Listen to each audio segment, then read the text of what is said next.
Hello, hello. Anyone home? Hello, hello.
Imagine getting your long distance move for just $17.48. Global Moving Services made my move effortless and affordable.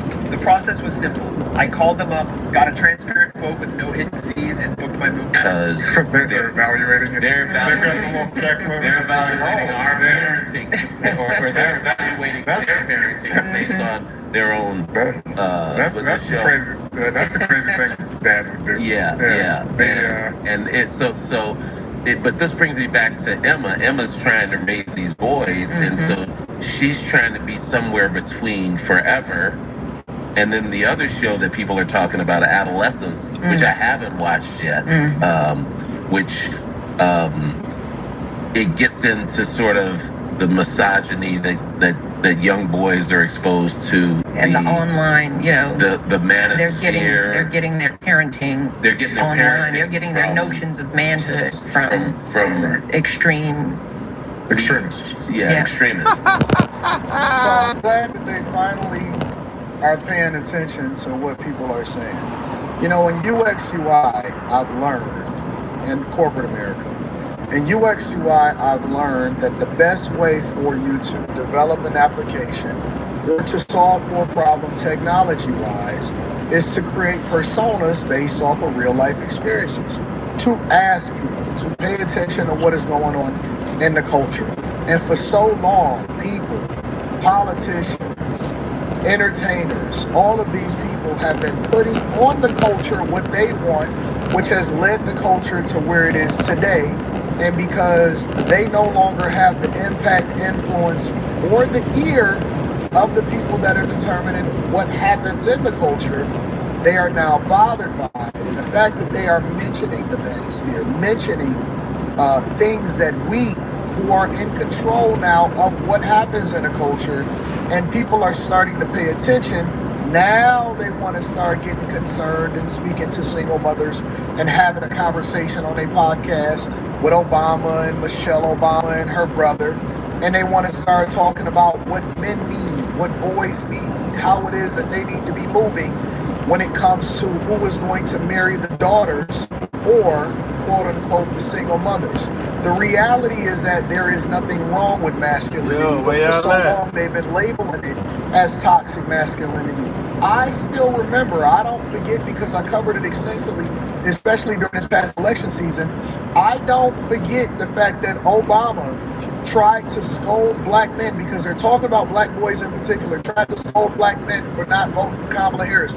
I remember when Michelle Obama jumped on the stage and said to go against your family and your household and your man and vote for Kamala Harris anyway. Masculinity is in style. It never really left. They just needed a little bit of guidance from people that needed to take the mantle. Now they want to start having a conversation online talking about the quote-unquote manosphere. Shout out to O'Shea Duke Jackson. Shout out to everybody. Alpha Male Strategies, Kevin Samuels, rest in peace. Shout out to all of the white creators, the entrepreneurs in cars and those type of guys, right? The Rich Coopers and Rollo Tomasis and all of these people, because I am not a divisive person. I am a person that actually believes that the Fresh and Fits and everybody that has had a conversation, female or male, but mostly male, everybody that has had a hand in helping to develop men to not necessarily be simps. We don't want them to be toxic, but there's nothing toxic with masculinity. We do hold each other accountable. We do push each other. We do make sure that there are great representations on all aspects, whether you want to talk about finances, because it's not just with regard to relationships, finances, money, carrying yourself, pushing yourself. You know, there are people, MTR, shout out to MTR, shout out to everybody that has participated. And I'm not saying that everybody is completely right 100% of the time, because you're always going to have disagreements. But the fact of the matter is, they are aware and they are paying attention, and it is trending a certain way. So when you start to see people, and women in particular, tell us that when are they mics, or how are they going, because the culture needs us. The culture needs conversation that pushes us to make sure that we are, in a sense, the masculinity that is missing from these households, that then have conversations based on what makes the most sense. And until they start to make sense of the situation that's happening culturally, until we start having a real conversation about changing family court laws, until we start having a real conversation about why men are going overseas in order to go and find a wife or something like that, then we are never going to really solve for the crisis, the fundamentals. Because the fastest way to build wealth, the fastest way to solve for issues, the fastest way for you to prevent an egregious amount of student loan debt, the fastest way for you to prevent an egregious amount of liberal and sassiness in the household is to have strong family units. And it is no longer, now with the liberation of women, just on the shoulders of men. But I'm glad that they starting to pay attention, because it's necessary, it's needed, and we're not going to stop talking about it. The guy's got crocodile arms, you know? Yeah. It's like Not picking up the check. not picking up the check. And it's like, okay, you don't have to pick it up all the time.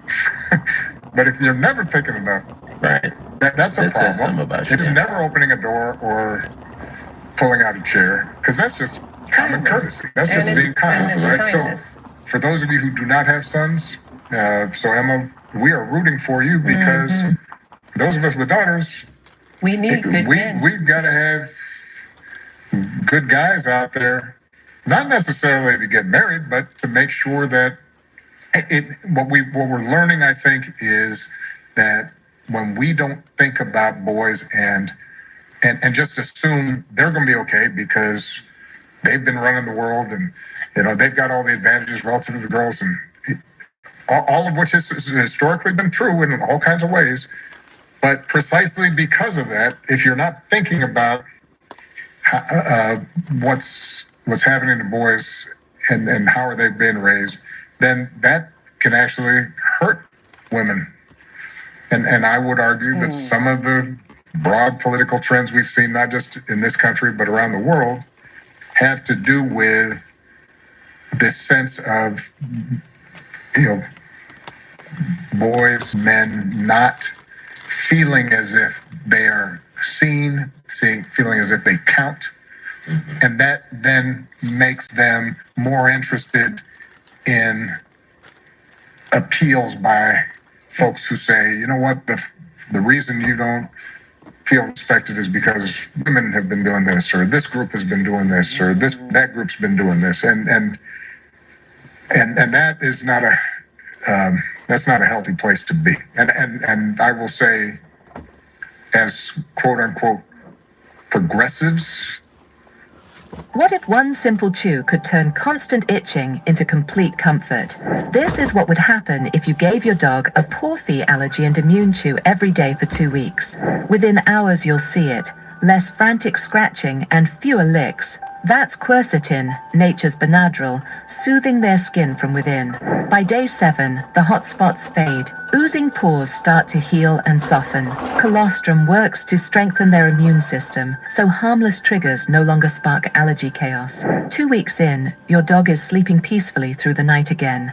No more chronic itching keeping them awake. Their coat is glowing, thanks to the salmon oil nourishing their skin. That's because allergies aren't just itching. They're the reaction of a weakened immune system and unbalanced gut, bringing chaos to your dog's allergy response. Porphy's powerful allergy and immune chews rebalance their gut and strengthen their immunity from the inside out, kicking the allergy cycle to the curb. For good, try Porphy allergy and immune chews, risk-free for 60 days. Click the link below to take the quiz and get started with 20% off today.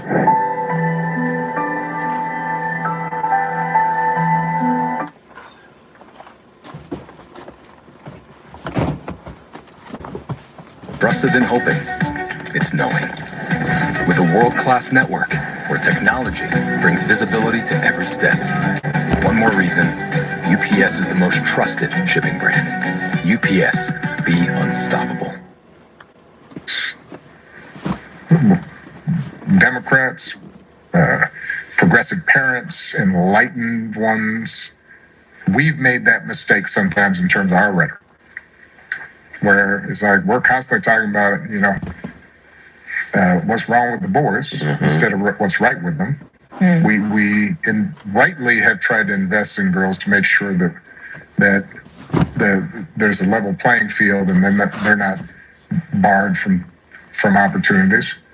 But we haven't been as willing, I think, to be intentional about investing in the boys, and that's been a mistake. And I think people are starting to recognize that. So going back to your optimism, I think there's a healthier conversation taking place now, both among this new generation of young women and men, but also among the public at large that's starting to see like, hey, we got to do better by our boys. And if we do better by our boys and we're producing stronger, more confident men, that's going to be good for our girls and our women.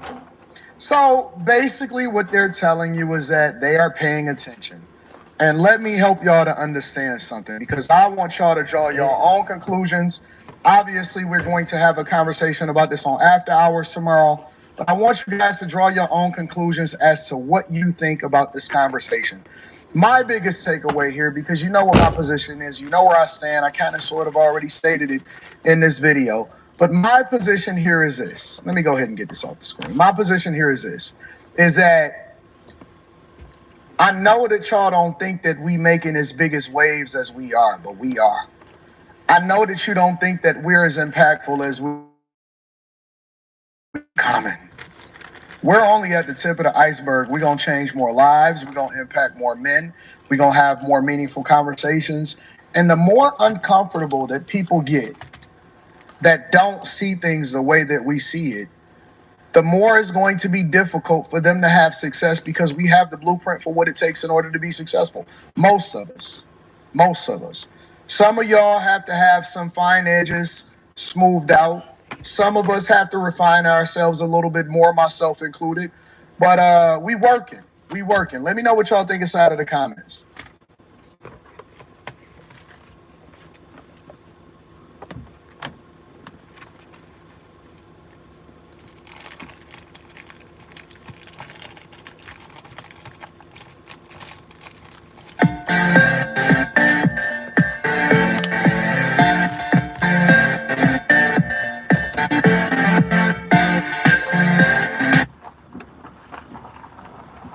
Yo, where y'all at? What y'all out there doing?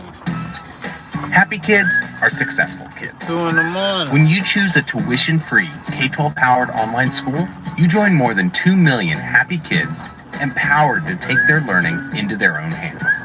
And you get the satisfaction of seeing them thrive.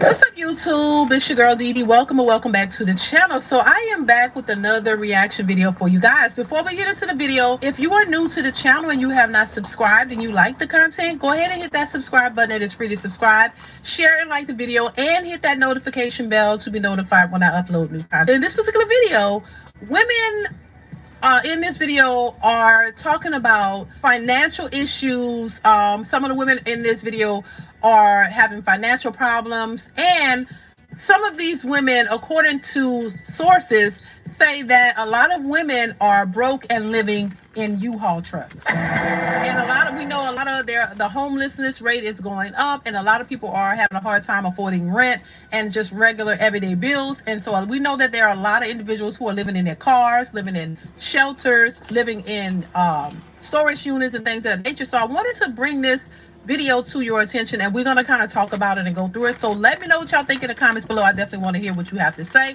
but I'm going to stop talking. Let's go ahead and get into the video.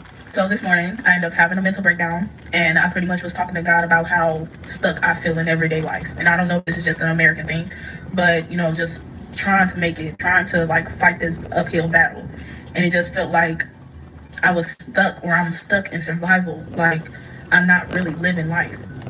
And then here comes TikTok, okay? I don't know if the algorithm just be listening or this AI smart, but then I come across the lady who just chooses to be homeless, and she, you know, she spends her money, she works at Amazon, and then she chooses to spend her money at, you know, restaurants eating good, and she's like, she's happy.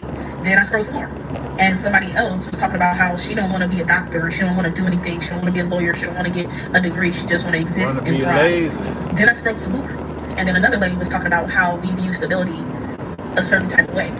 You know how they say God works in mysterious ways? Well, that gave me my revelation that I needed. Is, you know, some people say certain things like the internet, or just like people nowadays, like they think that stability is viewed as being hyper independent and having a house and having the car and having like a 6-figure job. And for me, that's not true. Like my stability, I want to be in a partnership. If I can find a husband that pays for everything and I can be a stay-at-home mom and do content creating full-time, or just find hobbies that I love and get them paid for, I would love that. I don't want to go to school for the next 2-3 years trying to get a degree. I just want a stable job that makes great income that I love. I think, and I say this all the time, women can be very confusing, you know, and I see this happen all the time. A lot of women, they want something that looks good, and then when they get it, they realize the work that it takes to maintain and sustain it, and then they don't want it. That's just the reality for a lot of women. Maybe not her in this particular video, but in general, a lot of women, you know, they chase after something to prove that they can do it, and then once they've made, you know, prove to themselves that they can do it, then they no longer want it. This is why you have so many, you know, so-called boss chicks who are out here complaining about working and paying all the bills, because they don't want to do that for the rest of their lives. They want to have somebody to come in and take over and do it for them. They don't want to have to maintain the struggles of maintaining your livelihood and this lifestyle that they've created. This is why they want men with a lot of money, and in their minds they won't settle. But what's happening is they're setting themselves up for failure. You know, all this feminist talk of you don't need men and you can do it all by yourself because you're able to make some money at some point in your lifetime, and that you don't really need a man, is setting a lot of these women up for failure. This is why we see a lot of women crashing out. This is why we see a lot of women complaining about being an adult, because it is difficult. And when you are doing it all by yourself, it's going to be difficult, because there's no stopping. You don't have the money or the funds to retire early or to take breaks, because you've created a lifestyle that has to be maintained. And this is, I don't think they think about this. You know, taking all these lavish trips and spending all this money on things you really don't need, trying to keep up with a certain lifestyle that you feel you should have and that you deserve, is bankrupting a lot of these individuals, to the point to where you don't have any other choice but to let it all go and become homeless, because now you don't have to worry about all of the load and the responsibility all by yourself. But they're so independent and so stuck in this mentality that, oh, I need to do what I want to do, and I don't want to listen to a man, and I don't really need a man, to the point where they're they're killing themselves, they're bankrupting themselves, they're becoming homeless because they can't afford that lifestyle that they acquired for themselves. And now that we have men who are saying, no, I'm going to live my life, I'm not bankrupting myself to go out and have to pay for all this stuff that is not necessary. And so that leaves these women to their own devices. You're by yourself trying to maintain this lifestyle you created and the one that you felt you deserved and you should have. And you can't get a man to come in and pay all of that for you. So it's going to be difficult for them to maintain. So I wouldn't be surprised if in the next, 10, 15, 20 years, we see more and more homeless women, because at some point it's going to become too much to handle all by yourself. There's a reason why two people are necessary in a relationship. When you're so stuck in this idea that you don't need a man, you can do it all by yourself, you tend to have to fall short, because now, this lifestyle that you've created, you can't maintain it. It has to be maintained. And if you're trying to do that, it's not going to work long term. It's just not. It's not. And you're not rich. And this is where you find people scamming and stealing and doing all kind of things to try to keep this lifestyle, when we see a lot of that's changing too. A lot of them getting arrested, a lot of them, getting caught in these scams and stealing, and you can't even maintain it that way. So it's just a lot. But baby, let's continue. Stay there. I just want to drive. I don't want to start no business trying to beat the hustle and everything, getting up at 5 a.m. to work out and everything like that. No, baby, I barely got the credit and the money to be putting aside for savings, let alone starting a business. So, instead of sitting up here and using my tax money to, pay bills 5 months ahead in advance and get a car, I would rather book a cruise. I would rather do things that make me happy. I'm tired of trying to keep up with the Joneses and everything else. I'm literally ready to give up my house and kind of be a nomad, homeless, whatever y'all want to say. Hey y'all, I just finished my spiritual first at Planet Fitness. I obviously look cleaner, I look pure, I look good.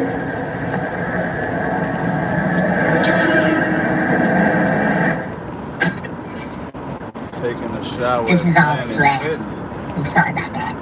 What are you talking about? I hope that you guys have a good rest of your night.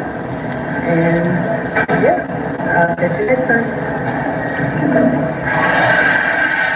I have to be out of my home in 2 weeks, which means I have 2 weeks to find a house, or else I'm going to be homeless. And I am here to tell you that there is no affordable housing. Affordable housing is a myth. You cannot support a family on one full-time income. There is nothing affordable out there. Trailers cost as much as houses right now. Trailers cost more than I have ever paid in rent for any place that I have ever lived at. Ever. From someone who constantly vents on the internet, I can tell you firsthand that most people do not care about your problems. I was homeless for a very short period of time, and I can tell you from that experience of being borderline homeless, most people do not care that you're struggling and do not care that you have problems. I came across a couple of nice people here and there, but for the most part, no one gave a crap that I was struggling. Not even men. Men, all they said was, oh, good luck with everything. Best of luck to you. I had no one come and save me. Eventually, I had family step in and help me with a place to live. But literally, I had no one that wanted to genuinely help me. Why would men come in to help you? If a lot of men who've been in those situations, there was no one standing there to help them. There's not a group of sisterhood or women who would be willing to help a homeless man. They're just gonna look at him and pull yourself up by your bootstraps. You can figure it out. You're a grown man. But when it's women, somehow women expect some type of help because they've always had someone there to help them. And when there's no one there to help, it's confusing to them. I'm just saying. Let's continue. Truly my faith in God that powered me through. Let me tell you, being homeless is not fun. Living out of Airbnbs was not fun. Hey everybody, my name is Tyler, and because of the out-of-control inflation that we're having in our country right now and rent prices being over $1,500 a month, I have been outpriced at the rental market, and I live here in my car full-time, and I wanted to give you a brief tour. So starting with the bed here, it is a 3-inch memory foam mattress topper. Super comfortable. I have about 4 layers of blankets, which keeps me warm, especially right now we've got 20-degree weather at night, so it's pretty cold. Moving over here, I have my cooler. I've had a few people tell me I'm not supposed to have this cooler because I live in my car, but it actually was a birthday gift last year for my 30th birthday, and I just can't part with it. I absolutely love it. Keeps all my food cold and fresh for days. I absolutely just adore this cooler, so I'm not going to get rid of it. And in the back there, you can see I have 2 really comfortable pillows.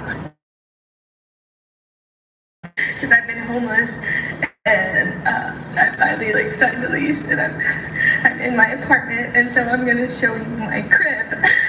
Now she's crying because she was homeless and now she finally has an apartment. Shout out to her, baby. I know it's rough. And to speak on the guy prior to this was a man who was homeless. Most people don't care about men being homeless, but when it's a woman, they expect the help, like I said before. And so it's a real thing. There are lots of people living in their cars with full-time jobs, going to work every single day, and they don't have a place to stay. Let's continue though.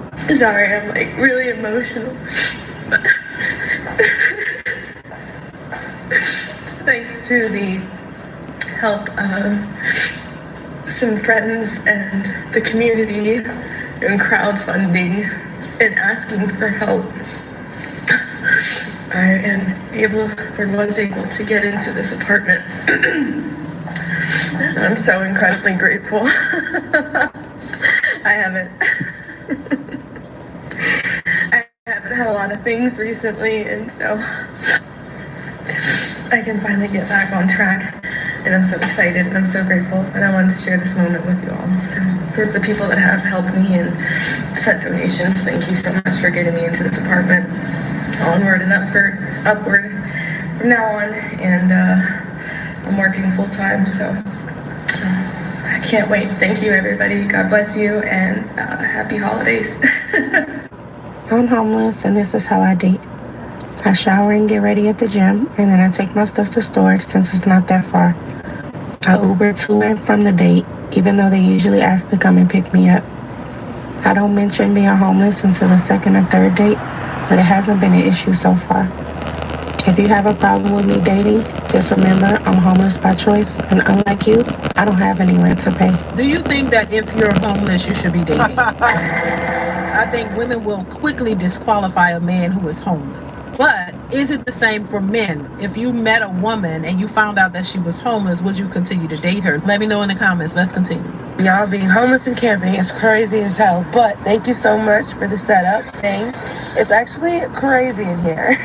There's a cat eating right now, but our air mattress literally it popped the first night that we were here, and so we slept on the floor, and it ended up being wet as hell. And so we have tarp underneath there because we're all sick now because of that. Cat litter box needs to be changed. The baby's play over there. So that's tent number 1. And then over here we got the boys' hoop, bunch of stuff to eat and stuff like that. His chair, my chair's inside of this tent. Let's see. This one's kind of like just storage, kind of a bunch of just bull crap. They rent out U-Hauls to sleep in the back of the U-Hauls with their families. I'm telling you, and they get those huge U-Hauls to sleep in there with their families. And then they also drive around them with them in them with like cars.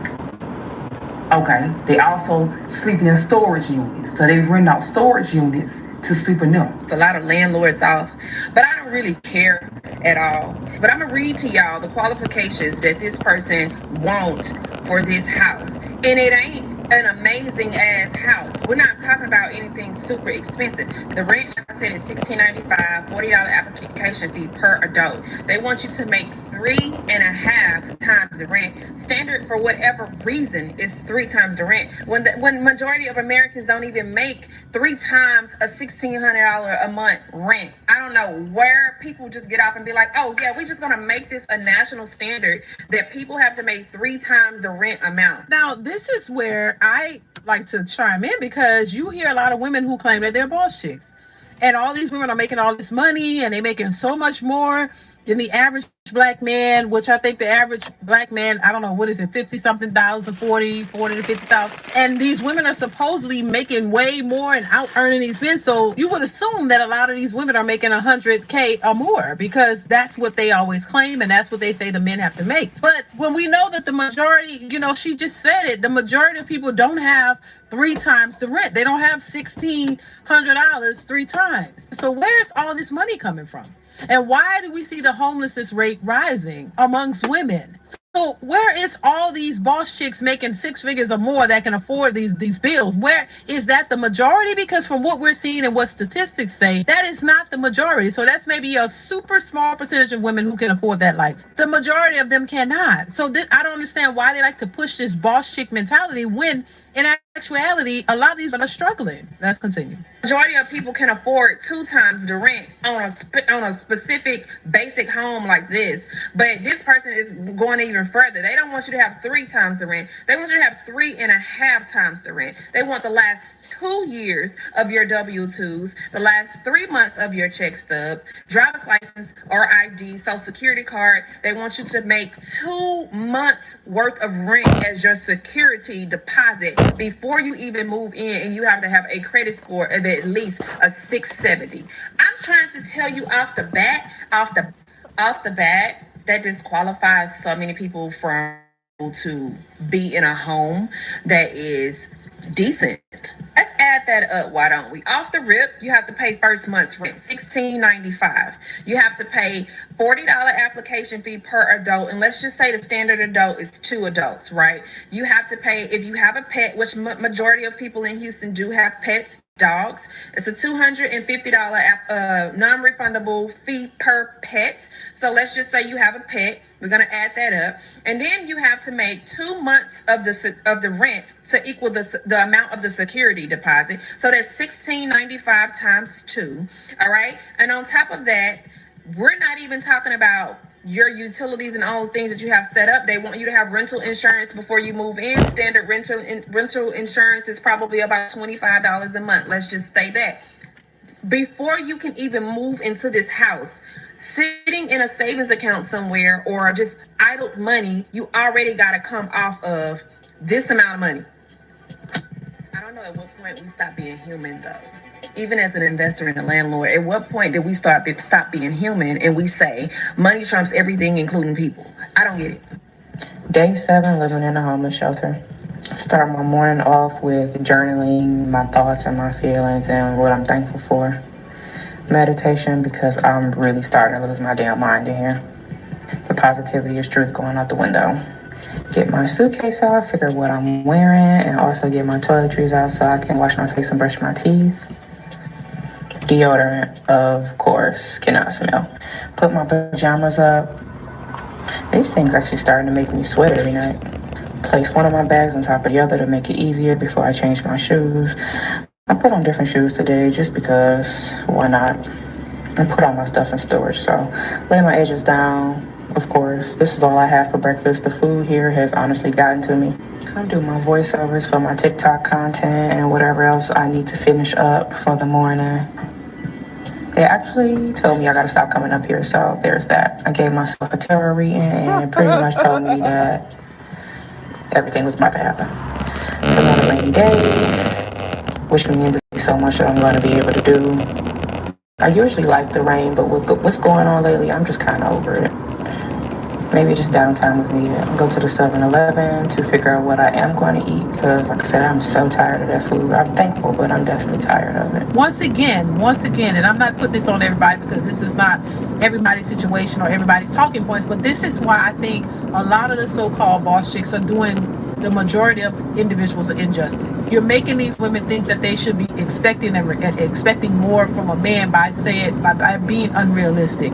And I really think a lot of this could be avoided if you had support and help. 2 is better than 1. Because all of the burden is on one person. This is inevitable. This is what we're seeing happening. And even with 2 individuals, 2 people is hard. But I really believe that you can manage better if you manage your money properly. if you save and you're both saving together, and saving for a rainy day, so that if one of y'all lose your job or both, y'all not just asked out, you're not out in the streets, you have money to, you know, hold y'all up for a good while until you find something else. That's the whole point. Life is not about just trips and having a good time and running the streets and traveling and doing it's not about that. It's about making sure that you have the things that you need, you know what I'm saying, in life, because when hard times hit, this is the outcome in many cases. You don't have money for a rainy day to still be good and stay in your place and all of that, and keep the things that you already have accomplished. You know, it's just sad that it has to be thrown all out the window, because a lot of times, and I'm not saying this is her case, people mismanage what they make because they feel that they can, because while the getting is good, you know, they don't think it's ever going to end. And when life starts to life, like I said before, then it's like, oh damn, don't worry about it until it's a problem. When it's a problem, then now all hell breaks loose. Now you end up in a situation like this. That's unfortunate, but let's continue. This is what I ate for today. A bunch of snacks. I try to keep it healthy. Of course, my free water. This wrap, they're okay. I mean, it's better than damn shelter food. Apple juice, because I'm trying to unbig my back. Take this, whatever the this is, out, because I eat healthy, but not that healthy. Come stand in line to get back in the shelter by 3 o'clock. And this is the building where the man set himself on fire yesterday. So there's that. The metal detector that we have to get into, and I finally got the elevator to myself for once, which was a rare occurrence. All smiles. Trying to go do my content, but little did I know, they sent out a mass email pretty much telling me that I couldn't, and I'm going to do a story time about that, because you'd be surprised at how much people are very miserable even though they pretend that they're people of God. This is the chapel where I was supposed to be doing my content, but then they told me to stop doing my tarot. As you can tell, I am officially over it. I hate how social media gasps me into believing that apartment complexes are no longer able to charge 2 times month's rent, 3 times month's rent. Them motherfuckers is still doing that. Ain't nothing changed. The only thing is now they're doing it in a way that makes it seem like it's not the same, but it is the same. Because let's say your total rent for an apartment you're looking at is like $1,300-$1,400, right? Roughly $1,300. You gotta pay the first month's rent, right? That's $1,300. You gotta pay the last month's rent. That's another $1,300. And a security deposit, which 9 times out of 10, it's either the first month's rent or quarter of that. So let's just say another $1,300, right? That's $3,900 just to move into an apartment. And let's not forget about that application fee. A lot of the times these apartments be having you put in applications and you still don't qualify for that fucking apartment, or they'll have you put in an application before you even view the fucking apartment. Like, how does that make sense? Not only that, you don't even get your money back. Like, America is sick and corrupt, because there's no way you're telling me you have to spend $3,900 just to move into a bullshit apartment. Something very bare minimum, very simple. Like, I don't get it. Listen, once again, I think that is unfortunate, but at the same time, it's still, I can't ignore the fact that the majority of the individuals who are really, you know, becoming homeless and struggling with this are single women. Women who you don't have no support, you don't have a husband, you don't have anybody but you. When you're out here doing it all by yourself and it's just you and you run out of money, that's just it. Ain't nobody really coming to save you. For real, you're going to have to figure it out. And this is where you find a bunch of women homeless, living in U-Haul trucks, living in shelters, living in their cars, trying to figure it out. You know what I'm saying? And it's unfortunate, but it's the reality that we're facing. This whole boss chick mentality, I can do it all by myself, is not beneficial to anyone. It's really not. And I really wish women would understand that and get to a place to understanding that is not going to yield the best results for most women. That is just not. You may not be in a position to just do it all by yourself for the entirety of your life. That you may need some help, and you just can't expect a man to be on standby. So when things go bad for you, he's ready to pick up the pieces and make it all good for you and keep the party rolling. No, it just don't work like that. Y'all let me know. This was a long one. Y'all let me know what y'all think in the comments of this whole situation that we're seeing unfolding. Definitely chime in. I want to get what your thoughts on this. Make sure y'all let me know what y'all think. I would definitely be looking in the comments to get y'all perspective on this. So let me know. Comment, like, subscribe, share the video, hit that bell to be notified when I upload new content, and I will catch you in the next one. Bye. Why are women everywhere choosing ABX, the new tummy tuck alternative? Speak for themselves. No more mom belly. Get a flat, tight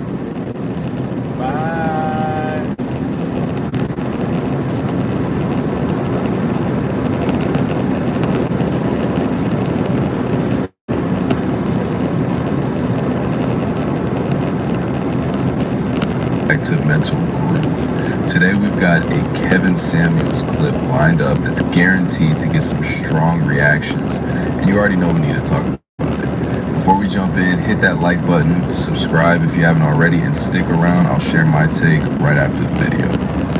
Let's get into it. Picking the right man. Hello. Hi, I'm Sophia. Thank you for having me on. Okay, how old are you?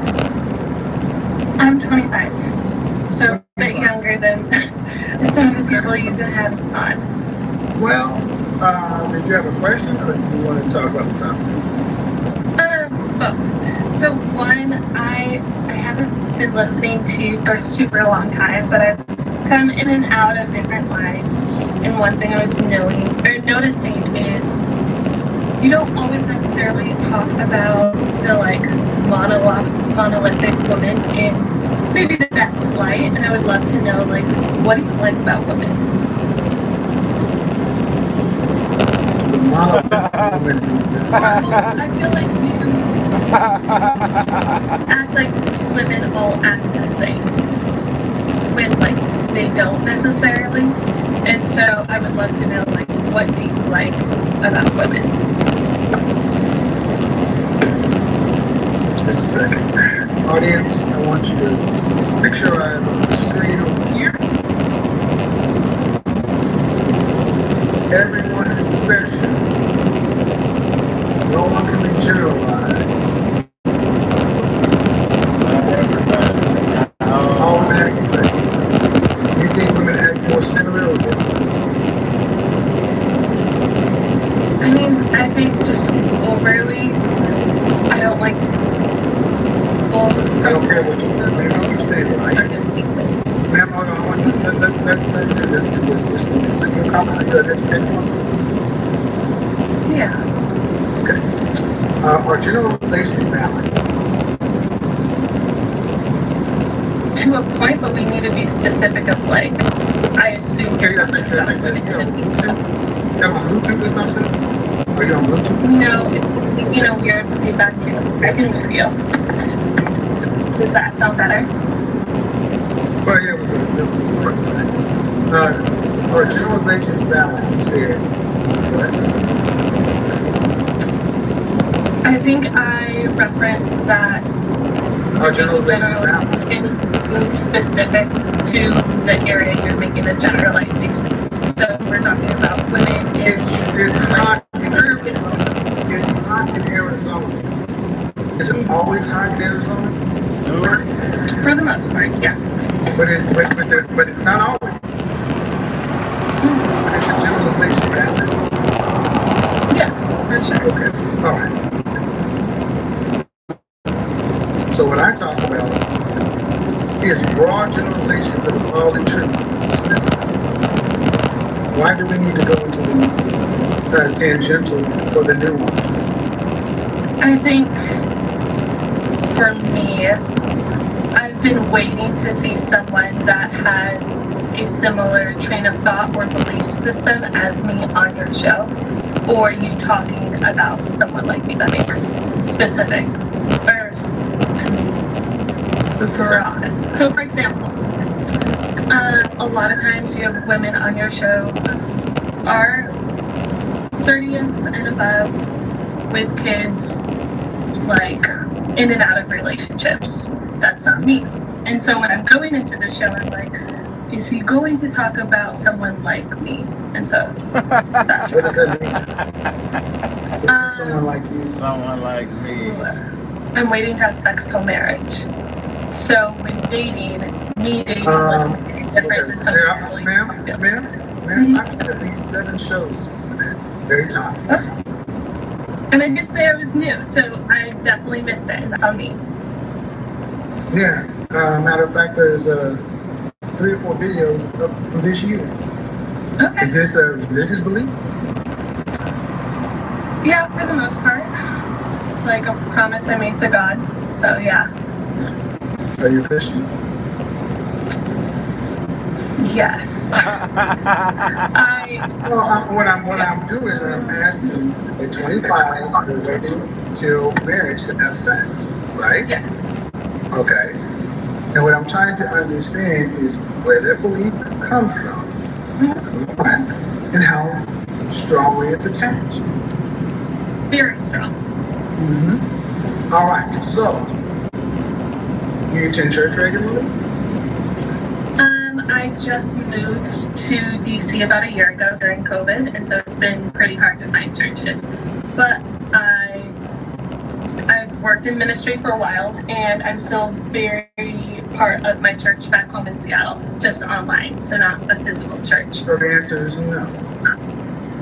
But because of COVID, they only have about my churches. Just answer the question. Yes or no? I mean, I go there. Okay. I'm not All right. a part of it. Okay, so the direct answer is no. I don't go to the physical church body. I have I did correct myself. I do go to the physical church body. Yes. I'm just not a member of church. Okay, so this is a belief that you hold strongly, but you're not in the body. I am. I'm just not a member of a church. You have a church home you have a church home you go to weekly.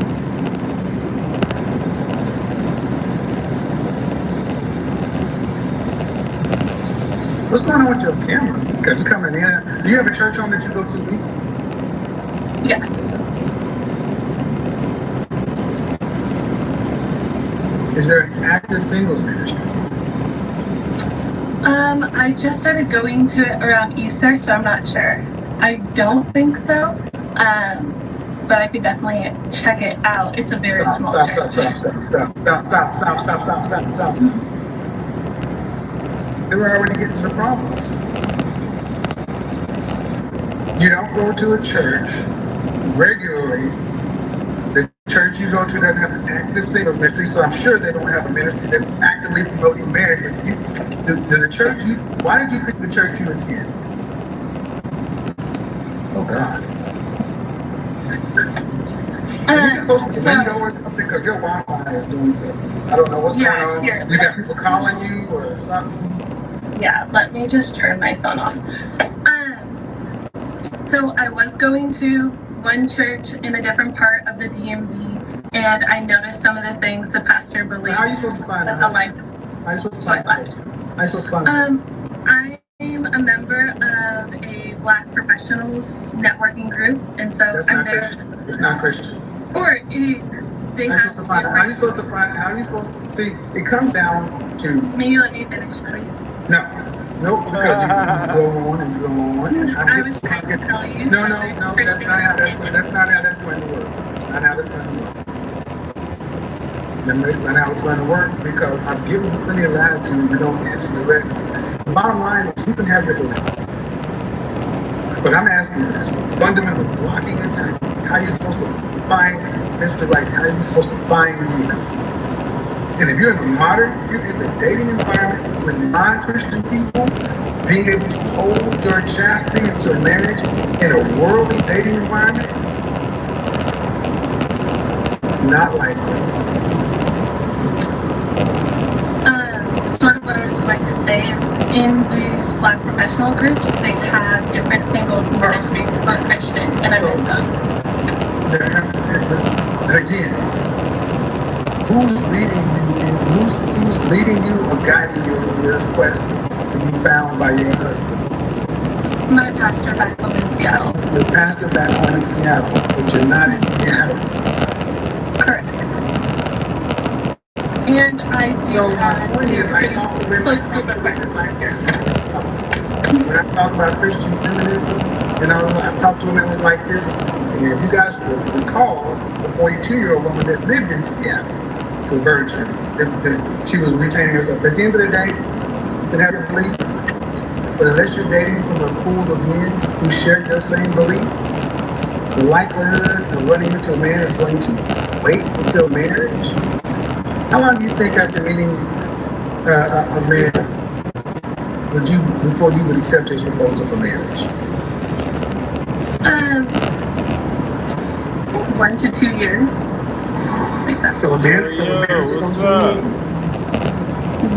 and date you. What's up, Larry? And 1 to 2 years later, a Opposed? Right? I've been in relationships for 1 to 2 years, yeah. 1 to 2 years, right. Right, but you also know. So that man is going to be without sex. Yeah. I mean, everyone I've dated hasn't had sex with me, and those relationships have been about 1 to 2 years. Do you think it's not realistic for, say, the modern woman? I don't think it's realistic for a woman who's not in a church. It's realistic if you are a woman who's really following her religious convictions. That means you're in a church that one of the main motivations is to foster marriage. They have the singles ministry, male and female, where they actively help couples couple. Because you can have your belief. I was raised in the church. I've been over singles ministries, and I'm going to tell you, women like you exist everywhere, but you're still trying to date in the world, the market, and that's easier to do when you're younger. Have somebody wait 1 to 2 years, but as you're 25, your heart ain't no man in the dating market going to wait 1 to 2 years unless he shares your belief system. I have a question for you in that case. You believe that? That makes sense to me, absolutely. So, the church I was a part of for like the last year before I switched to this new church, they had a really good ministry program. However, some of their doctrine was off. You said you came from a faith background.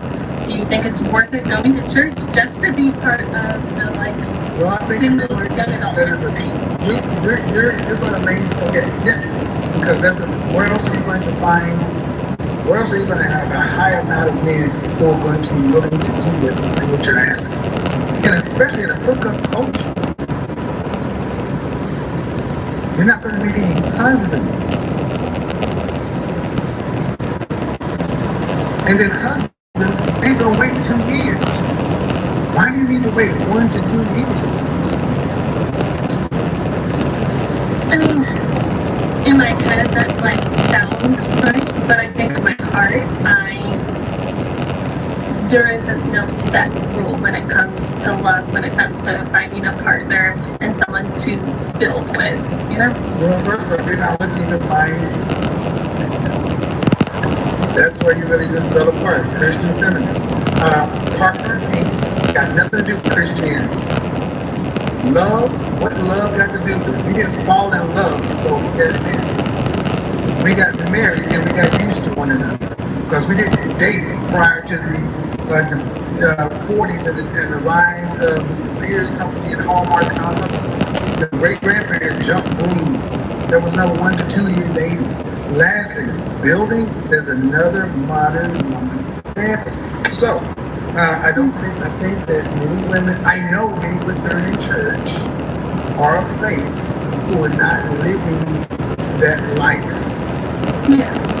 So, you're in the dating market and you're 25 and you're only going to get older. And I'm going to tell you that a man waiting 1 to 2 years, I don't see that happening. And the reason I want to have conversations like this, man, is because most people don't do this. True. And the reason you're doing it is your personal beliefs, but do you want to be a Christian? You want to have a Christian marriage, Christian hierarchy?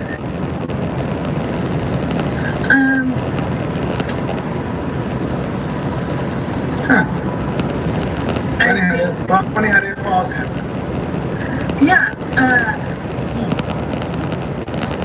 I wouldn't frame it as a hierarchy. I think there's a hierarchy. It's like Father, Son, Holy Ghost. There is a hierarchy. What's the vertical relationship? Absolutely. But what I was saying is like when we look at it, it's not. Yes. Okay. What I wanted to that specific word where the whole hierarchy is stemming from is submission. And when you look at the Aramaic or the Hebrew version, it's more of a teammate, a coach, and a player. And there's something really beautiful about that. Mm-hmm. And so I would say that's what I would want. It isn't just he like, he wasn't Adam's teammate. See, you don't think so? you should go back and look at all the videos I did on. You could go back and look at all the videos I did on Christian feminism. Then I have videos where I'm talking to women who are born again virgins or holy men. I've talked to you. I lived in Dallas where the Protestant are. And my point is, you talk about the doctrine is not sound. This isn't sound.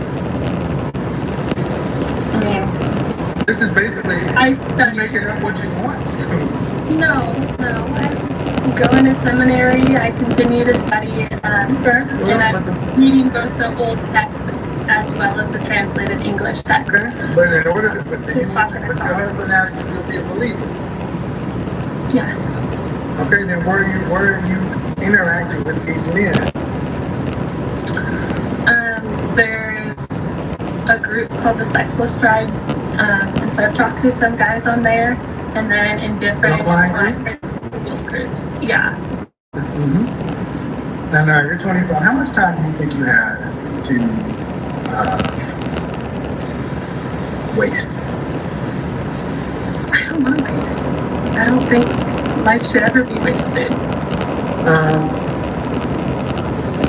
How much time do you think you have to waste in an activity or things that are going to get you towards the goal? 0. Okay. So, do you think you're using your time? If this is the kind of outcome you want, do you think you're maximizing your time? You don't have a regular church. You have a group there. All right. When was the last relationship? Like the long relationship or a guy I went on a few dates with? That's not a relationship. Relationship. Last August, almost a year. So, conversation with a born again Christian feminist. That's the video I want to look at. She's from Seattle too, or she's from Arizona. There are plenty of them in there. Okay. And the bottom line is, man, you gotta end up being that's one of the holes, I think, in church today. We're not putting couples together. You can believe what you want, and when you find somebody who shares your beliefs, sure. How tall are you? Like 5'3". Okay. Do you want kids? Yes. I mean, biologically at least 2, and then adopt maybe 2, depending on like finances, of course. Okay. And what kind of lifestyle do you want your family to live? I'm in school to become an ambassador right now, so a lifestyle of helping people. Modern lifestyle.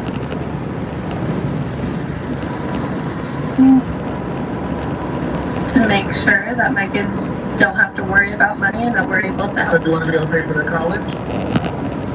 Yes. Yeah. You want to be able to travel domestically and internationally with your family? Yeah, I plan to live internationally. Okay, so you want a man who is earning in DC? So you're talking about a man who's earning about $500,000 a year? Yeah. Do you care what race he is?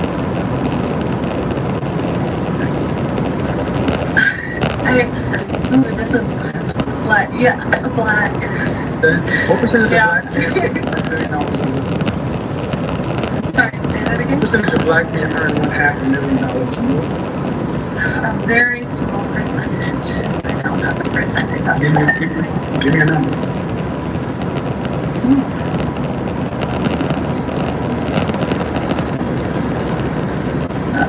I feel like I'm optimistic. I might be going too high, like 10%. I don't know. 10%. 10%. What percentage, and what age do you think, what 10-year age range do you think this man are in?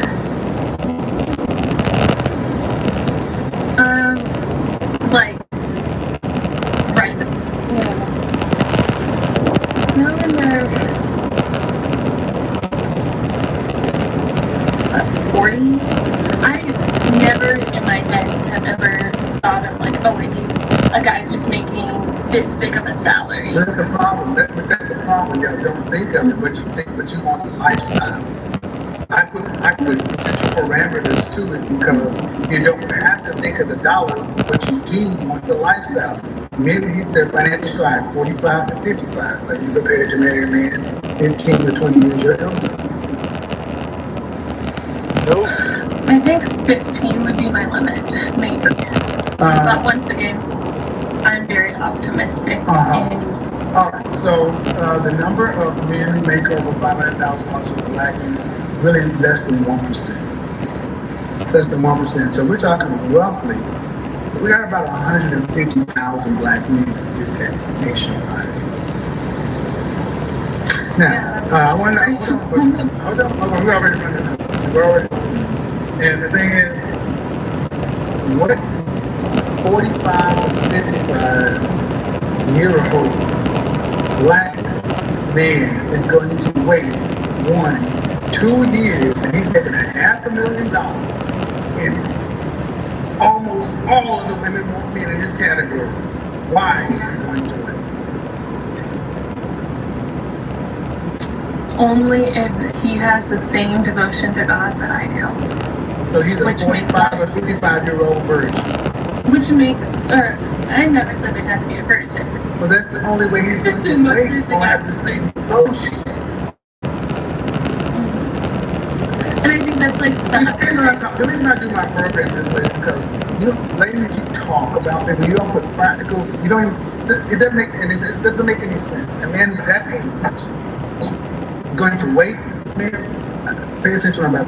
These men don't want to even wait 3 days to have sex. Yeah. So, are you prepared to substantially lower your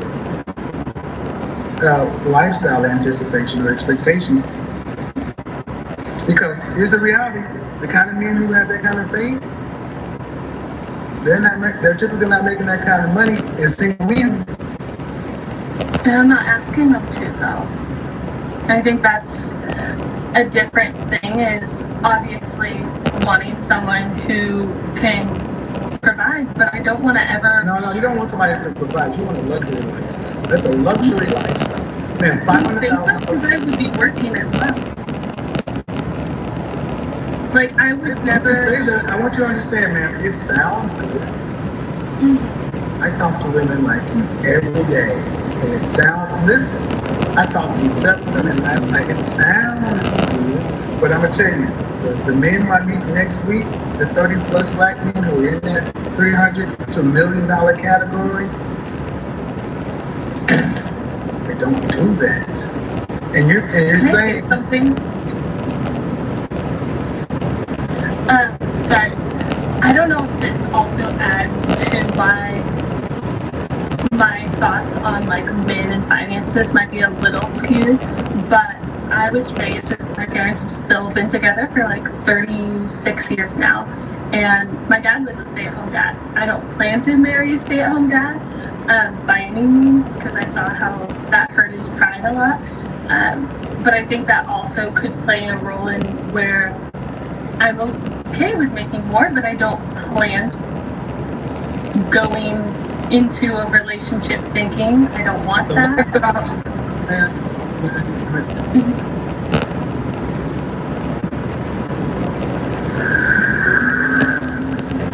You can dream, but it is practically how you gonna make it happen. What kind of job, specific job titles of men that earn the kind of money you're talking about? $300,000 to $400,000 plus. What kind of job titles? Let's see. There's architecture. There's different things in the government. There's some NGOs in there. Lawyers. What else? Look, I can understand. You want this education. You want this man, but you don't know what percentage of men earn the kind of income you would like to have, a lifestyle you want for you and your family. You don't know. You can be optimistic, But if you're trying to get into Princeton, you need to know how many people they take. You can't be optimistic. Optimism does something I asked you 15 minutes ago. Waste time. You got to be realistic. You want men in the top 1%, actually the top half of the percent. You want him to be black. You want him to be no more than 15 years older than you. And you must have your faith. That is such a finite list. Oh, and then he must wait to consummate on the marriage night, which will be 1 to 2 years. Think about the man who earns that kind of money. These men are work hard, they're focused, they're driven, they're structured. They don't tend to wait for shit. Hello, is it me? They don't wait. They don't wait, and they're gonna wait for you. And the thing is, you gotta say it because that's what you got. They don't wait. And men at that age is not likely going to. But here's the thing. At the end of the day, this is why I don't tell a lot of I'm gonna be honest. The reason I've done this broadcast on Christian feminism is I think the black church has done more to destroy the black family in the last 50 years with this prosperity gospel stuff. Because what you're talking about ain't the Baptist Church of God in Christ me and my family grew up with. Women knew that they needed to get with a man younger, and if you want to have this lifestyle, you build. And you talked about build. Man, the man you talked about, you ain't building nothing. He's already there, and you want to get him at the finish line. I haven't heard build language from you. But that's like another thing I wanted to talk about, just because I don't want to take your time. But why would I need to you talk about like finding a man who's making $500,000? I don't need him at $500,000. I can have him like if he's in grad school like me, or just out of grad school, or anything like that. Like he doesn't need to already be there. It could be something we do together, you know? No, because am I being too when you're married and pregnant with your first child, you won't have to work to pay significant bills. Do you want to have to work to pay significant bills when you're pregnant, married, and pregnant with your first child? Nope. Yes or no? Nope. Have to work to pay. Have to. No. Then he needs to already be there. Okay. I don't. And see, what I think you need to do is watch me. No, I'm hearing you. You need to watch me more to understand that I know what I'm talking about because I talk to men in this category and I talk to men like yourself. And the thing is, what's really going to throw you off is your faith. You want someone to wait. And that's what I've talked to all these women. Then you got to pick a man who's Christian. And from that, you don't get to. This is not Burger King. You cannot have it your way. There are only so many options you get to pick. Christian is where you get to spend most of your points. Boom. You want to roll up a character where you can only have so many attributes. Christian, where you got to put a bunch into that category. That means you don't necessarily get income. You might, but likely you don't. That is what it is. But at the end of the day, even if you understood that, you still have to face-to-face interact with these men. And I don't understand why I talk about 1 to 2 years. Men who are husbands don't wait 1 to 2 years. And I guess those are the men I'm looking for. But before I go on, the first question I asked you never got answered. What do you like about women? That's not what I do, man. I don't have to answer those questions. I've already answered them. What I like about women, if I didn't like women, I wouldn't be doing this. So what you want me to answer, gotcha questions. Why do you want just something like positive. But why? You don't watch me enough first of all, you've shown that you don't watch me enough to really know who you're talking to. So whatever perception you have of me is based upon what? Clicks, small segments. That's why I'm asking you to learn. Well, no, what you do is go study. It's already there. I'm already doing what I'm doing. And here's the funny thing. I think that what content creators, especially women content creators, do you ask the same kind of questions? Women, it's like, I find it interesting. So many people want me to almost be a one-stop shop for all the L's things. No, this is a very specific thing, and it targets women like you, women who have high expectations, high demands, and the thing is, where are these men going to come from?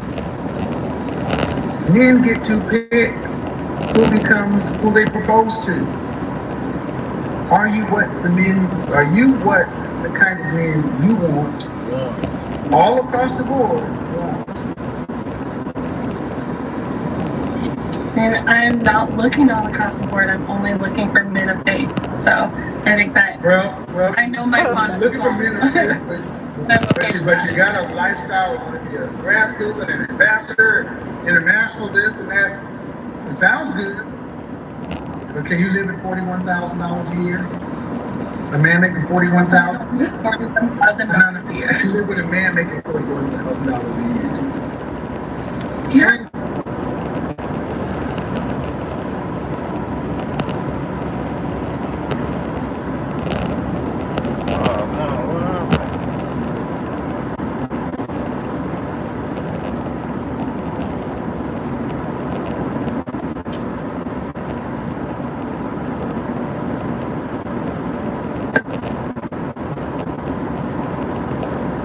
Lady that he wants you to mommy him. That's your first example. Which growing up. Mom? Your mom. Yeah. Of how to be treated. Come on. Be loved. Come on. How to be loved. Yeah. So why would we want that? You know what I'm saying? 100%. 100%. And then y'all call y'all men daddy. Yeah, so the thing is, what Paul Pierce, what he has wrong is, well, when you're in a nuclear family and you see the relationship dynamic of your mother and your father, you're not looking for a woman to mommy you. No, men aren't looking for a woman to mommy them. We're looking for a woman to respect us, just like mommy respected daddy, just like the love that mommy put on daddy. We don't want no woman to try to treat us like a kid, because guess what? With that type of mindset, you'll allow the woman to talk back to you. You'll allow the woman to make certain decisions, or maybe even be the final decision maker like mommy was when you were a little boy. That's all the things that you would accept. And there's a lot of men that don't understand things, and they're like, oh yeah, they were raised by a single mom. Oh yeah, I want a woman that's gonna mommy me, like, you know, that can go 50-50 with me, or that can make some decisions. Or don't try to find mommy. Go out there and be the best version of yourself. Go out there and try to be better than your father, right? Then get a woman that respects you just like your mother respected your father. Now, if you wasn't raised in a home and didn't see your mom respect your father, then listen, you're gonna be cruising for a bruiser right now. You got to try to find this content here, or try to find some content like it, so we can give you some autocorrect, put you on the right path. To find out about what's going on with her. She dating, single. What do that entail for a 42-year-old? I am dating. Dating, but single. Enjoying my life. I have really good companions. How many are you dating right now? Companions with an S. Domino's Best Deal Ever is back. Any hand-tossed, pan, thin crust, or New York-style pizza with any toppings for just $9.99 online. Last time you got sausage, bacon, chicken, spinach, beef, buffalo sauce. What are you gonna get this time? Get Domino's $9.99 Best Deal Ever before it's gone. When you live with diabetes, progress is having your coffee like you like it, without an audience. I'm not. So she said she has really good companions. Look at what she says, is because she's going to try to change her words. She's already started to change it when he's asking her these questions. So the thing is, she can dish it, but she can't take it. It's hard for her to answer direct. Paul Pierce asked her, what's your situation? She says, I'm single, but I'm dating. Oh, you single, but you're dating? Yeah, this and this. She's like, oh yeah, I have companions. Watch this, listen closely. Not exclusively committed to anyone. She has companions, not exclusively committed to anyone. So what is companions? Companions is she's dating multiple individuals. Let's see here. And as far as dating multiple individuals, we don't know if she's having sex with these individuals. Most likely And when it she comes to is. companions, like, what do you mean? Like, are you dating women? Are you dating men? Like, why are you using this word companions where a relationship didn't even start yet? It's a little weird. Let's continue on. But I have one guy that I have dated off and on for 5 years. Got her. We dated 5 years off and So on. you was his work for 5 years? You did his work? You still his work? Oh my gosh. Yeah.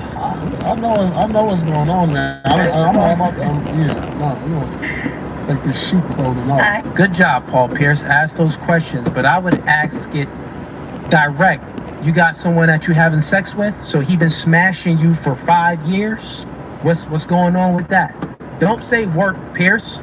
You know, don't you ain't gotta use the words where it's indirect to make the woman feel a little bit more comfortable. No, you've been getting your back blown out for 5 years and you ain't got no relationship? What's going on with that? Right, the wolf teeth coming out. No, we You have was somebody's work for 5 years. we have been each other's companion for 5 years, and See that? So they have been, so with companion, this is these liberal talk and what these feminists speak. They just put everything into one. So in the beginning, she says that she's, and this is me, I'm psychoanalyzing her and breaking everything down. So she answers the questions, I'm single, but I'm dating. I have many companions. She said that she has companions. Then she just says that she's been having sex with a man for 5 years, and she called that man a companion. Okay? Well, are you having sex with other men as well? It's contradictory. Get your words in order. yeah, I have spin the block for 5 years, and it's the truth. And he doesn't like it. He's absolutely correct. He feels like I haven't provided. Your work. We working together. We working together. But you keeping him at bay, or is he keeping you at bay? He wants. Look at even Paul Pierce. This is crazy, chat. Even Paul Pierce, he's not no relationship guru or anything. Even he has to try to decipher the womanese because they speak so indirect. He's like, wait, you're saying something, but you're not saying anything. Like, answer directly, chick. Even Paul Pierce is having trouble trying to decipher this womanese, and actually he's doing a fairly good job because he put her in her place. Like, no, you mean you that work? You've been giving up that work, or is he your work, or are you his work?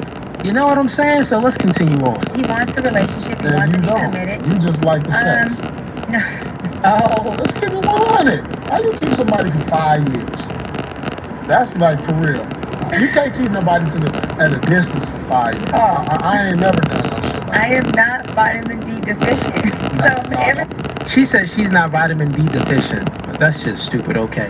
But essentially what she's saying here is, I'll go ahead and break the womanese down for you. She's dealing with a man for 5 years. This man is, two ways is going here. Either that this man is inadequate, meaning that she doesn't see a long-term relationship with this man, so she's just using him for sex, meaning they'll link up, they'll have some sex and have some fun every now and then. But there's other men that she is dating that she would want a long-term relationship with, but those men don't want a long-term relationship with her. This is why she said that she has companions and she's dating, right? Which would insinuate that, well, she's been having sex with many other different men, but those guys is literally use her for recreational use only, meaning that they hit it and quit it. They ain't even call her back. They ain't even come back for a round two or any of that. They disposed of that 42-year-old poon, right? So at the end of the day, she has to double back to the dude that's accepting of that 42-year-old poon. That's what's happening. Or the other thing is, the man that she's giving up the poon, this young dude, right, that's hitting it, well, he got her in sex zone, and she wants a serious relationship with him, but I doubt that's the case. I think it's the other way around. Let's continue on. He's good in that department. He wants a kept him that day. She relationship. kept him on the side until she figured out it was something better. I see where this is going. He just has some emotional maturity that he had to do. He wants a kept him that day. She relationship.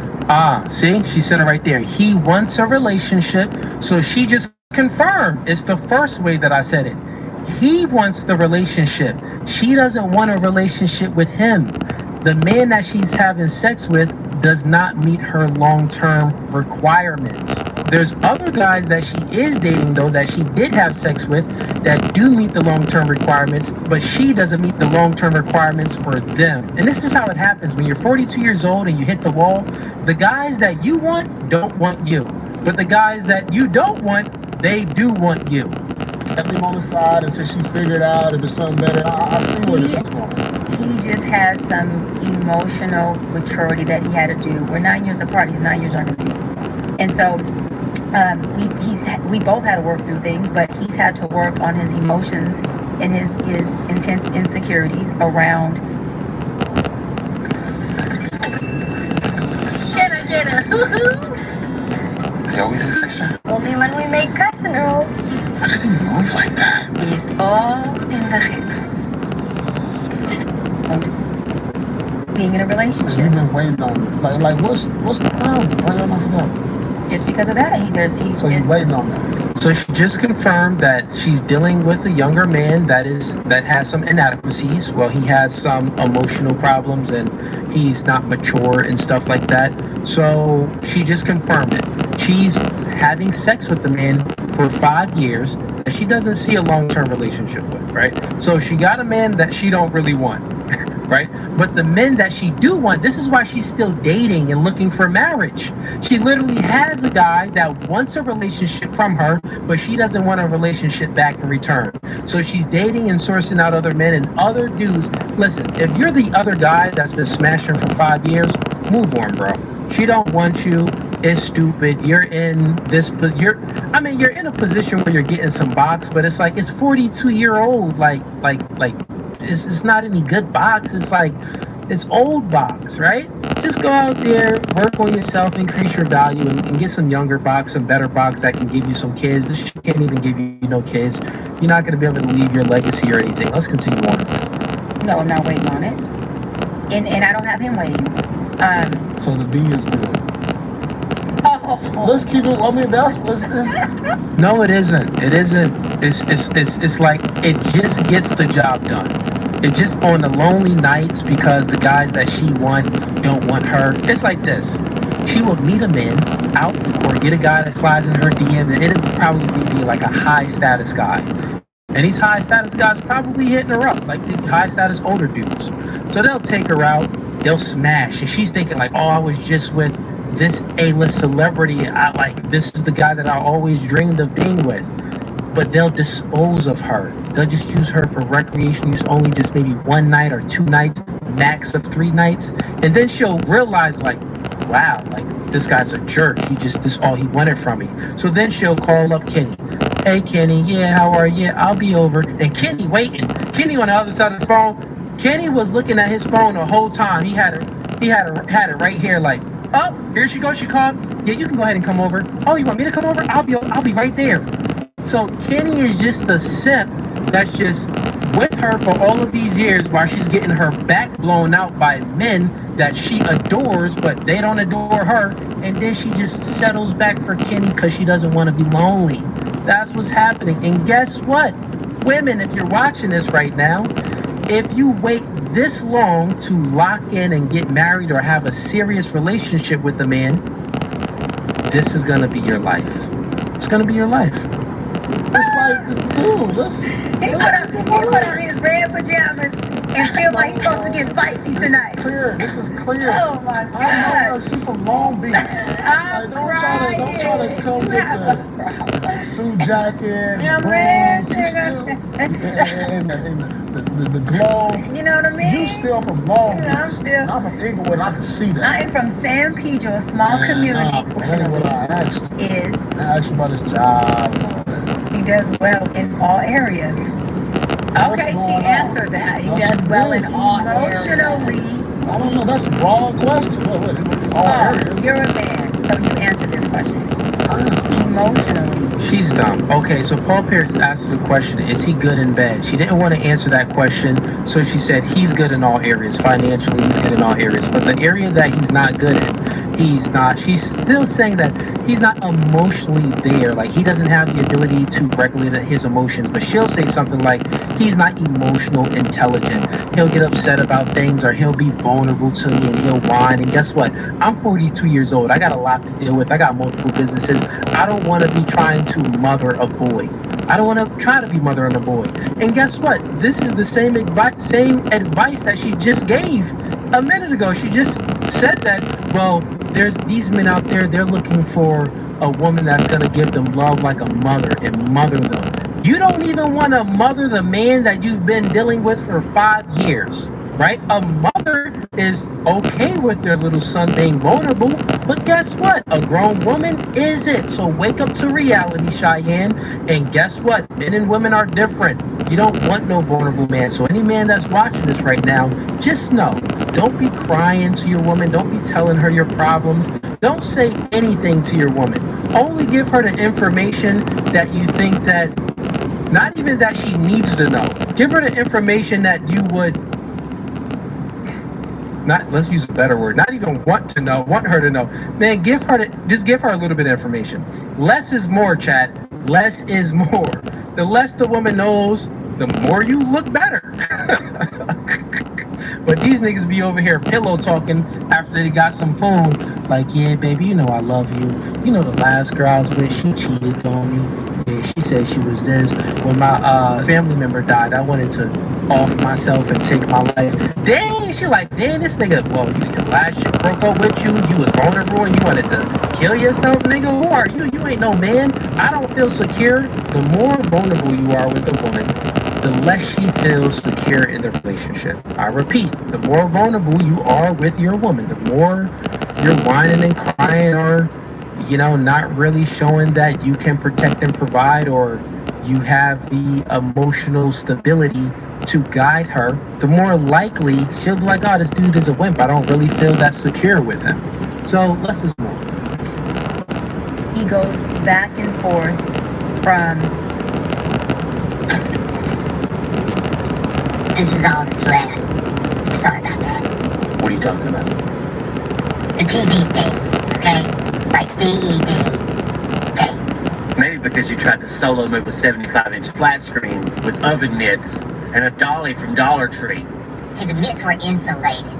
I told you we should have called Coastal Moving. They would have wrapped it, strapped it, walked it out like a wedding cake. You dragged it down the stairs like it was a mob movie. That TV knew too much, Dustin. It had to go. Coastal Moving Services. Save your couch, save your spine. Call today before your buddy shows up with oven mitts again.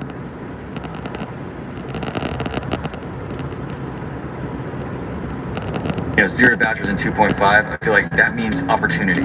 Accelerated programs in technology, nursing, and healthcare. ECPI University. You can get from where you want to go without this elongated time. I love you, I want to be with you, I'm mad because you won't be with me, you won't commit to me. And then his insecurities get the best of him, and it's like, I want you, but I'm not sure if I deserve you, I'm not sure that I can facilitate you, I'm not sure that I can be with you.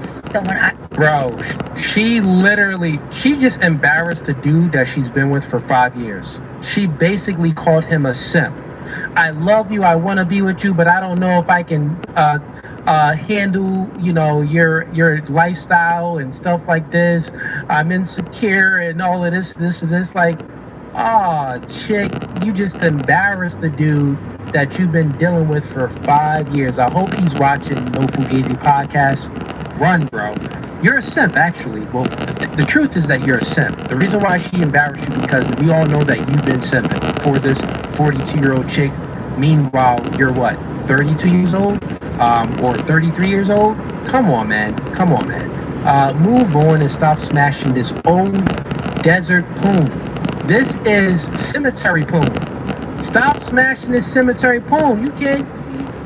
high-risk pregnancy. So move on, man. Get a chick where you can leave a legacy with and stop simping over this old poon. I say emotionally instability, it's like him wanting to be with me is concrete. That's not unstable. His emotions in the relationship are just unstable to where as a man, you gotta get vertical within yourself before you can be in a relationship. Good with these words. I am. Good with these words. Listen, Because but you let me giving say all this. these people advice. Let me say this, Wow, Paul. this Oh, Paul Pierce spitting. You giving all these people advice, but what's going on with your situation?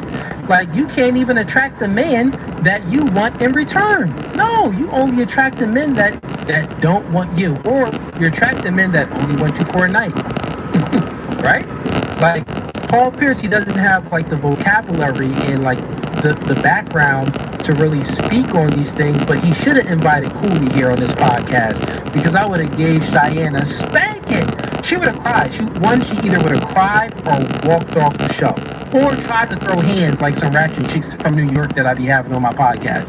It would have been one of those three: cry, rage quit, or try to throw hands, because I would have made her feel this big. Has every right to feel like what I've been doing as far as being in a relationship with him when I want to and is not something that gives him stability. However, I don't want to commit to a relationship with a man who I feel emotionally is not in a place of being able to be in a healthy relationship. So why you messing with him? Why are you playing mental games? I'm not playing mental games with him.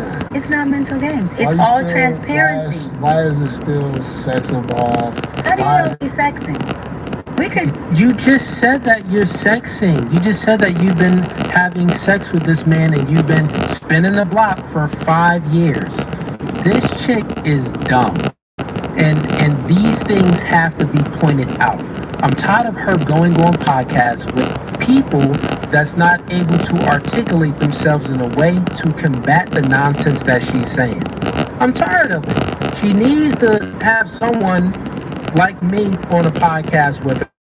So if anyone, shout outs to Paul Pierce. Set this up, Paul Pierce, if you ever watch No Fugazi. A lot of these people do be watching No Fugazi. I ain't gonna hold you. I'll just say this. As far as athletes, I know people that he cool with that watch me, that DM me all the time. So if you ever check this out, Paul Pierce, other Hall of Famers I know that we DM all the time that's a fan of the show. But if you ever checking this out, Paul Pierce, invite me on your show, man, and set it up to have Cheyenne Bryan or maybe some other, chick out there that's a dating coach giving advice, and you're gonna witness a complete obliteration. Just be having a. Because I need to learn this. You can't play me. You cannot be doing what to do. I know what's going on. But let me say this: it is transparent. He understands. I understand. I understand what he wants. He understands. So she's just talking womenese again. Like, just get to the point. You don't want a serious relationship with this man is because he's inadequate. And since he's inadequate, you want to keep it open on your end. He wants a serious relationship with you, but you want to keep it open on your end so you can try to find other potential candidates because he doesn't fully meet your standards, right? So therefore, he's a simp dealing with you. Why I don't want to commit at this moment with him, which is the emotional piece that him and I talk about openly. I support him in it. I hold space for him in it. He's, we talked about it intensively, and he understands it, and that's it. Rich, tender Angus steak and melty American cheese. It brings a tear to the eye, but it's not a tear. It's your eyes salivating. Those peoples are drooling for cheese steak. Arby's, we have the meat. That's what I'm doing. The one walking you at the dog park. The one on the leash. If that's true. So that means, to my point, at 42, I'm not opt out. We are not opt out. Okay, we have options, and we are not on the leash. We can actually be the one holding the leash. It's all about your standards. It's all about. Look how bossy she's talking right now. Let's put it on the big cam. So Cheyenne, what you just attempted to do was to cope and to psyop all of the viewers to think that you're happy in the position that you are right now in your dating life. The truth is, you're not happy. You're miserable. The thing is, you got no man on the leash. And the only man that you possibly may have on a leash is a man that you don't want. So you're in a position where you're in the dating marketplace and you're dating many men, but you're not getting long-term dating options from men that you want. You're getting short-term dating options with men that you want. Meaning guys you'll find very attractive and you would want a long-term relationship with. Now I know I'm repeating this, but I'm saying it to you, Cheyenne. You want a long-term relationship with these men, but guess what? They don't want a long-term relationship with you. So therefore, you're settling. You're doing exactly what we say when women hit this age, 42 years old, and they're single, living with cats and dogs, and they're settling with men that they do not want. That's what you're doing. That's a miserable position to be in, Cheyenne. And guess what? You know it's a miserable position. This is why you even said that you want a marriage and you still want kids. Think about it. You are giving dating advice, but you don't even have the things that you want out of dating. That's crazy. You are giving dating advice, but you can't attract the things that you want out of a man in your dating life. You understanding who you are, you standing in and on your square, you doubling down on that. Period. Oh yeah, Cheyenne, you definitely doubling down, but you do not understand who you are. Because you don't even understand your position in the dating marketplace. She literally spoke some nonsense and created some coping thing so she can feel like, oh, she has all the power and she has a man on the leash. No, that's not a flex. It's not a flex for a woman to have sexual options. No, the flex for a woman is to have one option by a man that she loves, admires, and respects, and from a man that wants to fully commit to her or give her a ring. That's a flex. If you can get a marriage or a serious relationship from a man that he wants to commit to you, but you also love and admire and respect him, then you can flex. But right now, Cheyenne, you are not in a position to flex. So therefore, you don't understand your position in the dating marketplace. You are in a horrible place in a dating marketplace. Like literally, you gotta settle. You gotta settle for men that you don't want, because the guys that you want, they're only gonna use you for sex. So if you like that clip and you want to watch more, click right here. But if you want to watch the full episode, click right here. K-12 makes going back to school easy. We deliver an education that takes your child beyond the classroom.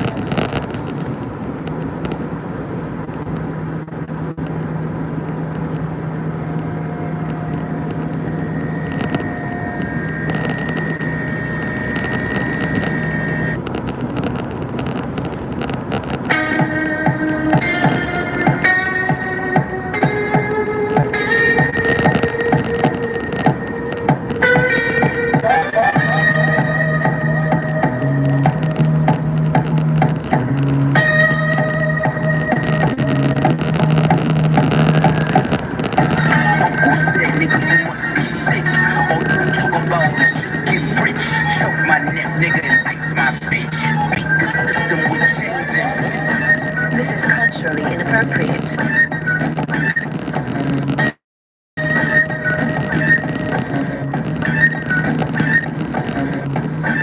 Spirit of repossession. Too much enamel covers your necklace. I buy bitches, you buy sections. You buy watches, I buy collections. Misery's fueling your aggression. Jealousy's turned into obsession. Reality TV is mud wrestling. Some sign checks I know better than.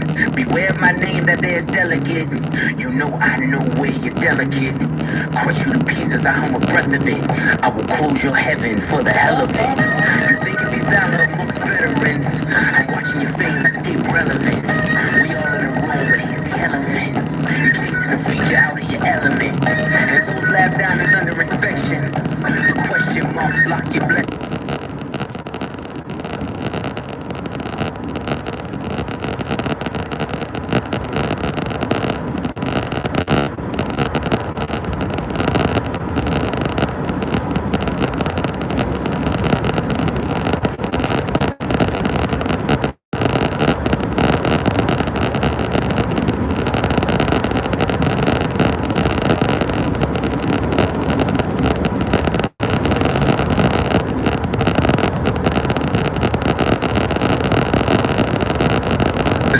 Anybody who's ever said to a promoter, man, if TK on the show, I'm giving the money back. They didn't give the money back, but they threw their coat on. It was Cat Williams. What? I did a show with Cat in St. Louis. Got there, the promoter said, and the Cat was right in the next room right next to me. And the promoter came and said, Cat said he want to go on before you. And I know you heard me. I said, nah, the nigga said he the headliner. Because everybody knew what I was about to do.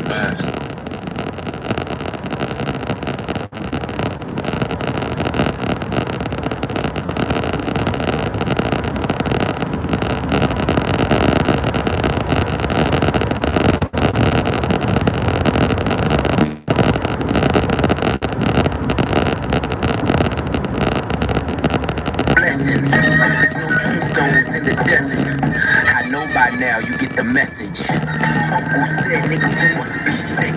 All you talk about is just getting rich. Choke my neck, nigga, that's my bitch. Beat the system with chains and whips. It don't take much to put two and two. Your lucky streak is now losing you. Money's dried up like a cuticle. You're gasping for air now, it's beautiful. John 10, that's my usual. Mamas is falling out in funerals. And bombing blows, they now viewing you. They never find their guns, but the sewers do. Bubbles was sick, he need medicine. Brought him back to life, now he's dead again. Richard don't make watches for presidents. Just a million trapped between skeletons. This the darkest that I ever been.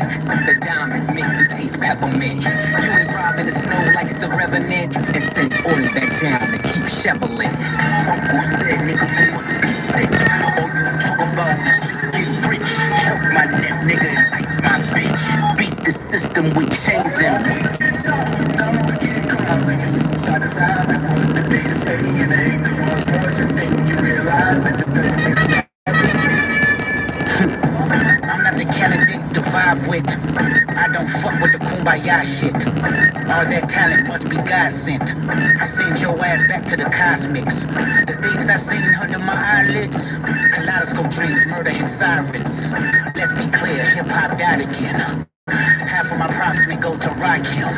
How many Judases that let me down? But fuck it, the West Mines, we right now. Therapy showed me how to open up. It also showed me how I don't give a fuck.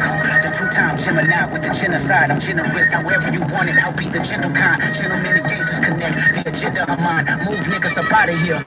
This shit get gentrified, heavy jeans like Genevieve's. I drop your Pentagon and show up at your gender reveal. And tell them, give me mine, I son niggas, I am the general. Wear my gin and juice, every song in the book of Genesis. Let the sonics boom, niggas want the tea on me. Well, here's the ginger root, I generate residuals, bitch. Get off my genitals, they say I couldn't reach Gen Z. You fucking dickheads, you must be full of that ginseng. Here comes the jinx, yeah, they genetics been synthetic. Screaming that genius, a finger wave, they all fall. Niggas is gene cut, God gave me light. A good year full of free will. Trump card, tell me not to spare your life. Side to side, like what the they say, and they ain't the Rolls Royce, and then you realize that the dirt is dropping.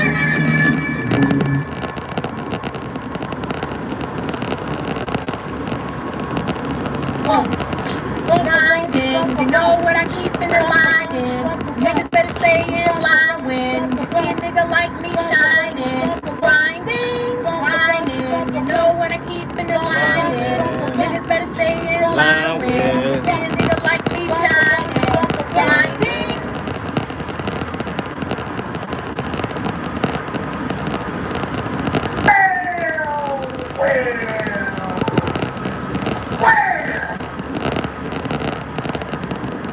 Yo, like Karen, we got James and Whips music video. James and Whips music video game. Now, based off this thumbnail right here, this one for the coach. I can already tell. First of all, this room remind me of how my grandma and them house used to look on the inside. My grandma and them walls used to be this exact color with this exact type of carpet right here. But look, we finna check this out. But I ain't gonna lie, that room look very familiar, like I saw it online before. But we finna check it out. Let's get it. Changing Whips. Let's see it. We ain't saw Kendrick on the video since Luther. So here we go, man. Let's get it.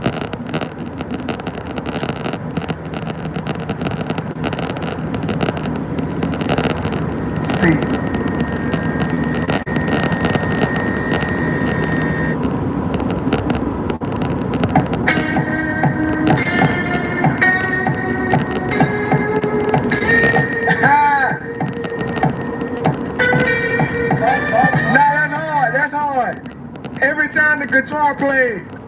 The baby move to the beat. That's hard. Hold on. That's hard.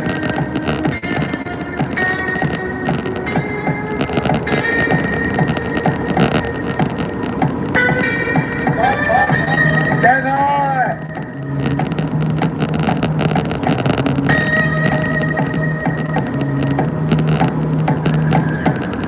Uncle said, nigga, you must be sick. All you talk about is just get rich. Choke my neck, nigga, and ice my bitch.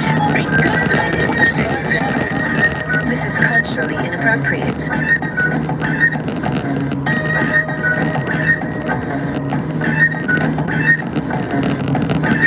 Oh, I see where they're going. I see where they're going.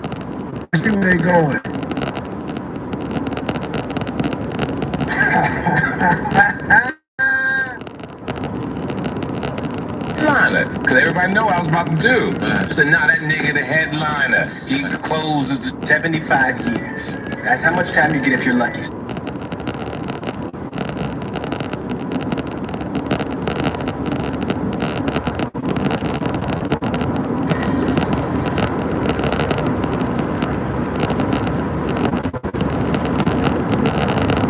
Disappointed grown-ups though, OGs versus DGs. Oh boy. Now I love the flow on that because I mean you broke down what was going on with the OGs, but then also you broke down what was going on with the DGs at the same time too. So I mean, what was that like? Putting together that concept of that song and just flipping it up on folks. Because we got a lot of disappointed grown-ups in this culture, man. And they think they OGs just because they old. Yeah. You feel me? So we got to draw a line and say, no, that's OG behavior, but that right there, that's DG behavior. Exactly. You hear me? What up, though, Turk? That's that boy Turk. Exactly. The original one himself. That's Tad Berger. Yeah. So now, I mean... Yeah, so I had to draw that line, bro. It's a lot of stuff that's going on in the culture that we don't have to call the people out, but we need to call the behavior out. You know what I mean? Bro, just yesterday. Same old phone? Nah. Upgrade to the new Galaxy Z Fold 7. Just yesterday, I heard Jermaine Dupri get on the interview and say that he blew $10,000 in the strip club in Magic City every Monday for 20 years. That's $10 million. First of all, I don't believe him. Second of all, that's not something to be celebrated. Well, what if he was putting them through college, D1? Man, get out of here, man. Stop, man.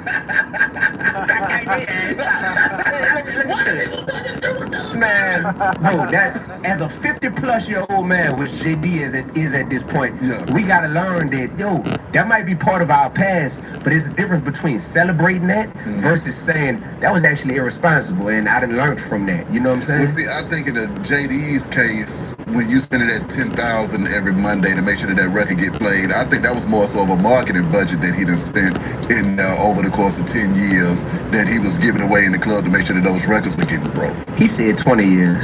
Well, 20 years. I mean, he been breaking records. I mean, you see what he's doing right now, going crazy out in the A. To break records in Atlanta, you had to go through Magic City. So here's the thing. When he's saying 10 racks in the club and blowing it on the strippers and all that type of stuff, that is also something to where you're saying that breaking the record is more important than objectifying them women in that club. So what you're saying is that strip clubs need to be abolished, D1, and everybody's not going to agree with how you feel about that, sir. Since when have I started caring about if people agree with me, man? And I agree with you not agreeing with everybody else. Yeah, I don't care about these people. That's still just a way of life. You got to live and let live too, D1. Yeah, man, look, I ain't gonna lie. We need to abolish all the strip clubs. See there? And I'm in Atlanta saying that right now, you heard me? We do. Because if everybody likes strip clubs till it's their daughter on that pole. Hey, you ain't never lied about that because, I mean, I got 3 daughters and I'm not playing that, okay? No, y'all not about to be doing that around here. At the end of the day, it's just like different strokes for different folks. So for one, I stand at it's like, okay, I understand what leads to people being on the stripper pole. I understand what keeps people from the stripper pole. I understand what leads people to doing drugs. I understand what leads people to selling drugs. I understand all of those things. And by understanding that, you know, the preventive maintenance goes back to elementary school. That's why I'm at. at with it. You got the, elementary to prison pipeline, and you got the elementary to the pole pipeline. And we got to make sure that we go back to elementary school, making sure that folks can read, write, count, and be educated. Because my whole theory, D1, education is the solution to everything. Oh yeah, you and I. I don't play that. If you go and learn something, you're going to do better regardless of what the hell's going on. Yeah. But I'm with you 1,000% on your stance, because at the end of the day, somebody has to be on that side to let people know that there are alternatives to what the hell's going on out here. There you go, bro. There you go. No, so I'm all over the place, people. There you go. I understand what's going on over there. I understand what's going on over there. And it's a balance that we have, but it's the reality that we have to create. So it's like similar to Dr. King having a dream. When he said white folks and black folks playing in the park together, at that time, folks were like, nigga, please, that ain't gonna happen. He passed away, and what happened? That dream came true. Yeah. So I mean, sometimes you might not be there to see the dream, but that don't mean you can't spike it up and crank it up. Yes. Now, I mean, why do we though? Most powerful song on the album, one of the most important songs ever in hip-hop history. My song, Why Do We? I said, why do we cry when rappers die, but we love when they glorify murder when they're alive? Why do we claim that we love one another, then turn around and backstab our brother? Why do we claim that we cherish our sisters, then disrespect them and call them all bitches? Why do we cry when rappers die, but we love when they glorify murder when they're alive? And I got a group of kids singing that hook. When you hear that song beat, it can't help but give you chills, you hear me? Yeah. Nah, Because it shows hypocritical hop at its finest. Well, now, the only thing that made me mad about you rapping it is because you didn't cover up the itches with the ad-lib. Oh, yeah. Well, yeah. You came in here, got wrong with me. Nah, that was one of my favorite songs off the album, too. And you dropped that on Instagram as well. When I saw that, it was one of those things to where the explanation of the world that we living in that you're giving right there. I mean, why do we cry when folks pass away when that was part of a deaf culture? I mean, how do we make this better? How do we make it better, though, D1? Do we just stop everything cold turkey, or do we just say, you know what, we just gonna try to figure it out as we go? Bro, first we gotta admit that we have a problem. That's step number one. So all I'm saying is, at the end of the day, you can't tell me that I don't love hip-hop, but I hate hypocritical hop. Yeah. I don't hate no individual, no human being, man. Our only op is hypocritical hop. So when you allow that negativity, like Ephesians 6 and 12, it ain't flesh and blood we battling against. It's evil spirits, principalities, dark forces of the underworld, you hear me? Yeah. We've allowed that to infiltrate hip-hop, and it compromised hip-hop. Yeah. So now we have to acknowledge, like, dang, we got two cultures. We got hip-hop versus hypocritical hop. It's a war. You hear me? Straight up, it's a whole war out here. So answer me this then, D, because I mean, you've rapped with some of the most gangsterous rappers out here, man. So I mean, when you go in and get a verse from a BG, or you go in and get a verse from Project Pat, how do you have those conversations with artists to let them know where you coming from and where you at with it, and then still have enough, sense to embrace them on the track? This is all that's left. I'm sorry about that. What are you talking about? The TV stage, okay? Like DED. Maybe because you tried to solo move a 75-inch flat screen with oven mitts and a dolly from Dollar Tree. And the mitts were insulated. I told you we should have called Coastal Moving. They would have wrapped it, strapped it, walked it out like a wedding cake. You dragged it down the stairs like it was a mob movie. That TV knew too much, Dustin. It had to go. Coastal Moving Services. Save your couch, save your spine. Call today before your buddy shows up with oven mitts again.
track. Brother, To bridge the gap. yeah, my walk with God speaks for itself. Yeah. Therefore, my reputation precedes me at this point. So when somebody's like, oh, D1 reached out to the song with me, they already know how I'm coming here. Okay. They know how I'm rocking. Yeah. So that makes it to where I don't even have to say too much. Then I'm never trying to tell somebody not to be creative and get their bag, you hear me? So shout out to my man Turk, he just walked in. Turk told me out his own mouth. He said, that song with you and BG hard. Didn't you tell me that, Turk?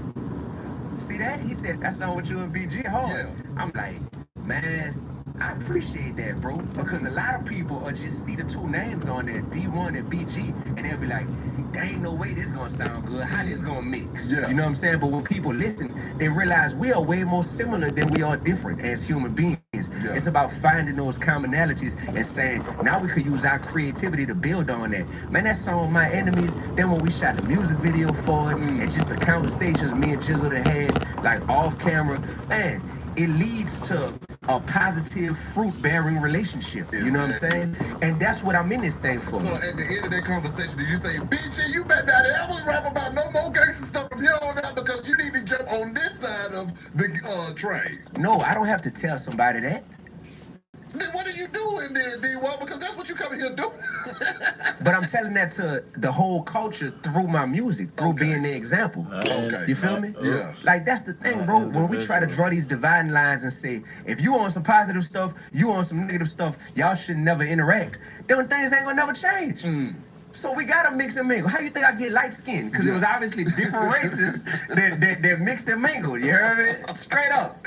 Like that's with you. That's how the world work, man. So that being said, yeah, bro. Like I build relationships with people. Same thing with we talking about Turk. Same thing with me and Turk. Like we done been on here, had different opinions at the same time. But man, me and that man love each other. Exactly. In a real way. So exactly. That's what I'm on, bro. But when people hear that song, it's I'm kind of getting to the point B to where my music is undeniable. That's jamming. And haters don't like that because now they can't be like, man, that dude just be talking what he talking, but his music whack. They can't even say that, bro. Like it's really undeniable at this point. See,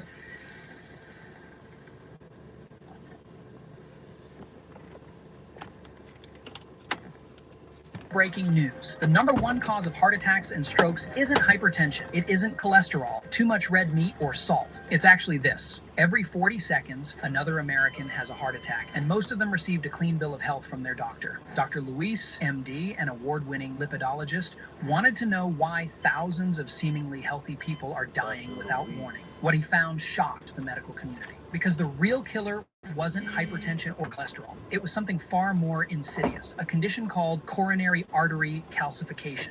But heart specialists have a more accurate name for it, stone heart syndrome, because that's literally what happens. Your arteries turn to stone, blocking blood flow to your heart. Dr. Luis explains it like this. Inside your arteries is a smooth, Teflon-like coating that allows blood to flow freely, like a brand new hose. Smooth, flexible, perfect flow, sending vital nutrients and oxygen to your organs and tissues. But over time, stress, meds, inflammatory foods, and aging cause tiny tears in this smooth coating. Your body tries to patch them up with plaque. The problem is, it doesn't know when to stop. That's scary enough.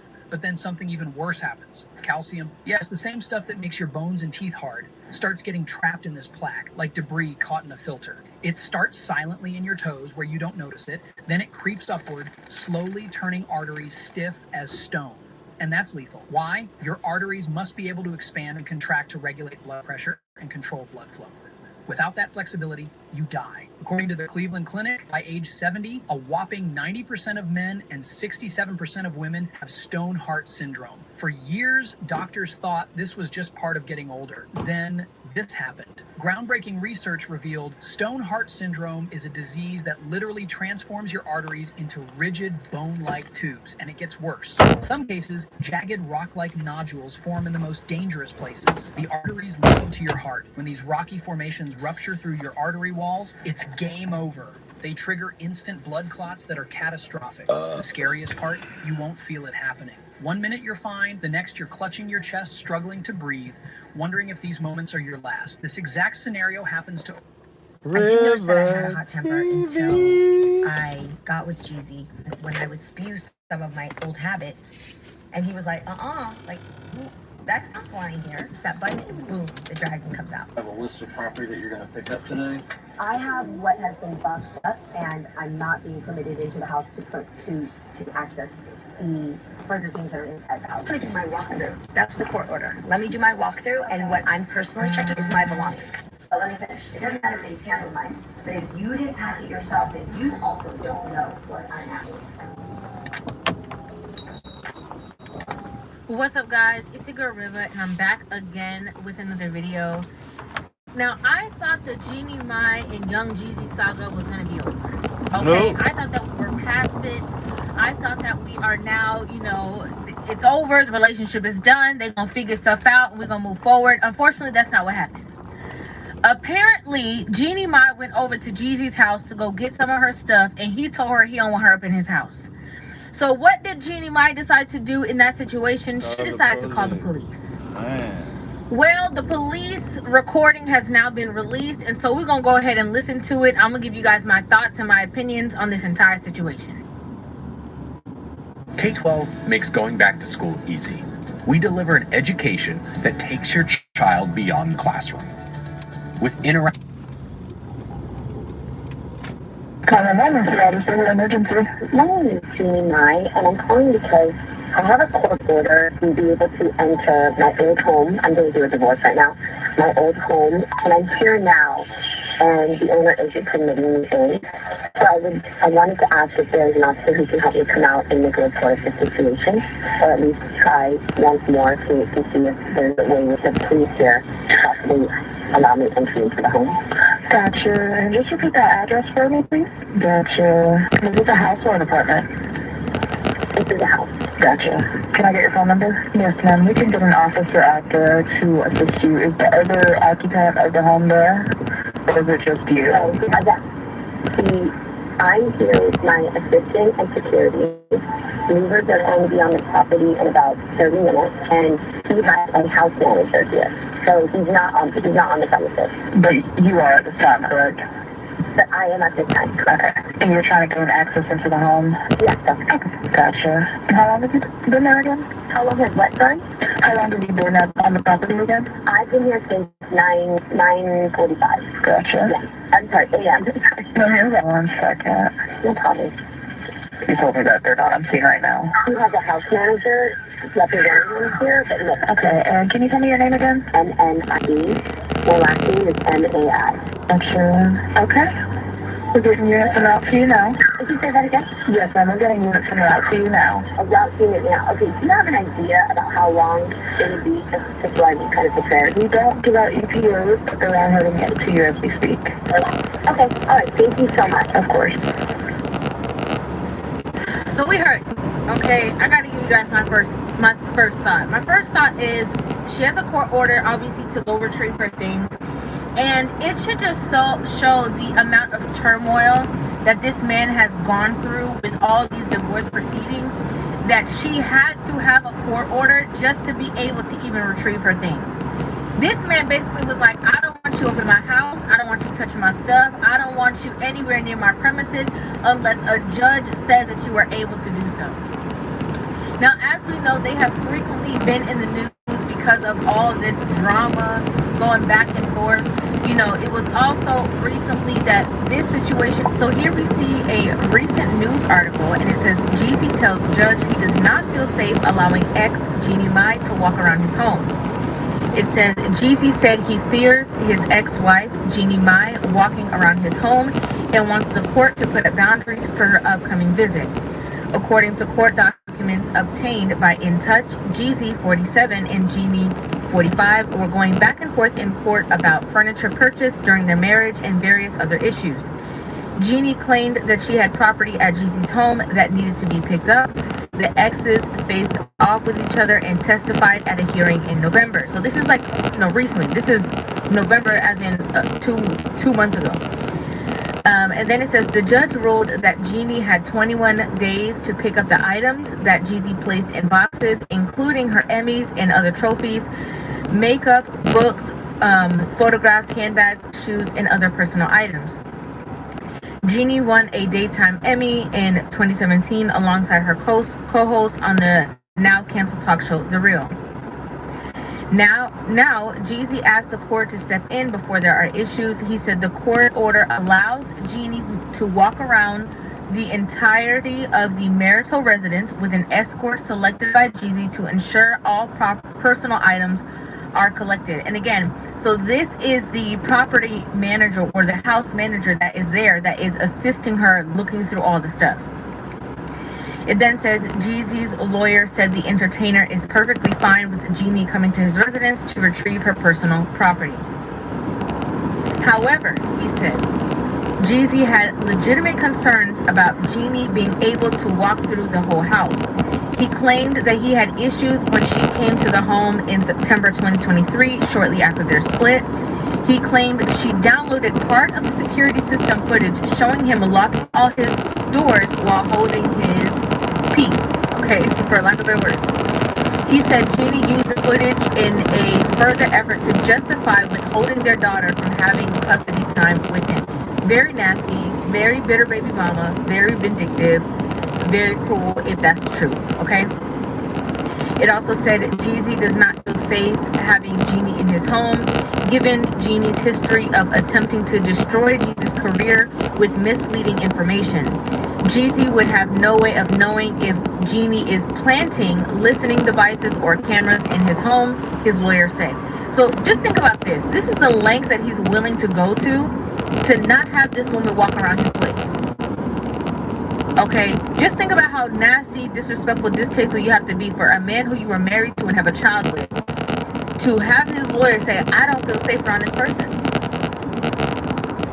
It also says Jeannie is angry about the party's divorce and she is revengeful, which obviously we can tell.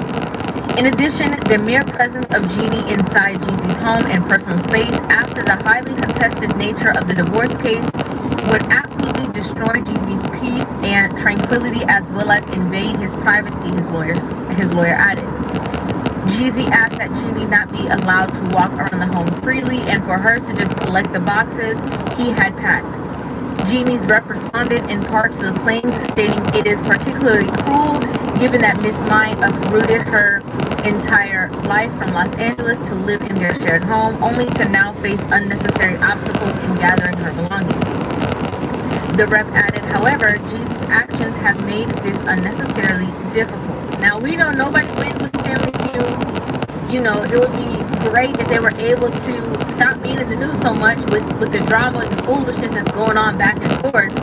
However, again, when women are vindictive in nature, it is what it is, right? It's like you're damned if you do, you're damned if you don't. And so it's sad that a lot of these things even have to get to this level of toxicity.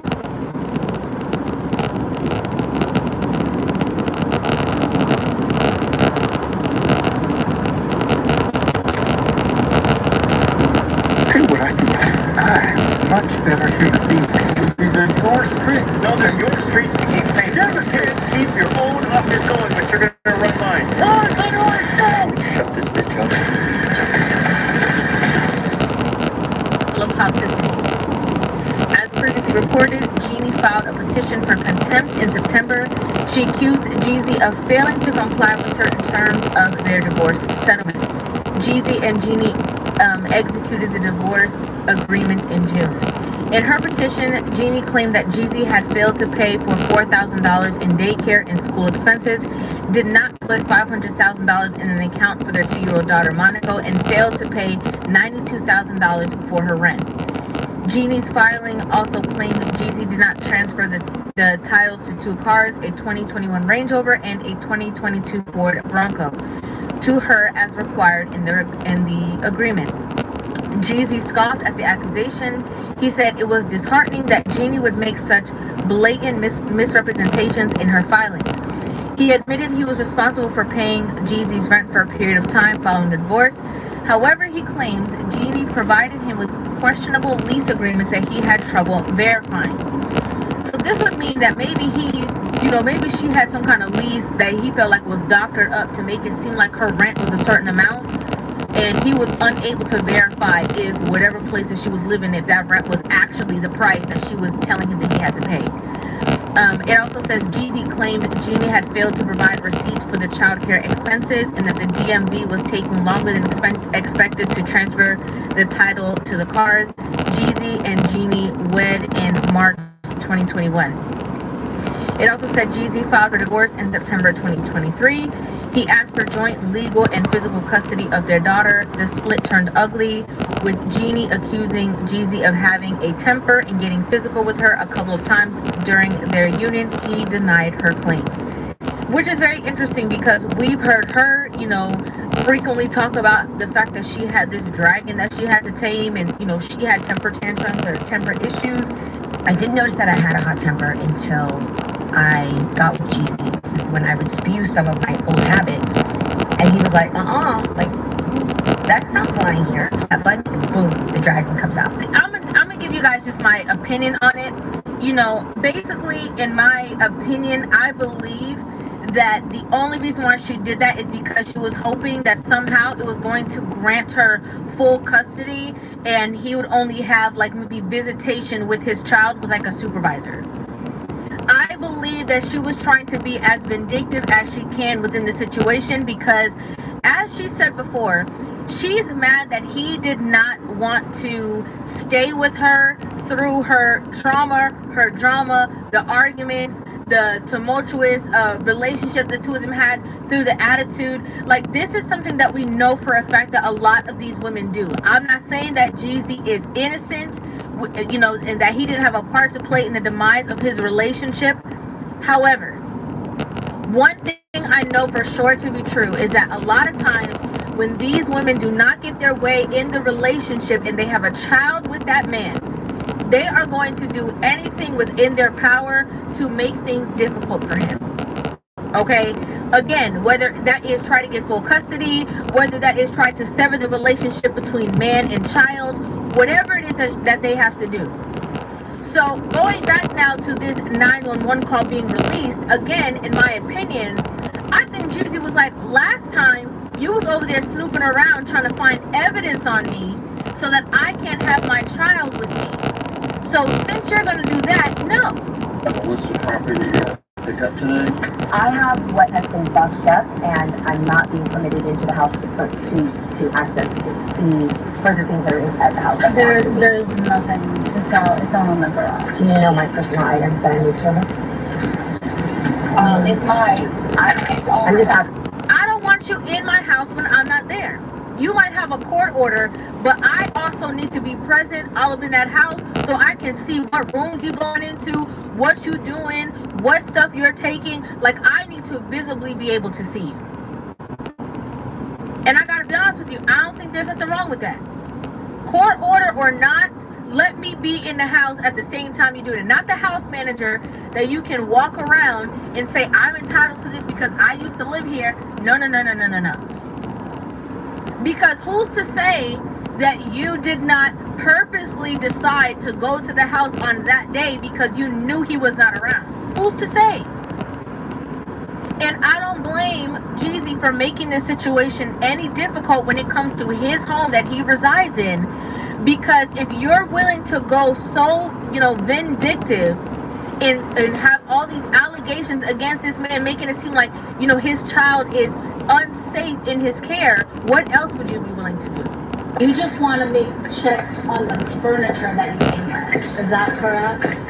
I want to do my walkthrough. That's the court order. Let me do my walkthrough, and what I'm personally checking is my belongings. I moved my whole life from Los Angeles to here. I also had a baby here. I lived in this house. I decorated this whole house. So yes. I don't blame him. Okay? I don't blame him. And again, that same stuff that she said, flared up in the way that she felt that her and him were actually on the same, leveled playing field. And here's a person who is my equal. That's also mind-boggling to me. Okay? We knew her from being a talk show host and stuff like that, but we've been on Jeezy. Okay? Everybody been on Jeezy. And, again, it's sick that because relationships don't work out the way in which these women want them to work out, that they decide to go, to be retaliating and to be vindictive, and again use their children as pawns in these situations that they know for a fact is not going to end up eventually benefiting their child.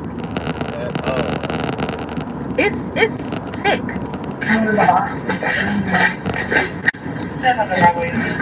So, KJ, are you on the phone? I just want you to know that some of the boxes are damaged with the clothing doesn't expose. Correct. Yeah, just make sure not having respect for one.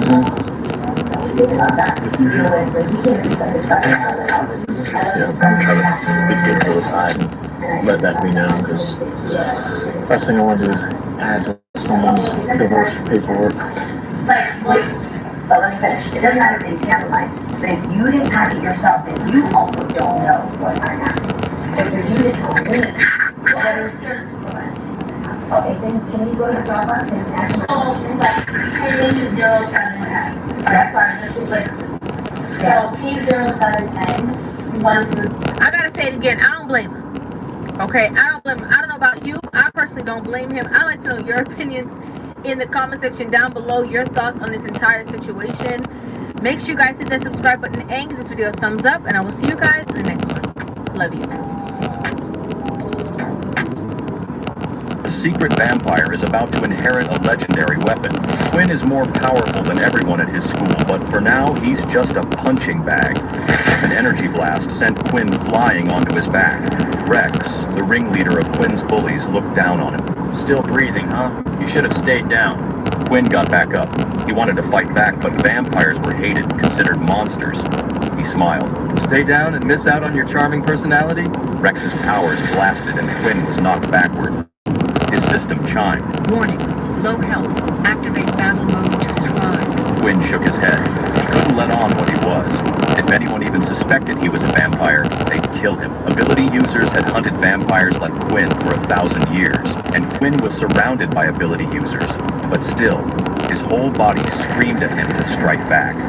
One bite, one taste of their blood, and he'd be stronger than all of them combined. Rex smiled as Quinn writhed in pain. No comeback this time, huh? Quinn forced a smile. Didn't know you needed my permission to hit like a toddler. Rex's smile faded, and he kicked Quinn in the gut again. Quinn's system warned him again.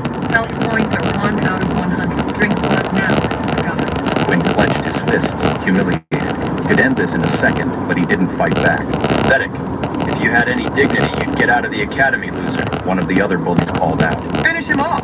Rex stepped up, raising his fist one last time until... Wait! Rex turned, surprised that one of his lackeys was telling him to stop. Then he realized everyone had gone silent. Everything had gone silent. Rex's arm was frozen. What the hell? It's the Ice Queen! One of the students said. Another one covered their mouth. She's the strongest in the academy. The crowd took a step back, and a gorgeous blonde student cut through the crowd, her footsteps echoing. Erin snapped her fingers, and the ice shattered. Leave him alone. Rex looked at Erin, then back down at Quinn. Stay out of it. Erin raised an eyebrow. I wasn't asking. Rex and the others held still for a moment. Then Rex broke out into a grin. Come on, guys. This loser isn't worth the time anyway. Quinn stared, gobsmacked. Erin was so strong that this whole group of students were shaking in their boots. She stopped in front of him. You better get up or you'll be late. She didn't offer him a hand. Quinn stumbled to his feet. What's the big deal? It's just weapon training. Erin shook her head. It's not weapon training, it's weapon selection. And it's the most important day of your life. Come on. She started walking, her footsteps echoing in the still silent courtyard. Quinn didn't follow her. She turned back to him. Come on. He jogged to catch up.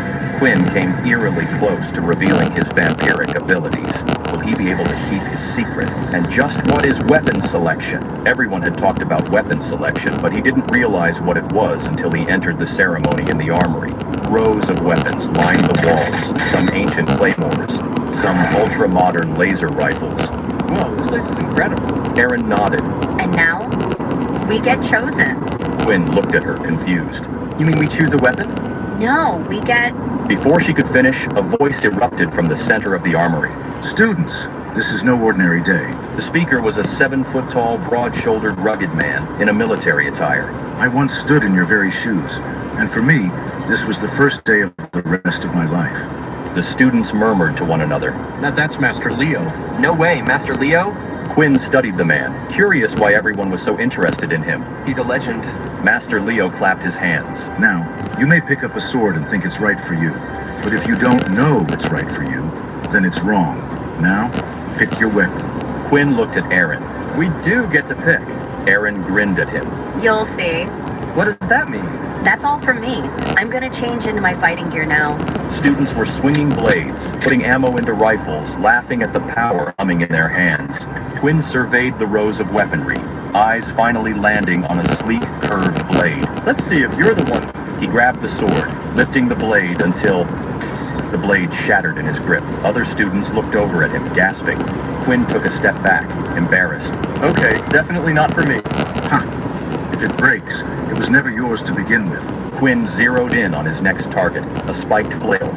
He lifted it, and it felt shockingly light in his hands. Maybe this was his weapon. It should have weighed 1,000 pounds, but in his grip it felt effortless. Only he realized that the flail was floating toward the ceiling. It was weightless in his hands. Not that one either. And then he saw them. A pair of black gauntlets, wicked and jagged like dragon claws. Something deep inside of him stirred. The moment his fingers touched them, the world shifted. A chill ran down his spine. His system flickered to life. Bloodbound gauntlets acquired. Strength, +5, defense, +2, awakened beast weapon. Compatibility, 100%. Quinn didn't feel like he was handling some foreign weapon. He felt like he had found another piece of him, a piece that had been waiting for him. This wasn't just a weapon, this was his. As Quinn stared at the gauntlets with awe, Master Leo appeared over his shoulder. You've got an interesting eye, kid. You think those are for you? Quinn turned to see Leo's eyes flicking between Quinn and the gauntlets. Not many people choose gauntlets as their first weapon. Quinn frowned. Why not? Fighting up close requires no fear, no hesitation, but they're tough, relentless really. You have to match them, or they'll tear you apart. Master Leo's eyes narrowed. But more than that, these gauntlets in particular are special. Quinn stiffened. Master Leo leaned in, inspecting the gauntlets at close range. The former owner wasn't exactly human. Quinn stared at the gauntlets for a time. If he wasn't human, what was... But Master Leo was already gone. Quinn hesitated, then reached out. The moment he touched the gauntlets, something clicked. A pulse ran through him. The gauntlets adjusted, molding to his body. His screen flickered. Bloodbound gauntlets equipped. Perfect match detected. +12 strength, +12 agility, +10 stamina, +10 defense. Whoa! Quinn flexed his fingers. The metal moved with him, light as air but strong as stone. It was a perfect fit, like it had always been meant for him. Across the room, Quinn didn't notice that Master Leo was watching him intently. Does Master Leo suspect Quinn isn't what he seems? Just who was the original owner of the bloodbound gauntlets? Master Leo's gaze lingered. Then he shouted out. Enough dawdling. Let's put your weapons to the test. The students turned towards Master Leo as he strode toward the far end of the armory, where a massive iron door rumbled open. Quinn stepped towards the opening doorway, following the crowd outside of the armory. The ceiling was impossibly high, and glowing runes lined the walls. Master Leo turned to the students. In this test, you'll wield your chosen weapons, but there's one rule here. No abilities. If you deserve your weapon, you need to earn it on your raw talent alone. A wave of murmurs swept over the students. Quinn's jaw hung open. No abilities meant no one could overpower him with fireballs or telekinetic blasts, but it also meant he had no excuse to not fight back. He searched through the crowd, looking for Erin. Where was she? Had she found a weapon yet? Master Leo grinned. The way this works is exactly like you'd expect. Duels. Now, are there any volunteers? Nobody moved until a giant student stepped forward. A duel sounds fun.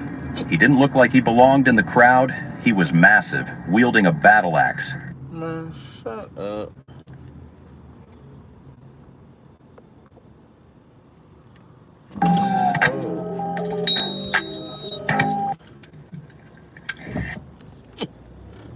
River TV. Yo, hit that subscribe button, whoever you are. Well, I posted a video talking about Jeannie Mai and Jeezy's divorce, and you know, to no surprise to me, a lot of the women in the comments, you know, they came for me. Okay, they came for me. And so what I wanted to do, I wanted to extend this conversation. We're going to address these comments, and we're going to also talk about the root of a lot of these problems that I talked about in the last video with women, with accountability, with the way that they, you know, communicate, with the way that they kind of coddle themselves or each other, and how that is harmful to relationships. So starting off strong, okay, we see this comment where this girl, this woman commented, and she said, "This girl is the biggest pick-me ever. Girl, I feel bad for you." This is all that's left. I'm sorry about that. What are you talking about? The TV stage, okay? Like DED. Maybe because you tried to solo move a 75-inch flat screen with oven mitts and a dolly from Dollar Tree. Hey, the mitts were insulated. I told you we should have called Coastal Moving. They would have wrapped it, strapped it, walked it out like a wedding cake. You dragged it down the stairs like it was a mob movie. That TV knew too much, Dustin. It had to go. Coastal Moving Services. Save your couch, save your spine. Call today before your buddy shows up with oven mitts again.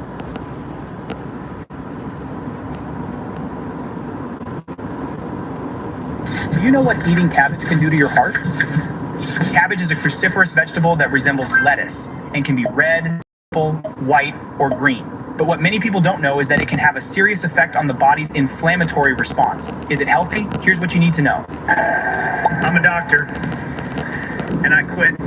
Years ago, I made a New Year's resolution for myself that I would no longer participate in what our country calls health care. It's actually sick care. It doesn't restore health. It just profits off of people staying sick. Like, why don't doctors tell patients that eating something as simple as a grapefruit every day supports blood pressure in a natural way? Why don't doctors tell patients to focus on herbs or certain foods? I believe that real health is possible, and I believe that you are the solution. Most people think it's impossible to get healthier once things start going downhill. But eating something as simple as cabbage and cucumbers can help with maintaining healthy inflammation levels. And cinnamon and brown rice can help balance blood sugar. What else can foods do for our health? So that's why I wrote Living Good Daily. So my book just came out, and it is the guide to help you experience real health. Like literally the guide. It has a 21-day challenge, what to eat, what to do, how to fix it. You can get this resource right now, and I committed that I want to change as many lives as possible, so I'm giving away thousands of these books, and you can grab the free resource. All you have to do is claim yours right now. Now, before they're gone, once I run out, that's it. But I've committed to give several thousand away this year, and you can get it right at this moment. But you have to click it. This is going to be gone, and then the books will be out. So somewhere on this page, wherever you're watching this on, I'm not sure, or whatever platform you're watching it on, find the button, click the button, click it. So find the button on here, you have to click it, click it. The way procrastination is the biggest thief of health, so don't miss out. I'm out of here. Make sure you grab your book. See you real soon. You're still watching, which means you haven't clicked yet. Find the button, click it. Procrastination is the biggest thief of health. If you don't click the button, you don't get the life change, and that's what I want for you. So click the button. Click it. Click below to claim your free copy of Dr. Livinggood's book and discover how to experience naturally good health.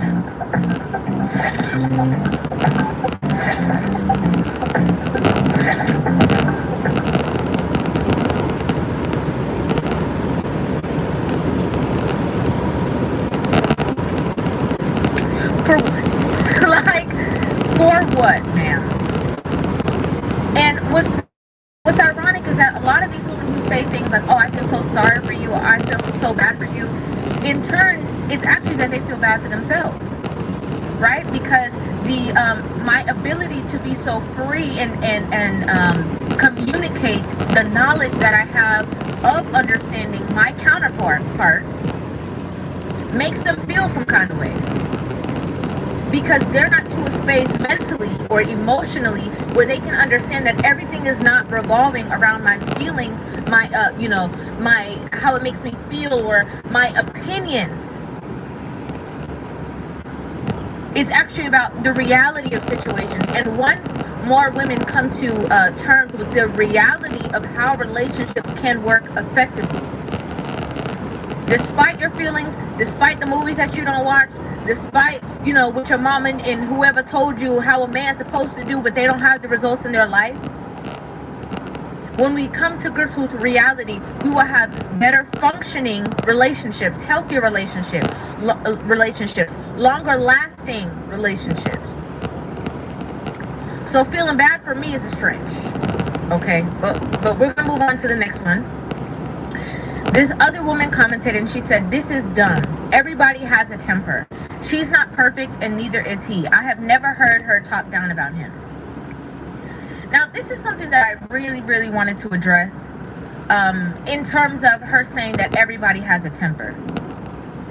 You see, the ideology that everybody has a temper, everybody has a boiling point, and so you just got to deal with whoever's temper you can work the most with. I think this is a little bit of delusion.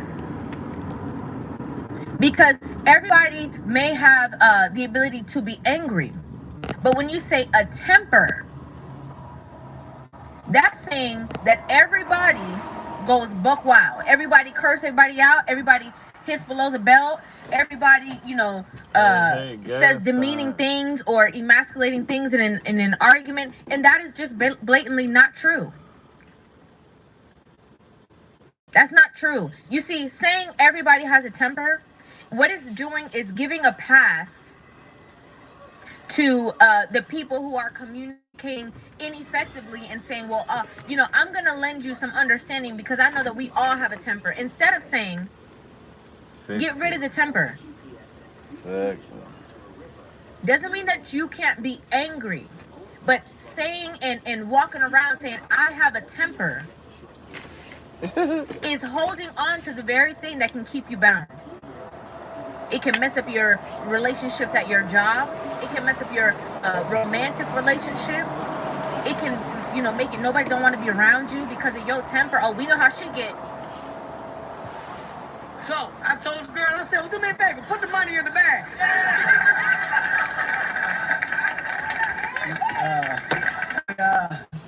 Excuse me. You on your phone? Yeah, oh man, I'm playing this game, Royal Kingdom. Love this game. You're playing Royal Kingdom? Yeah. At my show. I'm so sorry. Because of your temper. Oh, we know how she get. We know how she get. Oh, girl, she just got a bad temper. Saying that somebody has a bad temper is never usually followed by anything positive. Never. It's always going to be associated with something that is negative. And just for the people who didn't see the original video, you know, in the last video when I was talking about Jeannie Mai and Jeezy, I'm going to have the video linked if you didn't see the full thing. But, you know, she was talking about in the beginning of her marriage how she had the quote-unquote dragon within her. And she did not realize that she had any anger because she said that nobody had checked her. Right? So in nobody quote-unquote checking her, when she met Jeezy and he told her like, hey, that's not going to fly with me, she realized that she had some work to be done within her. Facts. When you yourself realize that you have work that needs to be done within you because somebody has just, you know, exposed it to you, somebody has just shined the light on you and let you know, like, hey, you have an issue in this department, obviously it is unbecoming to her once it's revealed to her. We're going to move on to the next one because there's a lot of comments here. Okay, there's a lot of comments and there's a lot of things that I'm going to touch on more than one time based off of the comments that I saw here. So the next thing says, this was a woman. She says, I don't like your message. It is like you are giving off the wrong thing. Like you are saying women should be children to men and behave. How you don't know Jeezy played a part in this? You, the type that will tell a woman she has to go along with abuse and everything else. Now, let me ask a question. Why do women do this? Why do women do this? Why is it that we're talking about a specific topic, we're talking about a specific conversation, we're talking about a specific thing? Why do women have to then reach and grab for things that I did not say that I'm condoning things that I definitely do not condone, just to try to negate the truth in the conversation. Why do women do this? Why? That's what they do. And it's the same thing that you guys do in your relationships. You will have a All the disagreement with your time. partner, and he will tell you things, and the things will ring so true that all of a sudden you have to go and bring up something that has nothing to do with what he's talking about in the moment. You have to deflect and try to create the most obtuse situation because you don't want to stay on topic. And again, because you don't like the message. Yeah. You don't have to like the message. It doesn't make it any less true. That make me feel. And women do have to learn how to behave. Feel. You know, it's interesting because as men have to learn how to behave in society, in life. If they don't behave, there's going to be repercussions. As women, we also need to learn how to behave. It is true. Why is behavior or learning how to behave, why is that only associated with a child? But since you brought up children, I didn't bring it up since you brought it up. Let's use that as an example. When a child is misbehaving, right? When we're looking at this child and saying, hey, you know, don't throw that, don't hit, don't bite, we are teaching the child the skills and the tools on how they are going to be able to maneuver in society as a whole. We want to make sure that they are the best human beings when they grow up. Right? As women, when nobody can't tell you nothing, when nobody can't point out your flaws, when nobody can't say that you possibly have something to work on, what are we doing with you as a woman? We are creating this person in society who feels like they are above the law, who feels like they are above correction, who feels like a man can't tell them what to do, can't show them, although he's supposed to be providing leadership skills, protection, all of these things. But he's not supposed to be able to tell you how you are allowed to communicate with him. How you are supposed to, quote unquote, behave, although he is responsible for you. As a parent is to a child, he is responsible for you. But in his responsibility, he can't communicate on the ways that you're supposed to behave. Make it make sense. I'm not even going to address the part of abuse and everything else because we all know that's foolishness. Like, we all know that's foolish. That does not make any sense.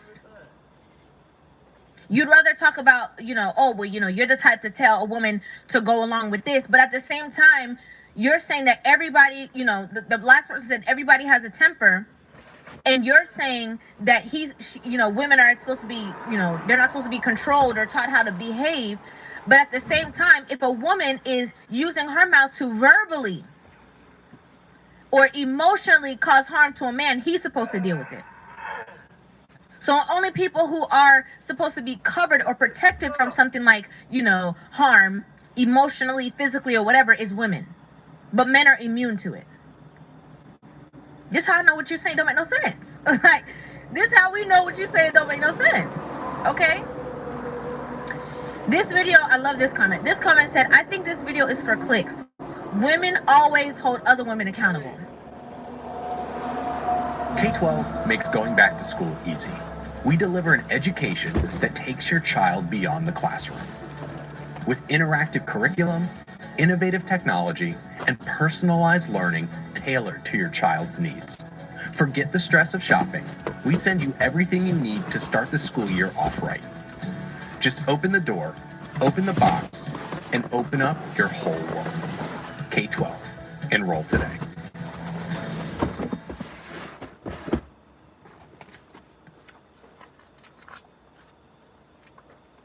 Last night, the family was murdered.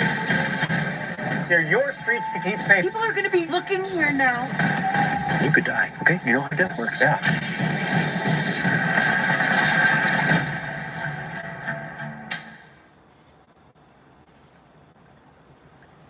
Who gonna tell her, y'all? Who gonna tell her? When and where? When and where do women hold women accountable? Besides here. And other places like these. When and where? The majority of women go along to get along. They support the buffoonery. They know that they can't tell their friend the truth because if they do, she might not be her friend no more. We're in a space that if you try to correct a woman and tell her like, hey, you know, the way that you're representing us or representing ourselves, you're going to get shamed for it. You're going to get cursed out about it. You know, people going to wring your neck about it. This is delusional. Again, the delusion. Women used to hold women accountable. Women used to be able to hold women accountable. And then we got this new era of women. Can't nobody tell me nothing. My mama can't. My daddy can't. You can't. I'm perfect. I can't do nothing wrong. Even if it is wrong, there's somebody else that I can point out and blame and say, it's their fault why I did this. Let's move on to the next one, y'all. This person said, let me make sure this was the next comment. Yes. This person said, you have zero compassion for her. So he has no blame. Him, I have no idea what she was trying to say there. It's a marriage. It's both of them. And why you keep bringing up her past marriage? Okay. I really want to address this. It is a marriage. There are two parts to play within the marriage. You see, the problem is, you're asking me, why am I bringing up her past marriage? Because there's a such thing called patterns. Patterns. If we look at your past and we are analyzing and we are seeing some faults that you had in that relationship, now we're moving on to a brand new relationship with a brand new person, a whole different scenario, and we are seeing a similar pattern. Does it not make sense to bring it up? You can have compassion for somebody and still tell them the truth. Again, that's the problem with the sisterhood. You think compassion is, I'm going to get in the bed with you and I'm going to cry with you and I'm going to say, woe is me with you. That's not real sisterhood. Real sisterhood is saying, girl, go fix it. Girl, you better try. Girl, don't talk to him like that. Girl, if there's any chance in saving this, you better be the first one there communicating with him. Girl, if he said that that's it and he don't want to be with you no more, you better learn from this. Otherwise, you will end up alone forever. Otherwise, you're going to repeat the same quote-unquote pattern again.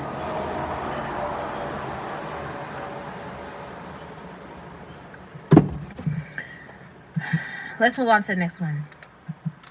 So in the last video, there was a point in the video. Again, you guys have to see that one to understand this one fully. But there was a point in that video where a woman was saying, you know, that she feels so bad for Jeannie because, you know, she was in a relationship before and this and that. And, you know, it didn't work out. Now she's with him and it didn't work out. And now she has a child. And, you know, I was stating that her first husband that was with her for 10 years, you know, she could always find him. He was home. He accepted her with her boss chick mentality, all that, and it still was not good enough for her. Now she got with somebody else who wasn't playing that, and it still didn't work. So there was a couple of women who commented and were trying to check me and correct me because, you know, they wanted to let me know. This was a better one of most of the comments I got, but this comment said her first husband did step out on her and got his now wife pregnant while they were still married. But yes, she does need to take blame in her actions in both of her failed marriages. Again, this was one of the nicer comments. I want to see if the next comment, oh, okay, no, that was somebody else. Okay. That was one of the nicer comments. But I want to say this to all the people who were saying, oh, he did cheat on her and he was not this and he did this. Do you realize that that is only proving the point of the problem? Do you realize that? This is not making the situation any better. Like, this is not making it where it's like, oh, well, you know, he cheated on her and they were together for 10 years and he left her and now she's with somebody else and he left her. Like, you do realize that this is only showcasing a certain pattern. Now, let me be very clear. I am not saying that every time a man steps out in a relationship, we need to look and examine the woman and see if she's at fault, because some men have an issue. Right? And that issue is that they're trying to lie to themselves and trying to convince themselves that they only want to be subdued to one woman, or that marriage is for them based off of societal standards. And they really don't want that. I totally forgot to pee after sex, and you and I both know the consequences of that. Old me would be grabbing 2 large bottles of cranberry juice right now, but one of my girlfriends told me about Eucora. Eucora is what all the girls are buying now, to take back control of their urinary health and get the support they deserve. Eucora flushes their pink lemonade drink mix that helps flush your urinary tract. The packets are so compact and so easy to carry with you everywhere. They really don't want that. That's true. But there are also situations where, as I said before, a man will either leave because he's not going to tolerate the disrespect. He will either physically leave you or he will emotionally leave you. Because of your disrespectful attitude, the way that you communicate, the way that you hit below the belt, the way that sometimes some of y'all get physical. We have to highlight this. Let's move on to the next. Again, there's a lot more here, and I want to make sure that I get through all of it. This comment said, I agree with most of it, and I see why he divorced her. However, I don't agree with just because he was the one that filed, that means she's completely at fault. I was married for almost 10 years to a man that wasn't faithful to me. I forgave too many times, and because I believe in the institution of marriage and marriage vows, I kept forgiving. Things didn't get better until he wanted to divorce me. After all that mess he put me through, still had the audacity to file. Nah, some people just want to be not, some people just want not to be committed. I'm truly tired of people saying that the one who files is the one that didn't do nothing to take the relationship. I don't know. Okay, there's a lot of typos here, so just bear with me. I just listen and shake my head because that's not true in all cases. Yeah, he came back multiple times to manipulate me again. I was good, no thank you. We have to understand, when we talk about women as a whole, we can't talk about you and your scenario. We can't take just your scenario and take that to the bank. Because when we look at literal marital statistics, women are the ones who file. When we look at statistics, there are men who will stay in marriages because of the kids, because of duty, because of the shame that they will get from their community, because other people will shame the man while they support the woman when she leaves a divorce. There are men who will stay. So when we look and we see a man who is saying, I don't care about these vows, I don't care about this, I am out, we have to examine that situation very keenly. Because most of the time, it is very telling of the situation and what happened. And again, when we dial it back, when we rewind the tape and we look at the last situation, what did that person have to say as well? Everybody can't be a liar. Sometimes as women, we have to look within ourselves and say, okay, what did I do to add to this situation? Was I not there? Was I disrespectful? Was I not a safe place for him? Was I not peaceful for him? Was I not comfort for him? Was I running him out the door? Was I demeaning him as a man because I make more money? That's the truth y'all don't want to talk about. Yes, there are cases that women push men into the arms of somebody else, but y'all don't want to talk about that. It's true though. It might hurt your feelings. Don't make it a lie. Okay, let's move on. Next comment says, with all due respect, it sounds like you were on Jeezy's side. We are not in their relationship. You raised some valid points. However, if you did your research, he filed on June 15th. This was right after they got back from celebrating their wedding anniversary in Vietnam. Can we look at Jeezy's past relationships with his children and his baby mamas? I feel sorry for her. I believe she was blindsided. Getting in a relationship with Jesus. If a man goes on a wedding anniversary trip with his wife, and he comes back and files for divorce. Let's just use logic here. Let's just use logic. If a man goes on an anniversary trip with his wife and he comes back and files for divorce, does that not mean that there were problems? Just because as the public you see them get on a trip and they looking happy-go-lucky on the trip, you don't know what happened. Sometimes when you get out the country, that's when you realize, hold up, this is supposed to be our happy time. We're on vacation. We're supposed to be loving each other, communicating with each other in a blissful manner. We're not supposed to be having any toxic problems that we've had at home. This is our chance to redeem ourselves. You see, if you go out with your man on a trip and y'all supposed to be, you know, hanging out there, it's supposed to be a positive time, that's supposed to be getting freaky in the bathtub, and there is conflict on that trip, and he realized nowhere I go with you is there solace, there's not peace at home, there's not peace out the country, there's not peace anywhere, that's how he know the relationship is over. Got to go. If you're forgetting simple things and mixing up names, you need to know the elephant trick. Brought my memory back and it's over. Got to go. We keep, you know, in this particular video, we're talking about holding women accountable. Everybody wants to pull from the man's side. I'm not talking about him. I'm a woman. I'm talking as a woman, and I know our faults. I know our problems. I know the things that we do to ruin relationships. There you go. The same way that everybody wants to come here and point blame at him, why we can't focus on the topic at hand? Never can. Why can't we focus on that?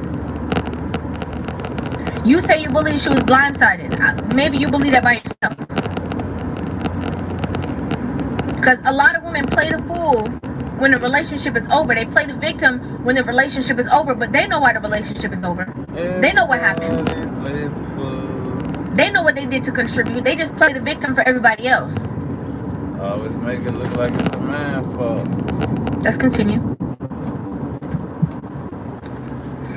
This person said, let's stop acting like he wasn't the problem too. He had 2 baby mamas that he made single mothers. He is a self-hating black man that thought he was getting a submissive, docile Asian woman. It didn't work out like that. So once again, he dips out after making yet another woman a single mother. Can I just keep talking about the fact that every comment that you guys are saying is only proving the point? If he is a man who has never been married, if he is a man who had long-lasting relationships with women, maybe even brought children into the world with these women and did not see it fit to marry these women, and then he meets a woman and decides to marry her, that is only telling me that he thought or he saw something within her that made him believe that she was different than the rest. Okay, this man is in his 40s. He's never been married. If he decides to get married at his big age, that means that he saw something in this woman that he thought was different, that he thought that she was set apart, that she acted in a certain way. And let's not play fool, women. A lot of women use their representative and they are showing the best version of themselves. They are, you know, waking up in the middle of the night making sandwiches. Oh, baby, let me rub your back. Oh, baby, let me rub your feet. They are showing their best self to show that they are better than the rest. Oh, I'll understand you. Oh, you know, oh, you like a girl picture on Instagram? I'm not mad at all. Yeah. Oh, I don't got no chip on my shoulder. Oh, no, honey. I am so above that. I am so different. Then the ring come on, or they get pregnant, and the true them come out. Oh, where you going? Who you think you going with? Oh, no, you a husband now. You can't do that. Let's tell the truth. It is even more of a reason for him to leave if he decided to marry you because of your difference, and then you flip the switch. Now he's like, oh, okay, you bamboozled me. Oh, no, I got to get out of this thing. I'm not going to be 10 years into this thing with somebody who, it's not who I signed up for. I'm not about to do this. Okay, let's move on to the next one. This person said, so now I don't like this girl doing the commentary. That's me. She don't like me. Her husband cheated on her. He had a whole baby. The woman was pregnant while they were still together, so yes, he was cheating on her. Research. Okay, I already addressed this. That's only proving the point. That's only proving the pattern. You're not doing nothing. And not liking me is not going to stop me from telling the truth. Okay, let's move on. Same thing. Didn't Jeezy get multiple women pregnant and not take care of any of his other children? He dumps every woman he impregnates. Okay? And instead of breaking up with Jeannie face to face like a good human, he blindsided her for all the world to see. Whomever is defending him has a super low self-esteem. That's what she's saying. I'm defending him. I have a super low self-esteem. Okay. First of all, I have not seen anyone anywhere say that you don't take care of his children. I never seen it. I'm not saying they don't exist. I personally never seen it. A couple months ago, these same women who were mad at him were talking about, oh, you know, their couple goals. Oh, you know, he's such a good husband. Oh, I need to get me a man like Jeezy. Y'all was the same ones. So now when I point out a focal point or a possible reason, because people don't get divorced for one reason. There's always many reasons. When we point out something that she addressed of her own fault, and I'm speaking on her own fault that she addressed herself, now I got some close up. And again, don't get it twisted. Not because she made a post talking about, you know, praying for him. Not because some people do things because they still trying to make it work, even when it's already over. Stop with the blind side. Because just like you don't know that, I mean, just like you saying I don't know that, you don't know that. She could very much know. Next, this one says, you sound as one-sided as a woman without a man.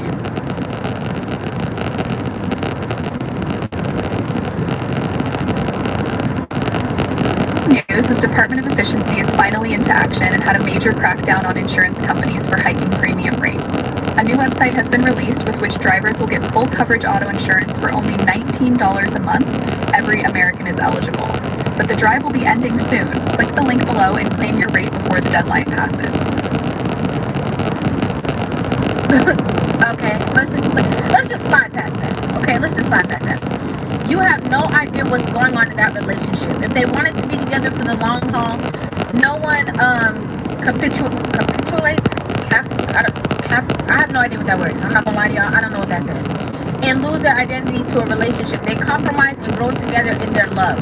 When a child is introduced into the relationship, you work harder because your love created something bigger than the both of you, and you have more to lose. This is foolish.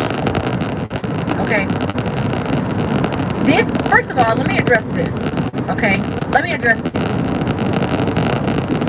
You see, when a woman gives insight of a problem that she has within her relationship, she's giving us an ounce of a very bigger multitude of an issue that is obviously being addressed between the two of them.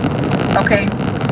Even if this is not the one straw that broke the camel's back, it is obviously a part of it. And I would even go out there to say possibly a large part of it. Also, when we have this conversation, this is not only just about the two people that I'm talking about in this one conversation.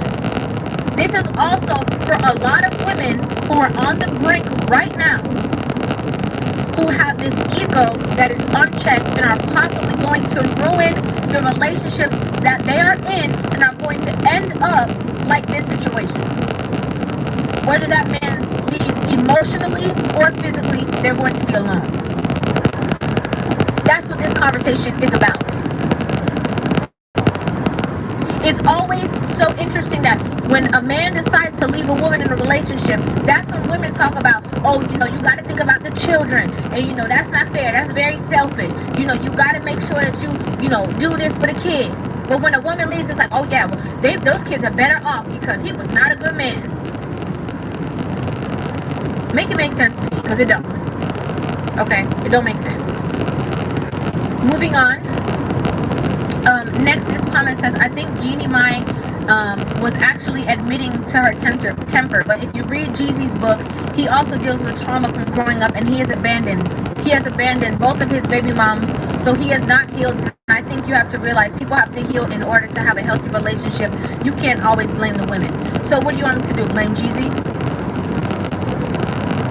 If you keep saying that there's two people have a part to play in a relationship, and I'm holding Jeannie Mai accountable, do you want me to now turn around and blame him? I'm a woman talking to women.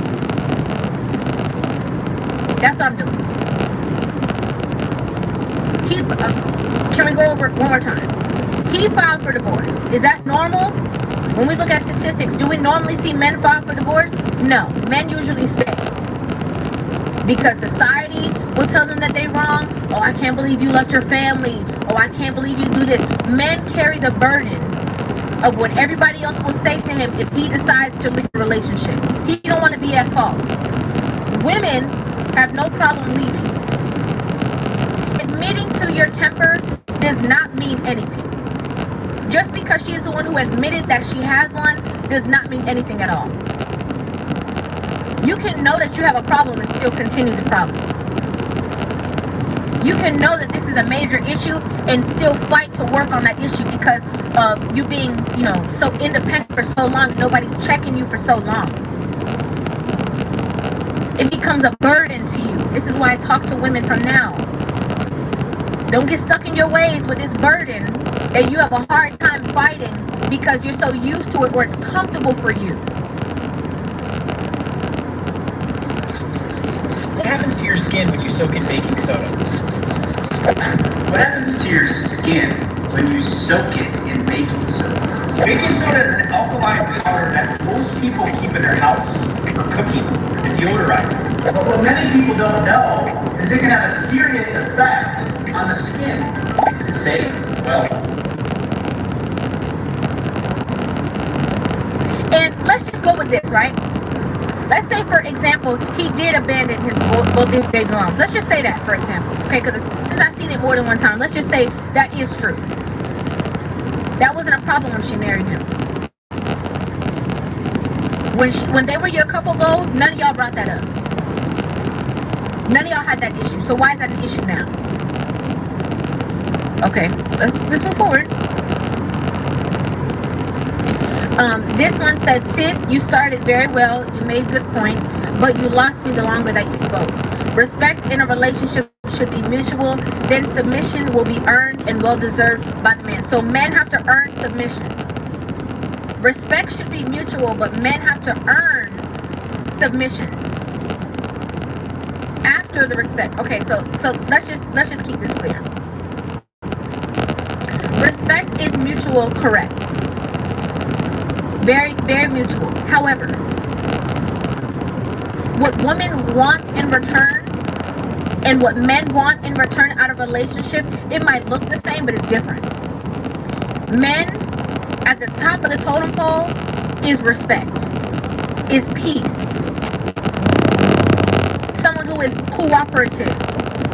Women at the top of the totem pole is love, affection, admiration.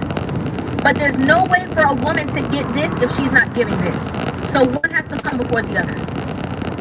So it's not about him being more important or him being more deserving of respect. It's about order. That's why a lot of women have a hard time understanding this, because a lot of women are out of order. But y'all not ready for that conversation either. I love this comment. This comment said, ooh, child, the accountability in this video. Listen, I made a video prior to the Jeannie Mai situation, and I was talking about, out of love for women, it's very disheartening when I see women who are in situations or in relationships and they almost get to the mark and they miss it.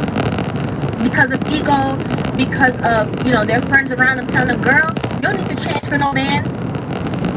But out of love and wanting women to experience love, out of wanting to see successful relationships, I'm going to hold you accountable. But I love you though. You might not see it as love.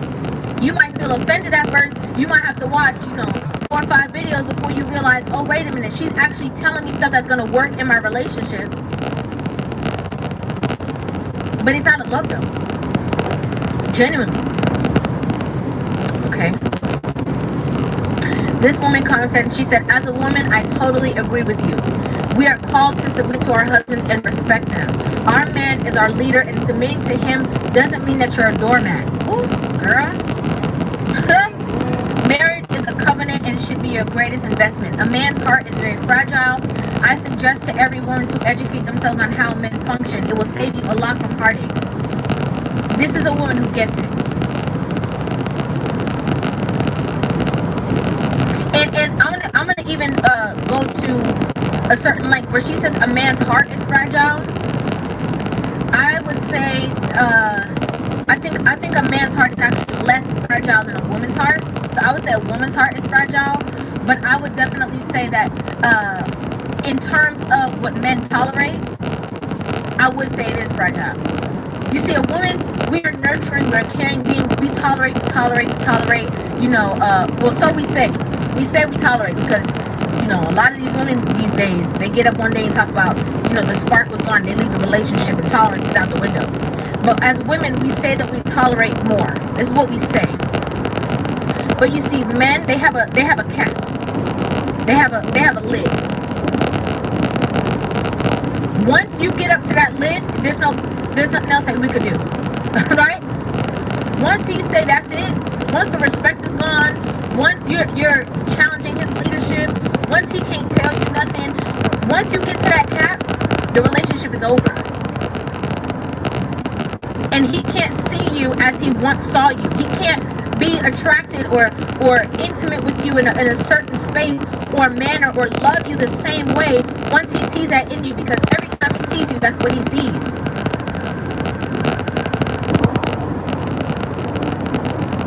Women say, oh, well, you know, he did this to me, and he did that to me, and I stayed with him, and I did this, and, you know, all I did was this one thing, and he left me. That's because as a woman, our nurturing, our calming, we're supposed to be like that. That's how we're supposed to stay. We're supposed to be, you know, we're supposed to resonate in a space that is forgiving, that is peaceful, that is calm, that is tranquil. That's the same tools that we use to raise our children. That peace, that tranquility. It's okay. It's patient. That's why when a child does something, they come to mommy and they cry. Oh, I did this, and then, okay, babe. Compact does not mean sacrificing your yield for a smaller space anymore. This is the X465 Watt Pro LED. Okay, babe. That's how women use the tool. I'm going to tell your father, because he's going to come in here with his logical mindset, without emotion that I'm using, and he's going to check this child. Women are very emotionally driven. Oh, I love him. We've been together for so long, and we did this, and we did that, and even though this, you know, I'm going to try to do this and that. A man can love you so much and still leave you, because it's not about the emotion. It's about the logic. I love her, but does this make sense? Okay, let's move on. I could keep going, but let's move on. There's a lot of comments. A man actually commented this one. All these other comments you've seen so far have been women, but this is a man who commented this, and he said, imagine losing everything simply because you couldn't just stay chill. Wow. And I hate to say it, but so many women experience this. So many women lose the man, not just a man, because they be like, oh, you know, you could get a next man. No, so many women lose the man, the leader, the provider, the communicator, the lover, because they couldn't tame the beast. And the real truth is, a lot of women are looking at taming, and instead of taming, you should be getting rid of the beast. The beast shouldn't even exist no more. It's sad, but this is why I have these conversations. This is why. Because a lot of y'all, if we tell the truth, a lot of y'all are on the brink of losing it. Okay, let's move on. This one said, ouch, this checked the crap out of me. My mouth has always been a problem, and now I'm really realizing it. It's going to be hard, but I'm going to work on it. I may have a second chance at a relationship that I had a hand at messing up. We have to be accountable for things to work. Let me just say this. You see, you being here is a point in the right direction. But you have to just be sure, as women, that you're not just seeing these things, getting this confirmation from what you see on the internet, hearing these videos, making these comments, and you still doing the same thing. The real work is when you get angry. The real work is when things are not going your way. How are you going to respond? That's your time to shine. That's your time to say, okay, I have to be accountable on this. Let me count to 10. Let me hold up, babe. Babe, I'm not ready to talk about this right now. Can we talk about this in a minute? That's your time to go get a pen and a paper and write down how you feel and not just lash out at this person. That's your time to put the shut to the up. And be quiet. When he said he's done talking, you walk away and say, okay, no problem. Can we talk about this later? I love when women are in a space that they actually understand the necessity for these conversations. That they're in a space that they say, okay, yeah, I have to work on this. Yeah, you know what? You're right. I'm not going to take this and just hear it and be mad about it. I'm going to internalize it. I'm going to work on this to be the best version of myself. As she said, she had a hand at messing up her relationship, and now she might have the chance of fixing it. Girl, fix it, girl. I'm here for you, girl. Next one said, I feel bad for her and the baby. She really loved this man. She needs to kick all the family out the house, especially her mom. Go get therapy to heal. Now, I do feel bad. Don't get me holding somebody accountable that I don't feel bad. I do. Very cute baby. You know, it seemed as though, as I said before, in my last comment just now, she was at the brink. She realized the problem. She tried to work on the problem. But the truth is that the best thing that she can do is learn from the situation. That's the best thing she can do. And listen, there's a strong possibility she can learn and they can maybe get back together. There is a possibility. We don't know. But it would take her doing a 180. Really evaluating and saying, listen, I'm not going to do this. I'm not going to do that. I might cut these friends off. I'm not going to hang out with these people. I'm going to do whatever it takes to be with you. I'm going to humble myself. A lot of women don't have the ability to have humility and humble themselves. That's why they lose out. Because real love will cause you to humble yourself. Because you can say you love somebody.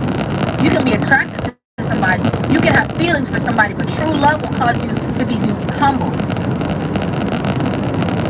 It's 2025.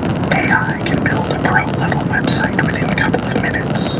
Meanwhile, you're still asking it how to write emails. Seriously, you've got one of the most powerful tools ever invented sitting right in front of you, and you're barely scratching the surface. Tomorrow, we kick off the 28-day AI challenge for beginners over 40. Just 15 minutes a day to level up. In 1 week, you'll feel unstoppable. In 2 weeks, you'll have your strategy. In a month, you'll wonder why you didn't start sooner. Tap the screen to join us. True love will cause you to be humble. Okay. Next person said, outside of adultery and abuse, if the marriage is over in 2 years, they didn't get ready for the right reasons, period. I won't say that. And let's just be clear. When we talk about abuse, everybody talks about like physical harm, but we have to talk about emotional and verbal. And men go through real things emotionally and feel things deeply as well. Not just because they don't express themselves the way that women do doesn't mean that they don't feel things. And we have a society where we make it okay that a woman should be able to beat upon a man, yell at him, scream at him, curse him out, talk about his mama, and he's supposed to stay because, you know, it doesn't hurt him the way that it hurts a woman, and that's not true. That's not true. Verbal harm is just as painful, sometimes even more traumatic than physical harm. I'm gonna keep it real with you. Next, let's move on. I want to get through these last couple of ones. This woman said, when I was a teenager and I would blow up and argue back with my father, one thing he always said was you better control your temper, because if you don't, your man is not going to want to deal with you. You will always have to have the last word. And I will say, when I got older, I learned to listen to my father and learn how to be submissive. And I'm so glad I did. I've been married to the love of my life for 13 years. Thank God for my father's advice, because if it wasn't for him, I would probably be single and would. This is why fathers who lead first are so vital in homes. Not the fathers that say, happy wife. Oh, well, just do what your mama say. Those do not give you the proper tools to have a healthy and successful relationship in the future. These dads that even when the relationship doesn't work out because maybe the mom had these toxic traits and the father and the mother could not get along because he was not going to deal with that. And these women try to tarnish the relationships with, parent and child, especially if he has a daughter or a son, honestly, both. It causes more harm to the children than it does the father, because he already knows what he knows. He's grown already. He already knows what it takes to be, a successful human being. These children are the ones that have to learn how to navigate relationships in their life. So when you tear these children away from their father, you think it's hurting the daddy, is hurting your children. Because now she's going to have a hard time navigating what kind of man to be with. And he's going to have a hard time navigating what kind of man to be. I love a father who will check his daughter, child, or his son. I love a father who checks. Let me just say that. I love that. It's needed. Next person said, it's possible that she didn't know. How can you know when no one checks you? They say, oh, you know how she is. I was the same. It took a strong brother to put me in my place. Every day I focus on what I say and do, because you can't ask for what you don't give. That's respect. I believe she did know. I believe she did know, but I think she just, took that as a way of like, oh yeah, I'm a strong woman. A lot of women equate like strength in a woman being to have a nasty attitude, being disrespectful, being, uncheckable, untamable. That's what a lot of women, again, attach the strength of a woman to be. And it's not true. Strength is patience. Strength is having a calm demeanor when there's a whole lot of chaos going on. Strength is peace. Not, you can't tell me that. You can't. That's not strength. And another thing is that, this woman said that she was the same until she had a strong brother put her in her place. But I just want to also, touch on the fact that there's a lot of women who don't have to be put in their place. I know that a lot of people don't realize that, but there's a lot of women who don't have to be put in their place. This whole, I got to be put in my place, that means that there was something wrong along the journey that made you feel or made you comfortable with the way to communicate. That's a conversation for a different day, though. This person called her out. This person said, for 10 years, no one has checked her about her attitude. Most women realize that their attitude and their mouth can destroy relationships and avoid accountability. True. They don't care. They don't care.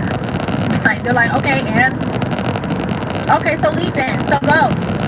I can replace you. Another person said, this is real. I lost a 10-year, this is a woman who said this is real. I lost a 10-year relationship for the same thing. Lesson learned. Gotta keep it real.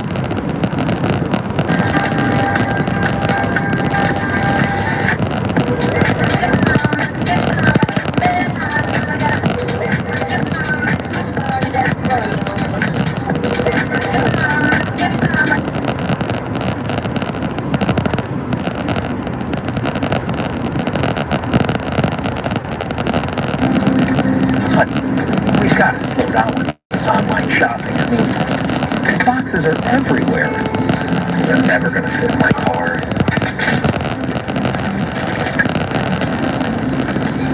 What is that? Well, we needed a bigger car. So I went to LauraView@GMC.com and I found a perfect vehicle at the right price. And they shipped it right to our front door. And they're the #1 volume Buick GMC dealer in the entire country. So they have a reputation that we can count on. I thought we agreed to slow down the online shopping. No, we said no more boxes. And that didn't come in a box. Power Buick GMC, you can buy a new vehicle entirely online. Select your vehicle, financing options, trade-in, and even sign. And best of all, we deliver. Visit PowerBuickGMC.com today.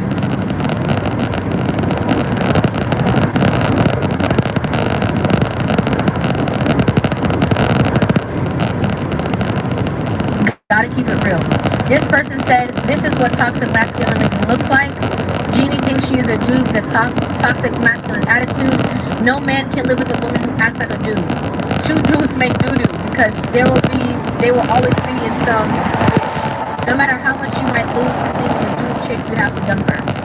Listen, once you have a man who's a leader, you know, who is not raised in a mentality that he's put the woman first, above his feelings, above his self-respect, above his honor. Once you have a man who respects himself, there's no way that he is going to be challenged by the woman who he's intimate with in a relationship. It's not going to happen. He's not going to deal with it. He's not going to take it. This woman said, I just know in my eyes men are supposed to lead, but I'm old school. I don't want to be the woman and man in a relationship. Girl, you can say that again. I just want to be a woman. And I want to say this little tidbit before I continue to read. Do you know how much it takes to be to be a feminine woman? On top of your health, on top of your exercise, on top of, making sure that you are spiritually aligned, making sure that you are, submitting to the authority of your husband or, your man, making sure that you are calm in a place of, like, it takes a lot. You have so much time that you are spending trying to be the man that you are neglecting what it takes to be the woman. You can't even be fully who you are as a woman because you so busy talking about, well, I gotta be the man. No, you don't. You have to be who you are. Some women try to use this excuse, oh, well, I gotta be the man because he's not stepping up. No, you're using that as an excuse so that you can be comfortable doing what you always done. That's a different conversation for a different day. We might have to have a part 2 to this video, a part 3, I should say. This woman said, if you have the right man and he's being led by a higher power God and you let him lead in my eyes what he's supposed to anyway, there's nothing he won't do for you. Facts. A man who's a leader, if you play your role, he's gonna play his 100-fold. He will cherish you, and Jeezy is one I can't see letting a woman lead him. He seems too much like a manly man. I can't see him letting a woman disrespect him, whether rich or poor. He just don't strike me as a type. This one says, what's up, opinion seekers? My ex tried this and I sent her back to the streets. She was in disbelief, thinking that the marriage was stronger than the respect that I require for myself. She found out the hard way and now she's single to this day. When I dismissed her, I walked away with a smile on my face because I refuse to be disrespected in any kind of way. Man who respects himself not gonna put up with it. That's just the truth. This woman said, God, I wish I had started listening to River sooner. I'm a good man, and now it's one of my biggest regrets. But I'm glad that I now have the chance to be the best version of myself. This is only your chance to grow and evolve. I hate to say it, but sometimes when it's the man had got away, sometimes it is your biggest lesson that you're sitting there and you're still trying to replace that man. But if you change and truly evolve, there is potential that you will be with somebody else. There is potential. If you truly change and you truly check these things. Some men are in a situation with a woman and they put in so much work with this man. And at the end of the day, sometimes you have to come to grips with, you might be the man that causes her to change for somebody else. Because it might not be. You might have to be her lesson. And it's sad, but it's true. Okay, your peace might require you to leave. This comment, this woman said, what many people don't realize about marriage is that it provides you a permanent atmosphere to recognize your flaws in a safe space with someone you trust, love, and respect. It's quite literally one of the best benefits about being married. Marriage will refine you and develop you into the greatest version of yourself like no other relationship that exists on earth. Problem is, so many people these days are too selfish and stuck in their ways to allow the transformations to occur, girl. This is also why marriages statistically fail within the first 3 to 5 years, because people don't understand it's the beginning phase of the transformation, which is typically the toughest but most rewarding phase of marriage. Such a shame and a loss. She missed out on a great opportunity to become a better woman. Let me tell you something. This is the truth. And to be honest, I have a lot more, but I think I'm going to end it right here.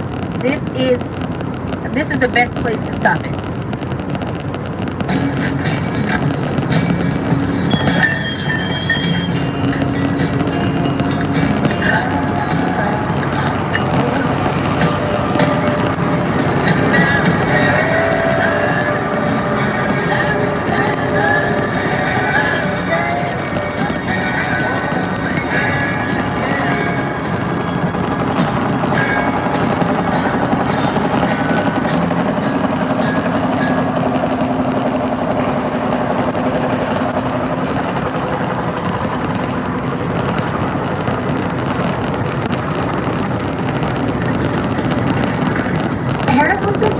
But with like a slight wave, a bit of frizz, and dried ends, which according to Hair Talk means I have naturally wavy hair. So I took the crow's quiz and I found out my exact hair type, 2B waves, but also it asked me about my hair porosity, scalp condition, density, even my hair pulse. Then it created my custom formula that is perfect for my slightly wavy hair. Like it's more moisturizing than straight hair products, so I get that volume and shine, but it's not as heavy as curly hair products. It doesn't get like greasy and weighed down.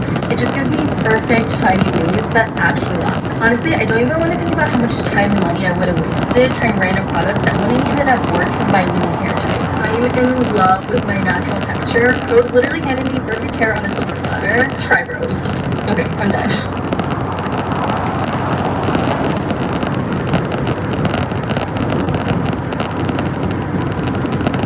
You see, when you get into a relationship, that person is shining a light on who you really are. You're going to be able to see what you're truly made of. Because they see you when you're angry, when you're sad, when you're happy, when you're up, things don't go your way, but they see you in every aspect. And if they are able to communicate to you your problems, and if you are able to be accountable for your actions, that's when you will see change.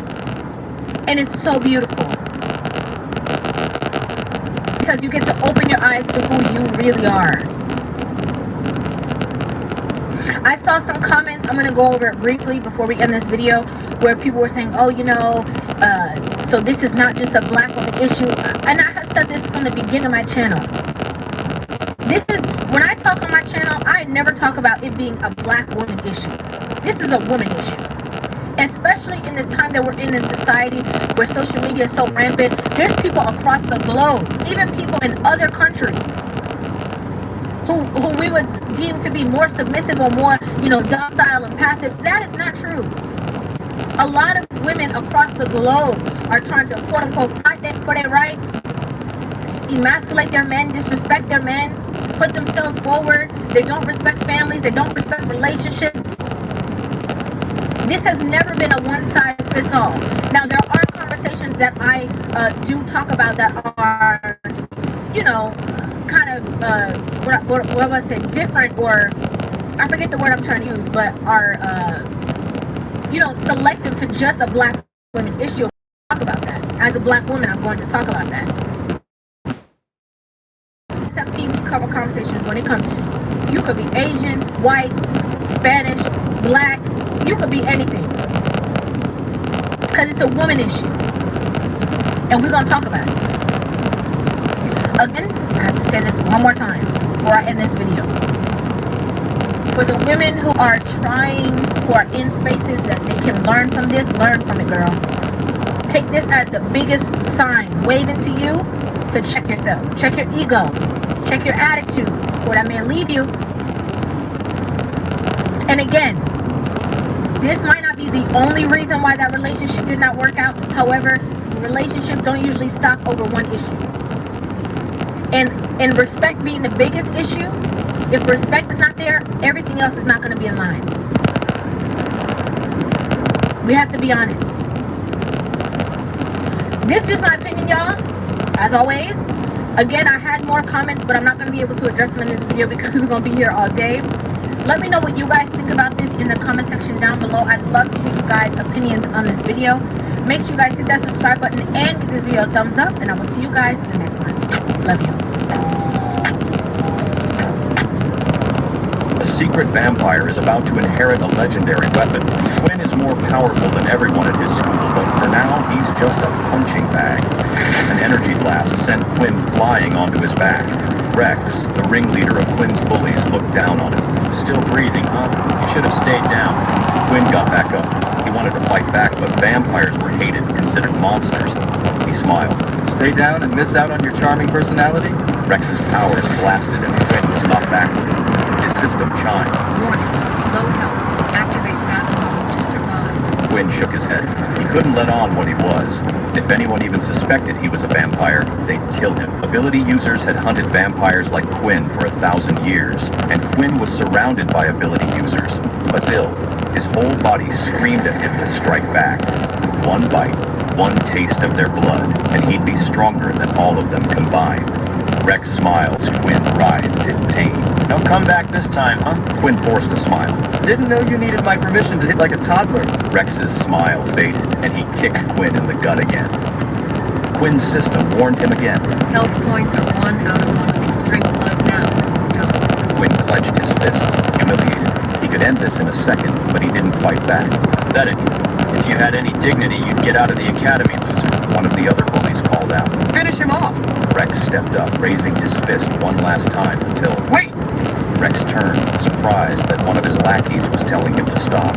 But then he realized everyone had gone silent. Everything had gone silent. Rex's arm was frozen. What the hell? It's the Ice Queen! One of the students said. Another one covered their mouth. She's the strongest in the academy. The crowd took a step back, and a gorgeous blonde student cut through the crowd, her footsteps echoing. Erin snapped her fingers, and the ice shattered. Leave him alone. Rex looked at Erin, then back down at Quinn. Stay out of it. Erin raised an eyebrow. I wasn't asking. Rex and the others held still for a moment. Then Rex broke out into a grin. Come on, guys. This loser isn't worth the time anyway. Quinn stared, gobsmacked. Erin was so strong that this whole group of students was shaking in their boots. She stopped in front of him. You better get up or you'll be late. She didn't offer him a hand. Quinn stumbled to his feet. What's the big deal? It's just weapon training. Erin shook her head. It's not weapon training, it's weapon selection. And it's the most important day of your life. Come on. She started walking, her footsteps echoing in the still, silent courtyard. Quinn didn't follow her. She turned back to him. Come on. He jogged to catch up. Quinn came eerily close to revealing his vampiric abilities. Will he be able to keep his secret? And just what is weapon selection? Everyone had talked about weapon selection, but he didn't realize what it was until he entered the ceremony in the armory. Rows of weapons lined the walls, some ancient claymores, some ultra-modern laser rifles. Whoa, this place is incredible. Erin nodded. And now, we get chosen. Quinn looked at her confused. You mean we choose a weapon? No, we get... Before she could finish, a voice erupted from the center of the armory. Students, this is no ordinary day. The speaker was a 7-foot-tall, broad-shouldered, rugged man in a military attire. I once stood in your very shoes, and for me, this was the first day of the rest of my life. The students murmured to one another. That's Master Leo. No way, Master Leo? Quinn studied the man, curious why everyone was so interested in him. He's a legend. Master Leo clapped his hands. Now, you may pick up a sword and think it's right for you, but if you don't know it's right for you, then it's wrong. Now, pick your weapon. Quinn looked at Erin. We do get to pick. Erin grinned at him. You'll see. What does that mean? That's all from me. I'm gonna change into my fighting gear now. Students were swinging blades, putting ammo into rifles, laughing at the power humming in their hands. Quinn surveyed the rows of weaponry, eyes finally landing on a sleek, curved blade. Let's see if you're the one. He grabbed the sword, lifting the blade until the blade shattered in his grip. Other students looked over at him, gasping. Quinn took a step back, embarrassed. Okay, definitely not for me. Ha! If it breaks, it was never yours to begin with. Quinn zeroed in on his next target, a spiked flail. He lifted it, and it felt shockingly light in his hands. Maybe this was his weapon. It should have weighed 1,000 pounds, but in his grip it felt effortless. Only he realized that the flail was floating toward the ceiling. It was weightless in his hands. Not that one either. And then he saw them. A pair of black gauntlets, wicked and jagged like dragon claws. Something deep inside of him stirred. The moment his fingers touched them, the world shifted. A chill ran down his spine. His system flickered to life. Bloodbound gauntlets acquired. Strength, +5. Defense, +2. Awakened beast weapon. Compatibility, 100%. Quinn didn't feel like he was handling some foreign weapon. He felt like he had found another piece of him. A piece that had been waiting for him. This wasn't just a weapon. This was his. As Quinn stared at the gauntlets with awe, Master Leo appeared over his shoulder. You've got an interesting eye, kid. You think those are for you? Quinn turned to see Leo's eyes flicking between Quinn and the gauntlets. Not many people choose gauntlets as their first weapon. Quinn frowned. Why not? Fighting up close requires no fear, no hesitation. They're tough, relentless really. You have to match them, or they'll tear you apart. Master Leo's eyes narrowed. But more than that, these gauntlets in particular are special. Quinn stiffened. Master Leo leaned in, inspecting the gauntlets at close range. The former owner wasn't exactly human. Quinn stared at the gauntlets for a time. If he wasn't human, what was... But Master Leo was already gone. Quinn hesitated, then reached out. The moment he touched the gauntlets, something clicked. A pulse ran through him. The gauntlets adjusted, molding to his body. His screen flickered. Bloodbound gauntlets equipped. Perfect match detected. +12 strength, +12 agility, +10 stamina, +10 defense. Whoa! Quinn flexed his fingers. The metal moved with him, light as air, but strong as stone. It was a perfect fit, like it had always been meant for him. Across the room, Quinn didn't notice that Master Leo was watching him intently. Does Master Leo suspect Quinn isn't what he seems? Just who was the original owner of the bloodbound gauntlets? Master Leo's gaze lingered. Then he shouted out. Enough, Dalton. Let's put your weapons to the test. The students turned towards Master Leo as he strode toward the far end of the armory, where a massive iron door rumbled open. Quinn stepped towards the opening doorway, following the crowd outside of the armory. The ceiling was impossibly high, and glowing runes lined the walls. Master Leo turned to the students. In this test, you'll wield your chosen weapons, but there's one rule here. No abilities. If you deserve your weapon, you need to earn it on your raw talent alone. A wave of murmurs swept over the students. Quinn's jaw hung open. No abilities meant no one could overpower him with fireballs or telekinetic blasts, but it also meant he had no excuse to not fight back. He searched through the crowd, looking for Erin. Where was she? Had she found a weapon yet? Master Leo grinned. The way this works is exactly like you'd expect. Duels. Now, are there any volunteers? Nobody moved until a giant student stepped forward. A duel sounds fun. He didn't look like he belonged in the crowd. He was massive, wielding a battle axe. He seemed like he could crush every other student in his hands. A murmur once again swept through the crowd. Absolutely nobody wanted to face him. The giant grinned. What? No takers! Cowards! All of you! Then Erin stepped forward, sighing. She carried a longsword that looked carved from ice. This is interesting. I was hoping for a tougher opponent. The huge man didn't hesitate. He charged in. When he swung it down, Erin spun her body to the side, avoiding the blow, and at the same time slashed at the back of the man's legs, causing him to stumble. She then placed her blade towards the man's neck, inches away from his throat. I yield! I yield! The man said desperately. It all happened so fast, some students didn't even notice it. A girl next to Quinn shook her head. I knew Erin was strong, but didn't realize she was that strong. That was excellent. We clearly have some talented students here. But for our next fight, let's see someone a little less experienced have a crack. The students all shifted uncomfortably. No one wanted to be thrown into the arena after watching Erin dismantle her opponent in seconds. Leo gazed through the crowd, calculating, searching, and then his eyes landed on Quinn. You. Quinn froze. The crowd turned. Quinn pointed at himself. Me? Yeah, you. The one staring at the floor who looks like he'd rather be anywhere else. A wave of chuckles rippled through the students. Maybe someone else should go first. Warm up the crowd a little bit. Master Leo walked toward him and clapped him on the back. Nonsense. You just got yourself a brand new set of gauntlets, didn't you? Gauntlets that are very special. Quinn swallowed. He could feel the weight of the gauntlets on his hands. And what better way to test them than in front of all your friends? The crowd laughed again, some with a mocking amusement. Quinn opened his mouth, desperate to get out this, but then he heard a familiar voice. Perfect, I'll volunteer to face him. It wasn't Quinn's bully, Rex, but it was the next worst thing. His best friend, Luke, a level 3 that picked on Quinn just as relentlessly. The tension in the air thickened. Everyone had gone silent. Beautiful. A willing volunteer. That makes things easy, doesn't it? The crowd began to fold around them, leaving Luke and Quinn standing alone in the center. Everyone expected him to lose. His HP was still low. He was going to have to fight with nothing but his fists. This was going to suck. Was Master Leo testing Quinn? Will Quinn stand a chance against the bully Luke? Quinn took a deep breath, studying Luke, who held a large spear. He looked out at the crowd and made eye contact with Erin. She smiled at him. He could swear he saw her mouth. This is gonna be good. Quinn looked at his system. Opponent power level 3. Bonus experience will be rewarded. Quinn cursed under his breath, staring at Master Leo, then at Erin, then at Luke. Master Leo's smile was gone.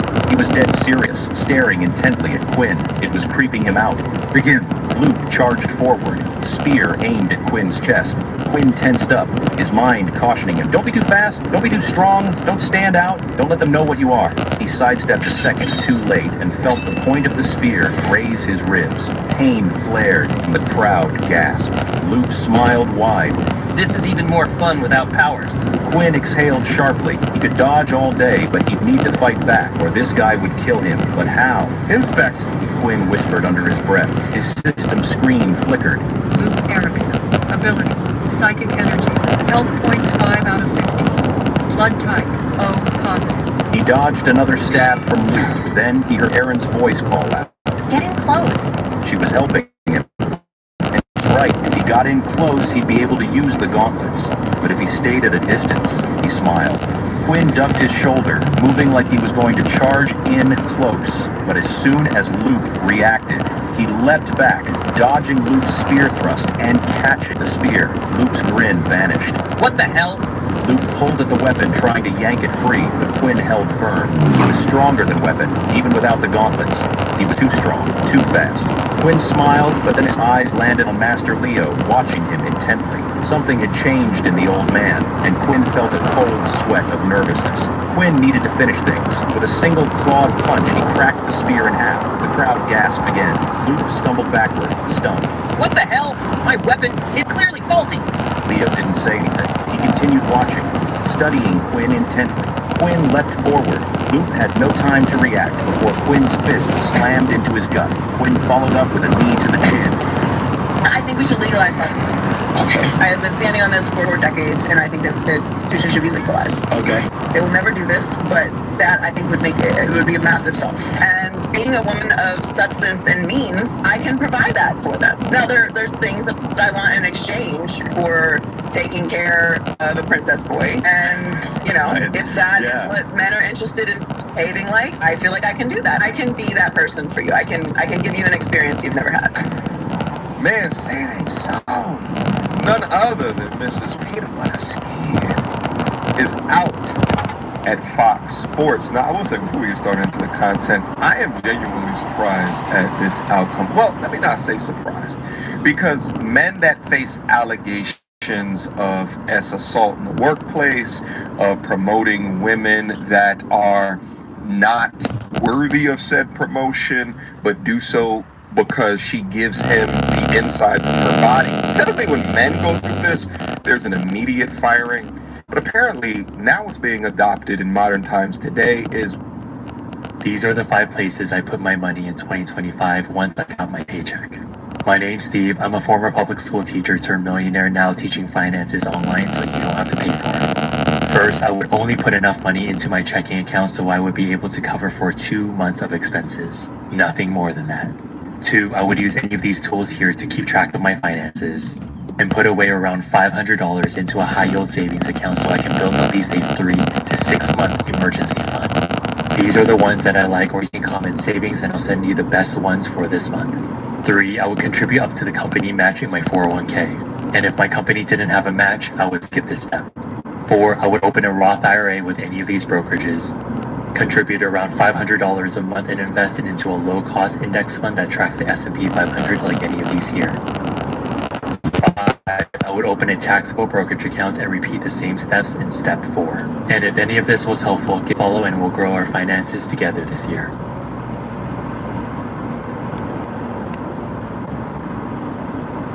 Meet my new favorite health gadget that unlocks better results from every diet, workout, and routine. For weeks, my scale showed I wasn't losing weight despite diet and exercise. I was about to give up until I discovered the Hume Body Pod. This isn't just another smart scale. It's a complete body intelligence system used in over 12,000 health clinics worldwide, now available for your home. The moment I stepped on it and grabbed the handles, it sent safe electrical currents through my entire body, scanning and analyzing my arms, legs, and torso with 98% DEXA accuracy. What I discovered changed everything. While my weight hadn't changed, I'd actually lost 7 pounds of fat and gained 6 pounds of muscle. The Body Pod measured body fat, muscle mass, water, metabolic age, and 40 other metrics, showing me exactly how my body was responding to different diets, workouts, and routines. No more guesswork or frustrating plateaus, just precise data that showed me exactly where to focus my efforts. Because when you can truly measure everything, you can finally improve everything. That's why top doctors, dietitians, and elite athletes all swear by the Body Pod for accurate results. So I recommend you get your Body Pod now while they still have the special discount. That way, you can finally measure and improve the invisible changes your regular scale is hiding from you.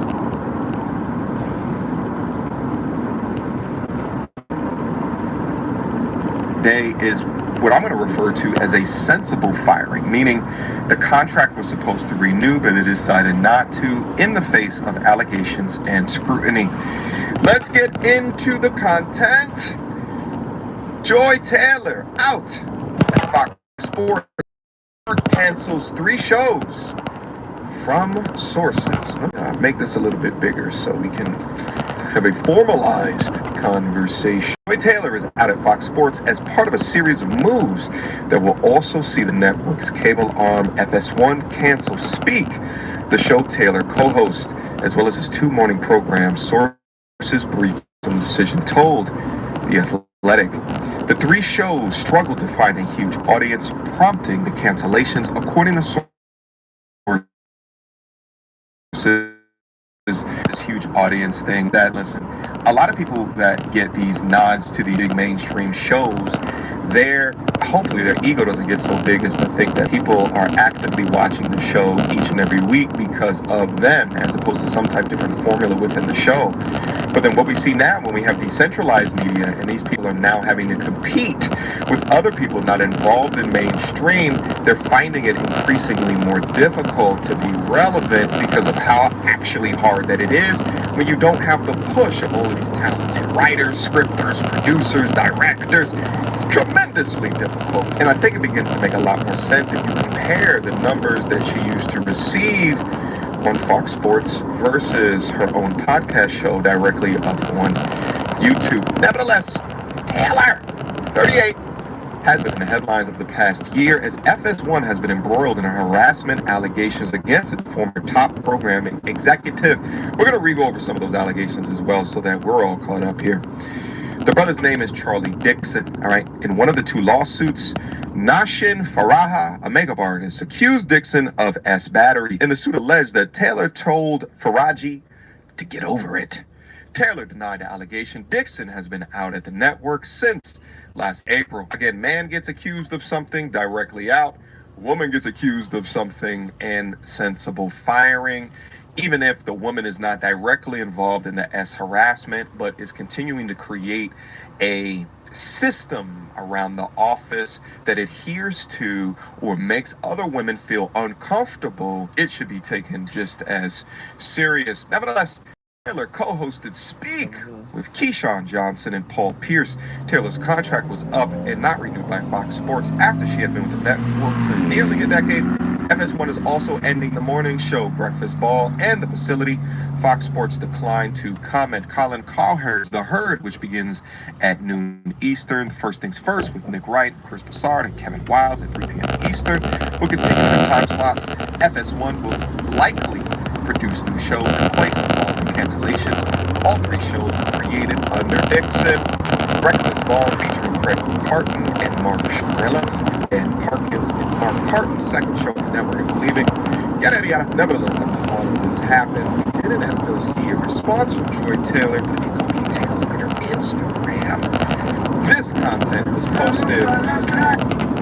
Copyright. This content was posted 20 hours ago, a couple of sets for the beach. So she has taken a beach vacation and is posting this as a response. You know, those who are just about say it like this, but this is a fact of reality. I actually think she's got literally nothing to worry about because there'll be some executive somewhere that has seen the allegations, that understands the type of way that she moves, that she's willing to put her viscous innards on the line for a promotion, for more money, allegedly.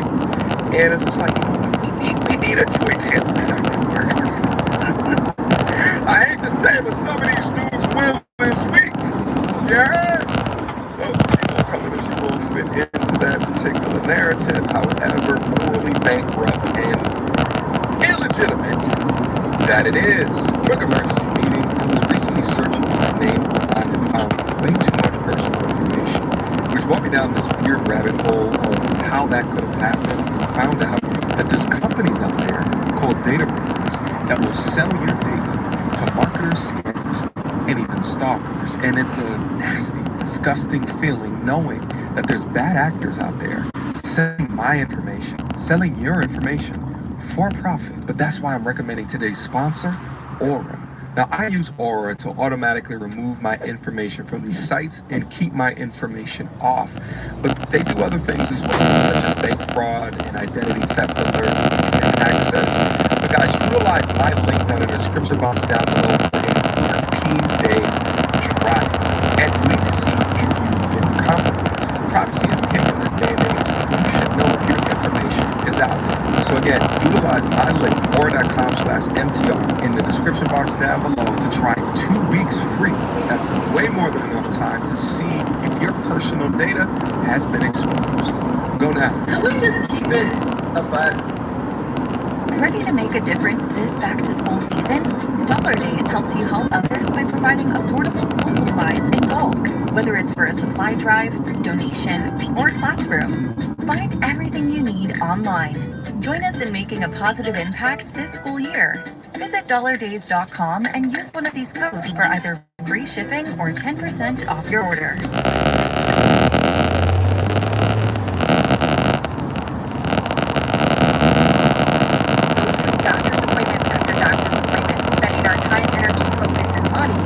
On what we've been led to believe is a process that will lead us to a solution to our problems like chronic fatigue, thinning hair, dry skin, brittle nails, digestive problems like constipation or diarrhea. We go through this process expecting to find a solution, and there's one of two results that can happen with our blood work. One of which is your doctor comes in and they say you're normal, and you look at the numbers and they say, okay, great, you're normal. You look back at that doctor and you say, but I'm not celebrating. There's no confetti here. And the reason being is because I feel terrible and I don't know what to do about it. So you walk away from that appointment saying, what in the world do I do now? And I can assure you, in most instances, more blood work is not the answer. And then the second scenario is that we get results and they come back with a diagnosis. And only to be led to believe in some circumstances that there's only one solution which leads you to more pills in a bottle. And don't get me wrong, there's a time and a place for medication when it comes to our health. That's the benefit of modern medicine. However, there is no doctor on this planet that can tell you that the healthiest people are on the most medications, right? And that also brings up the scenario of saying, hey, even if I am on medications and my blood work is normal, am I really truly healthy? Right? And that's probably for another video at this time. But, when we go back to considering the scenario of going through that process of blood work after blood work, doctor's visit after doctor's visit, we have to not ask ourselves the question of how can I get normal blood work, but rather, what is causing this dysfunction in my body? And what I can tell you with certainty is that it's not just chalked up to stress or aging. Why? Because everybody has stress and everybody is aging. We're all getting older, right? But not everyone has digestive problems. Not everyone has brain fog, chronic fatigue, joint pain, thinning hair, dry skin, brittle nails. Not everyone has that, right? So that simply can't be the answer or the reason behind it. What has to happen is we have to look to the cell for the solution. But what I can tell you too is that the solution is not what you think. It's not just more vitamins and exercise. Actually, in this day, just more exercise and more vitamins is not going to get most people well. Okay? We have to consider the cell. And so the solution lies in the cell. And what happens is we have to consider the outer surface of the cell. And there's very specific toxins that actually create a layer of inflammation or cell damage that result in two major issues. One is which is called a malabsorption issue. The other is a waste removal issue. And so what do I mean by that? Okay. Well, when there's these toxins, they create this damage or this layer blockage. If this is my cell, these are my hormone receptors or cell receptors. And what their job is to simply absorb all the hormones, lift any hormone in your body, so you can actually go on to have the energy you need and all, live the life that you want without the symptoms that we just described, okay?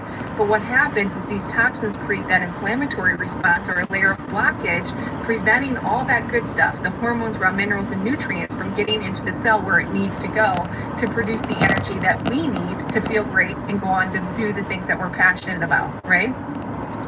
The other issue is that these toxins then get trapped on the inside, and it's a waste removal at the cellular level, meaning the toxins can't get out.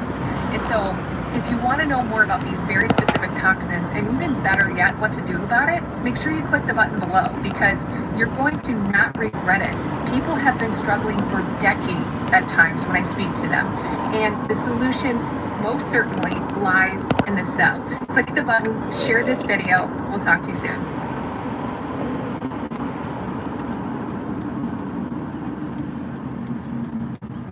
But if they're fine enough, if they're funny enough, or if their financial status is what you want, fine, funny, in money, you're throwing all boundaries, standards, all that shit you talked on Instagram about how you would never, and this woman ain't because women this and men this, and you're moving forward with this person. And looking at more of her profile, looks like she got host of FS1 still up on here. She may need to update that. But taking a look at the aesthetics on the profile, you can see generally the types of content that she likes to upload, continuing to demonstrate herself as the paleo to her skin that she know that she is. Let me see, when she uploaded this? Oh, 20 hours ago as well. Let's listen. Bullying. I'll tell you this. All right, give you some lines. Why do you think I'm so snappy on these internets, these shows? You better have a comeback. You better have a comeback quick. 1,000%. All right, start cooking you. You better have something to say, or you are going to get cooked for weeks. You cannot sit there and take that abuse. You better fire back, and it better be quick, and it better be smart. Absolutely. Man, it's better people. I don't know. Sound like in my head, you got beat up and you got roasted, and these kids are now soft because they didn't get beat up and bullied. Okay. Let's see. Hopefully she does cook me. Thankfully, I'm 40 years old and from New York. I grew up in a generation of getting cooked. Yeah, so I'm good at it as well.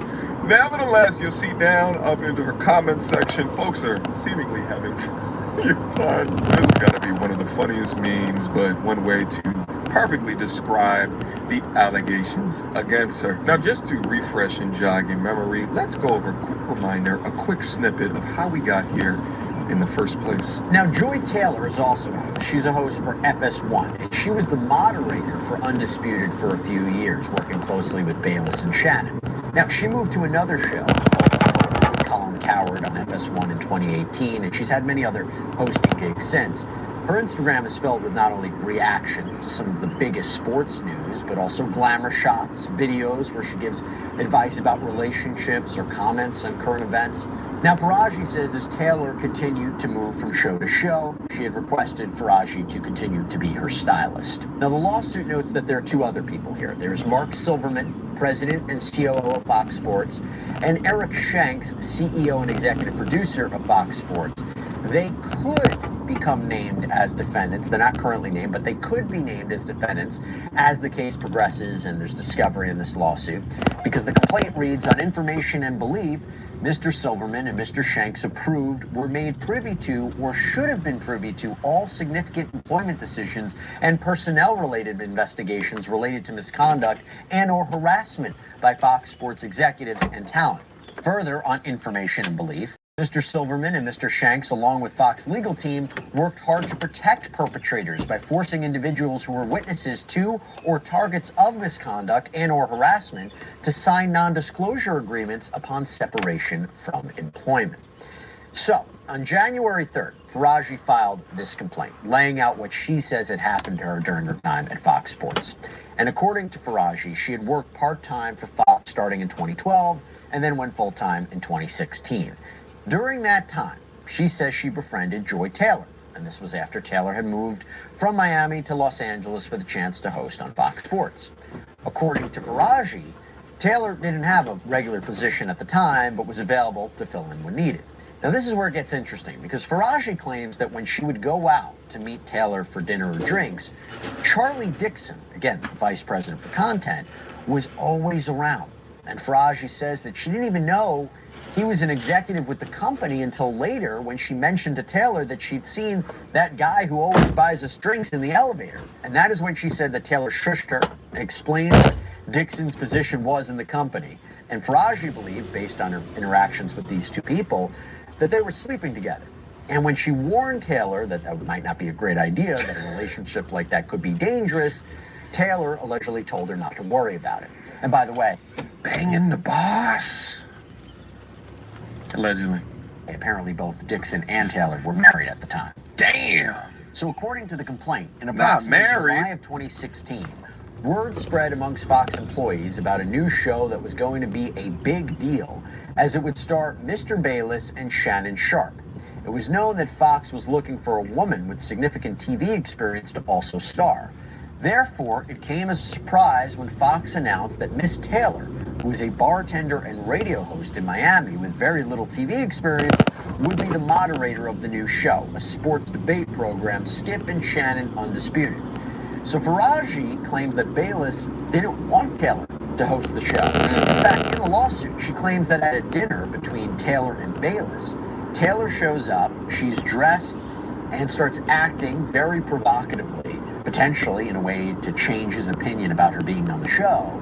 But eventually, Bayless agreed to approve her on the show as a favor to Dixon. Okay, when the show premiered. Now, when you hear these things about her dressing provocatively, right, when you hear unfit or not qualified for the show, and then you cross-reference that with the clips that she's come out with not too long ago on her podcast where she speaks about men, the callousness that she speaks about men, you can see that she thinks about men within her life as a tool, as a means to an end, as a way to get her from one situation to another. So to her, it's just a game, an easy game at that.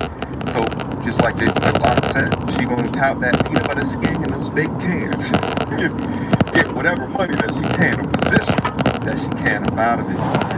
That peanut butter skin, that thick wrap, like, Jay, keep your distance. That's going to get you into trouble. And so that's what I did. I kept my distance. Because when you put some woman in a job, talking sports with a bunch of men, it's a job she's not qualified for. She's talking sports with professional athletes, people that did it at the highest level. She's talking sports with me or Colin Cowherd or other people that have like really studied sports at a super high level. What does she have to offer other than her sex appeal? And so should we be surprised that she leaned into that? I took a step further, as I always do, and I dubbed them princess boys because clearly they want the princess treatment. And being a woman of substance and means, I can provide that for them. Now, there's things that I want in exchange for taking care of a princess boy. And, you know, if that is what men are interested in behaving like, I feel like I can do that. I can be that person for you. I can give you an experience you've never had. So they were not very happy with me about that. I like the movement. I'm not going to partake. Maybe you think that fixes One, I think we should legalize prostitution. I have been standing on this for decades, and I think that prostitution should be legalized. Okay. They will never do this, but that I think would make it would be a massive solve. Well, massive solve. Okay. One. Is okay. But I believe that straight male biology, and particularly men who have this sort of anger, is because they don't get physical intimacy. right? But they have convinced themselves the type of physical intimacy they would like is, their favorite star or favorite OnlyFans girl or this unattainable beauty on Instagram who's never, ever, ever, ever going to fuck you or meet you or talk to you ever. What's the point? No. I want to know, hi, my name is Candace. I'm from Rialto. Well, anyway, we have derailed.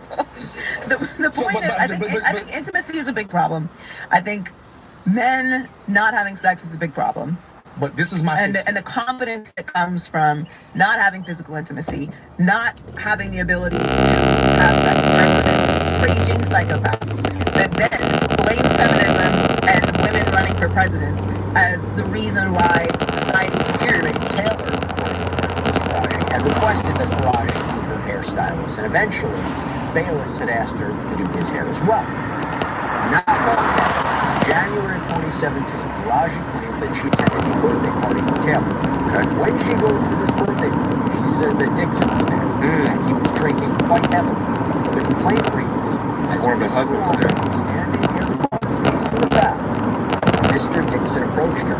He asked the bartender for a drink, and then placed his arm on Ms. Faraji's lower back. He asked how she was doing, if she was having fun, and if she wanted a tequila shot. Ms. Faraji felt very uncomfortable by his unsolicited touching and responded, "No, thank you." Mr. Dixon then moved his hand lower and started rubbing her body and grabbing her buttocks. Ms. Faraji was mortified, but quickly thought to fake an incoming call to escape from the situation. The complaint goes on to say Ms. Faraji did not know who to turn to, but as she knew Ms. Taylor was sleeping with Mr. Dixon, she turned to her. Surprisingly, Ms. Taylor responded to get over it and explained that she herself only had her job because of Mr. Dixon and that Ms. Faraji only had her job because Ms. Taylor requested her. She warned that Mr. Dixon could take both away. The complaint goes on, Ms. Faraji was terrified and then turned to her co-worker, Anonymous, to discuss the situation. Anonymous responded that Mr. Dixon was disgusting, that the entire situation was sick, that it wasn't shocking given Fox's culture, and that Ms. Faraji should remain quiet if she wanted to keep her job. As a single mother who needed the job to support her son, Ms. Faraji had no choice but to remain silent. Damn. So, by the way, that is one of the reasons why you might be saying, well, if all this happened, why didn't she file a lawsuit sooner? And we'll get into more of the allegations, but this is the reason.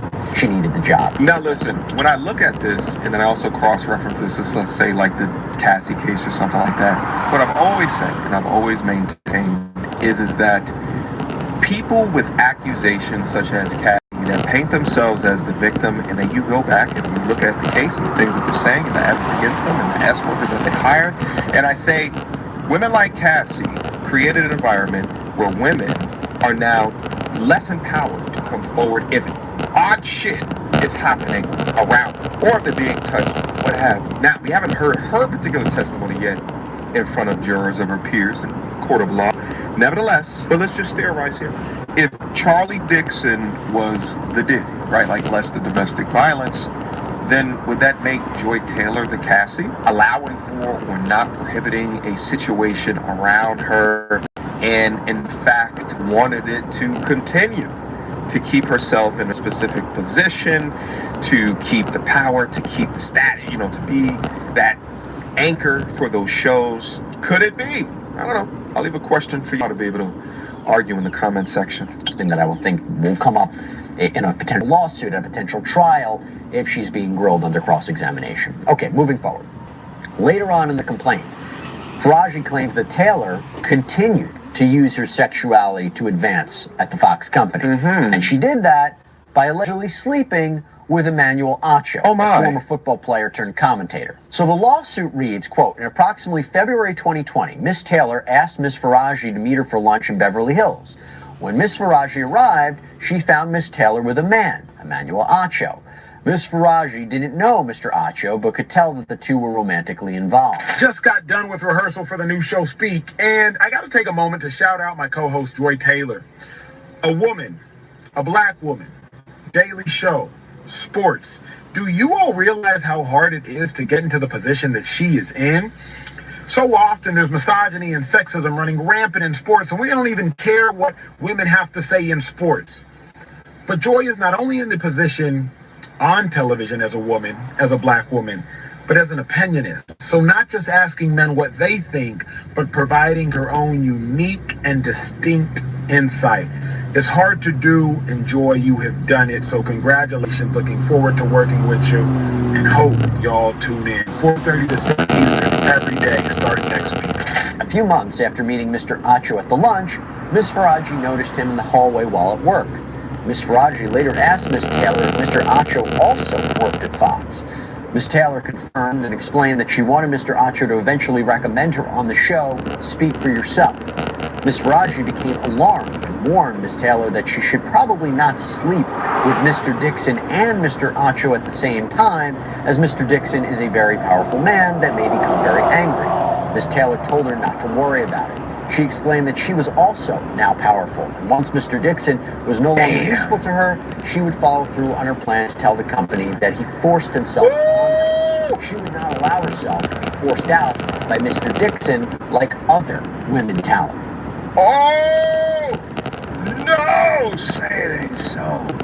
So on top of being someone that would allegedly allow a situation like this, right, this perversion situation to take place, she was going to go back later and perpetrate false allegations against the man that went deep inside of her to get the position in the first place. Oh, this is a cold and sick work. Absolutely critically abhorrent work. If this is proven true, I think it was proven in the court of law. I really hope that no future executives would take her seriously enough to put her on the team, knowing that she allegedly has the potential to allege that a man on the team, or the executive team, took advantage of her. Damn! That is so damn crazy. Let me get this off the screen right now, and let's finish up. It is obvious to me that when I see Fox Sports has canceled the 3 different shows that were allied to Charlie Dixon, what they're attempting to do is to remove any active participation that he would have had within the company that they're still earning revenue from, which then their audience would look at as a negative. And it's also clear to me that Joy Taylor probably knew what was going to happen for a long time now, so she's been planning this all out. She's been working on that podcast that she's been working on. So probably none of this is a surprise to her. My guess is she would keep tremendously quiet in regards to all of this, which I think is probably smart. Quiet in regards to all of this until the day in court is achieved, but you guys already know I'm going to keep up with it as much as what I can and share as much information, because within this advent of the Me Too era, it's wild to think that there are not sect to get what they want out of women, but the pendulum swung way too far, and it has swung so far that now being put into mainstream is the lies, the incentivization of women that will utilize their looks, that will utilize their mammary glands, that will utilize the nape of their ass to get what they want. And now, it's not just hashtag MeToo, it's hashtag MenToo. Within this story right here, there's no winners. There's no damn losers. So I guess the only winner would be Faraji if she makes out with her lawsuit. But there is none. There's bad and evil on the side of both the man and the woman. But we have to keep accuracy here, because as long as we are accurate, we will get closer to the truth so that we can do some damage with it. Alright guys, drop me your questions, comments, concerns down. I'll see you soon. Until next time, YouTube. Peace! Don't hold my hand. Mattress actress on the OnlyFans. Get your money, girl, but damn, how is that your only plan? What you gonna do when you get too old to strap the bands? Get up out your echo chamber screaming, period, yes. You will look at dirty woman if you try to get knocked out by a high. Now you make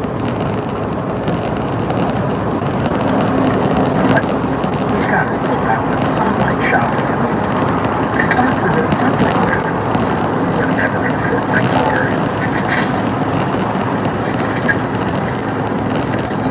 What is that? Well, we needed a bigger car. So I went to LauraBuickGMC.com and and I found the perfect vehicle at the right price. And they shipped it right to our front door. And they're the #1 volume Buick GMC dealer in the entire country. So they have a reputation that we can count on. I thought we agreed to slow down the online shopping. No, we said no more boxes. And that didn't come in a box. At Laura Buick GMC, you can buy a new vehicle entirely online. Select your vehicle, financing options, trade-in, and even sign. And best of all, we deliver. Visit LauraBuickGMC.com today.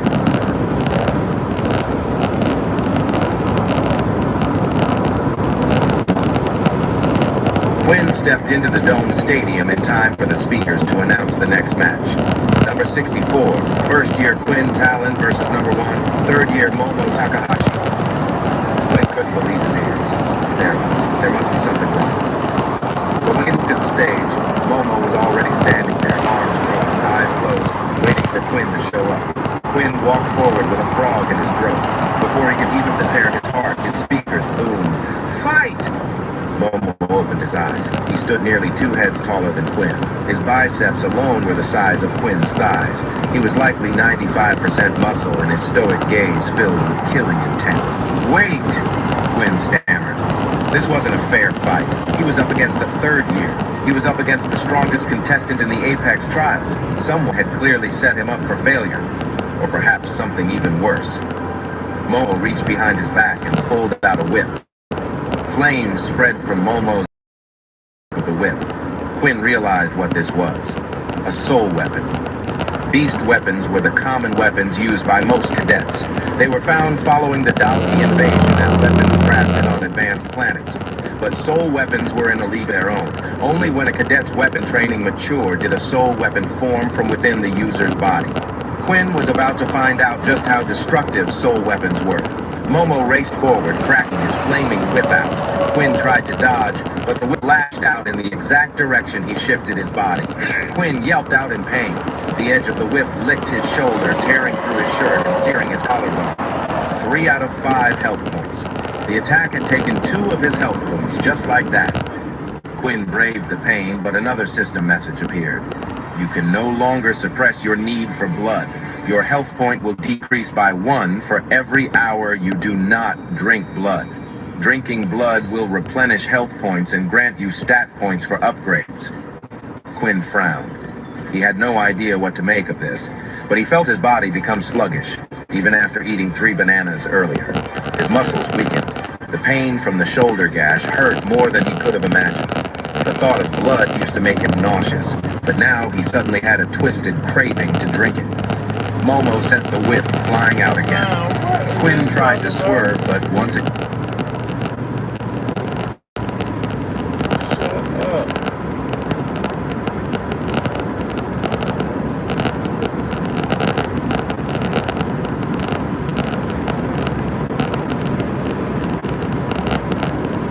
And remember, since we're doing receipts, I'm gonna keep those too. Because if you don't have to have requirements, if you don't have to have a resume to get a job, the next time a woman's up for a job, I don't want to hear about the experience that she needs to have it.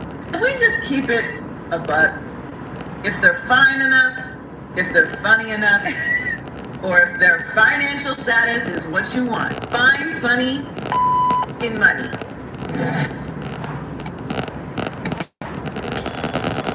And so, we've reached the end of it there, Sports One. And when I think about it, because I don't think you could be that bad at your job and still expect to be able to hold on to your job. Passing your cheeks around, allegedly, to move up the corporate ladder will only get you so far.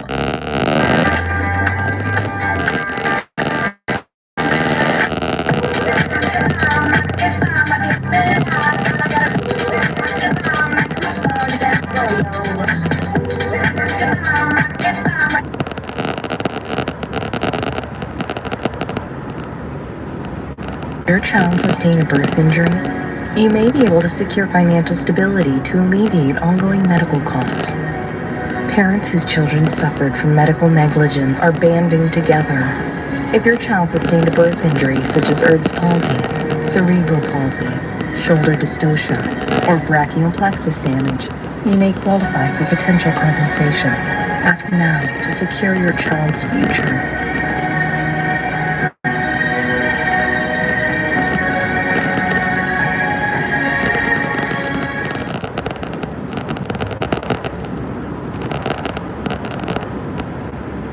So far. What does she have to offer other than her sex appeal? And so should we be surprised that she leaned into that? And so let's go ahead and jump into this article titled Joy Taylor Breaks Her Silence After Getting Fired from Fox Sports but Gets Brutally Trolled for her new post. In the article it goes, so the very first thing we gotta talk about, Will Smith. So, going back to this little message we got up here on Perplexity, is Will Smith divorcing Jada Pinkett? Will Smith and Jada Pinkett are not officially divorced, but their marriage is effectively over in all but legal terms. Multiple sources confirm that the couple has been separated since 2016 and have been living independently for years. In recent years, there have been persistent rumors and reports suggesting they are preparing for a formal divorce, especially following high-profile incidents and the sale of shared properties. By early 2024, reports indicated that divorce proceedings had begun and had become increasingly contentious, particularly over financial matters and custody arrangements. Ain't their kids grown? However, as of July 2025, there is no public record or official confirmation that a divorce has been finalized. Jada Pinkett Smith has publicly stated she does not foresee reaching a point where she wants a legal divorce despite her long-term separation. In summary, Will Smith and Jada Pinkett Smith remain legally married but have been separated since 2016. They are reportedly in the process of dividing assets and have sold several properties, fueling speculation about the pending divorce. No official divorce filing or finalized divorce has been confirmed as of July 2025. The couple continue to co-parent and focus on their individual careers, but their romantic relationship has ended. Isn't their children grown?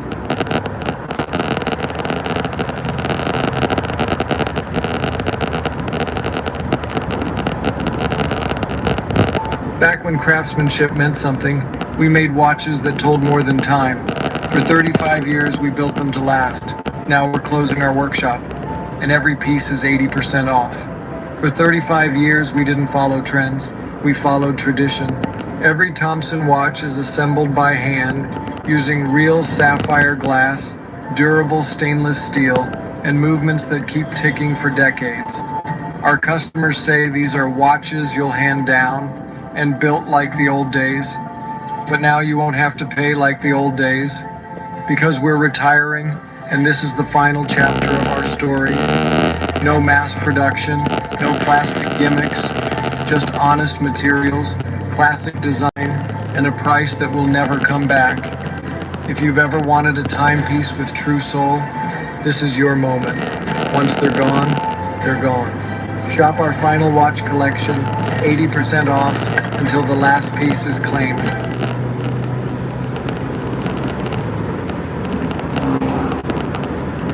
Wait, don't scroll. I know you don't know me, but I'm about to give you a free trade strategy that you'll probably pay somebody for.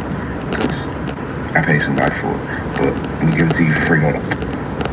High-Ganassi candles. That's what these candles look like. That's why the shit's so smooth.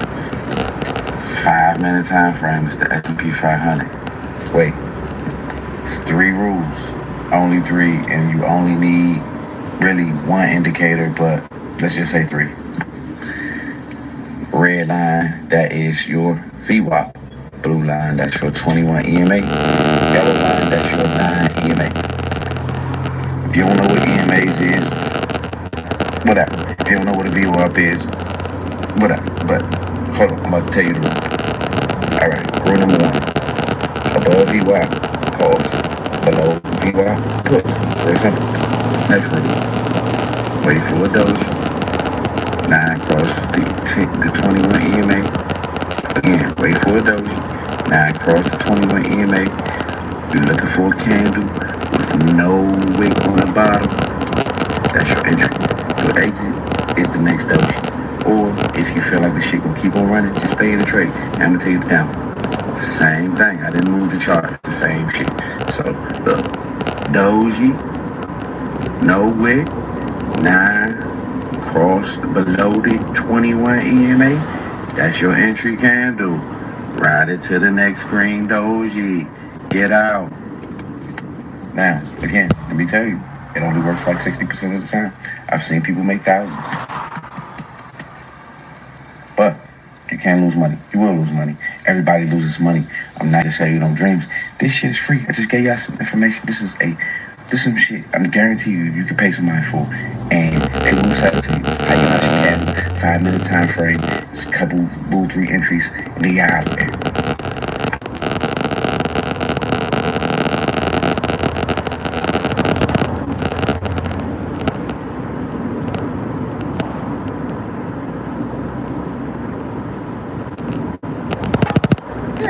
Why would they need to continue to co-parent?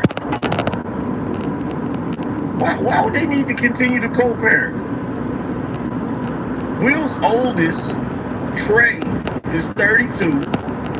Jayden's 27. And Willow is 24. What do they mean custody? What do they mean co-parent? Like, that don't even make sense.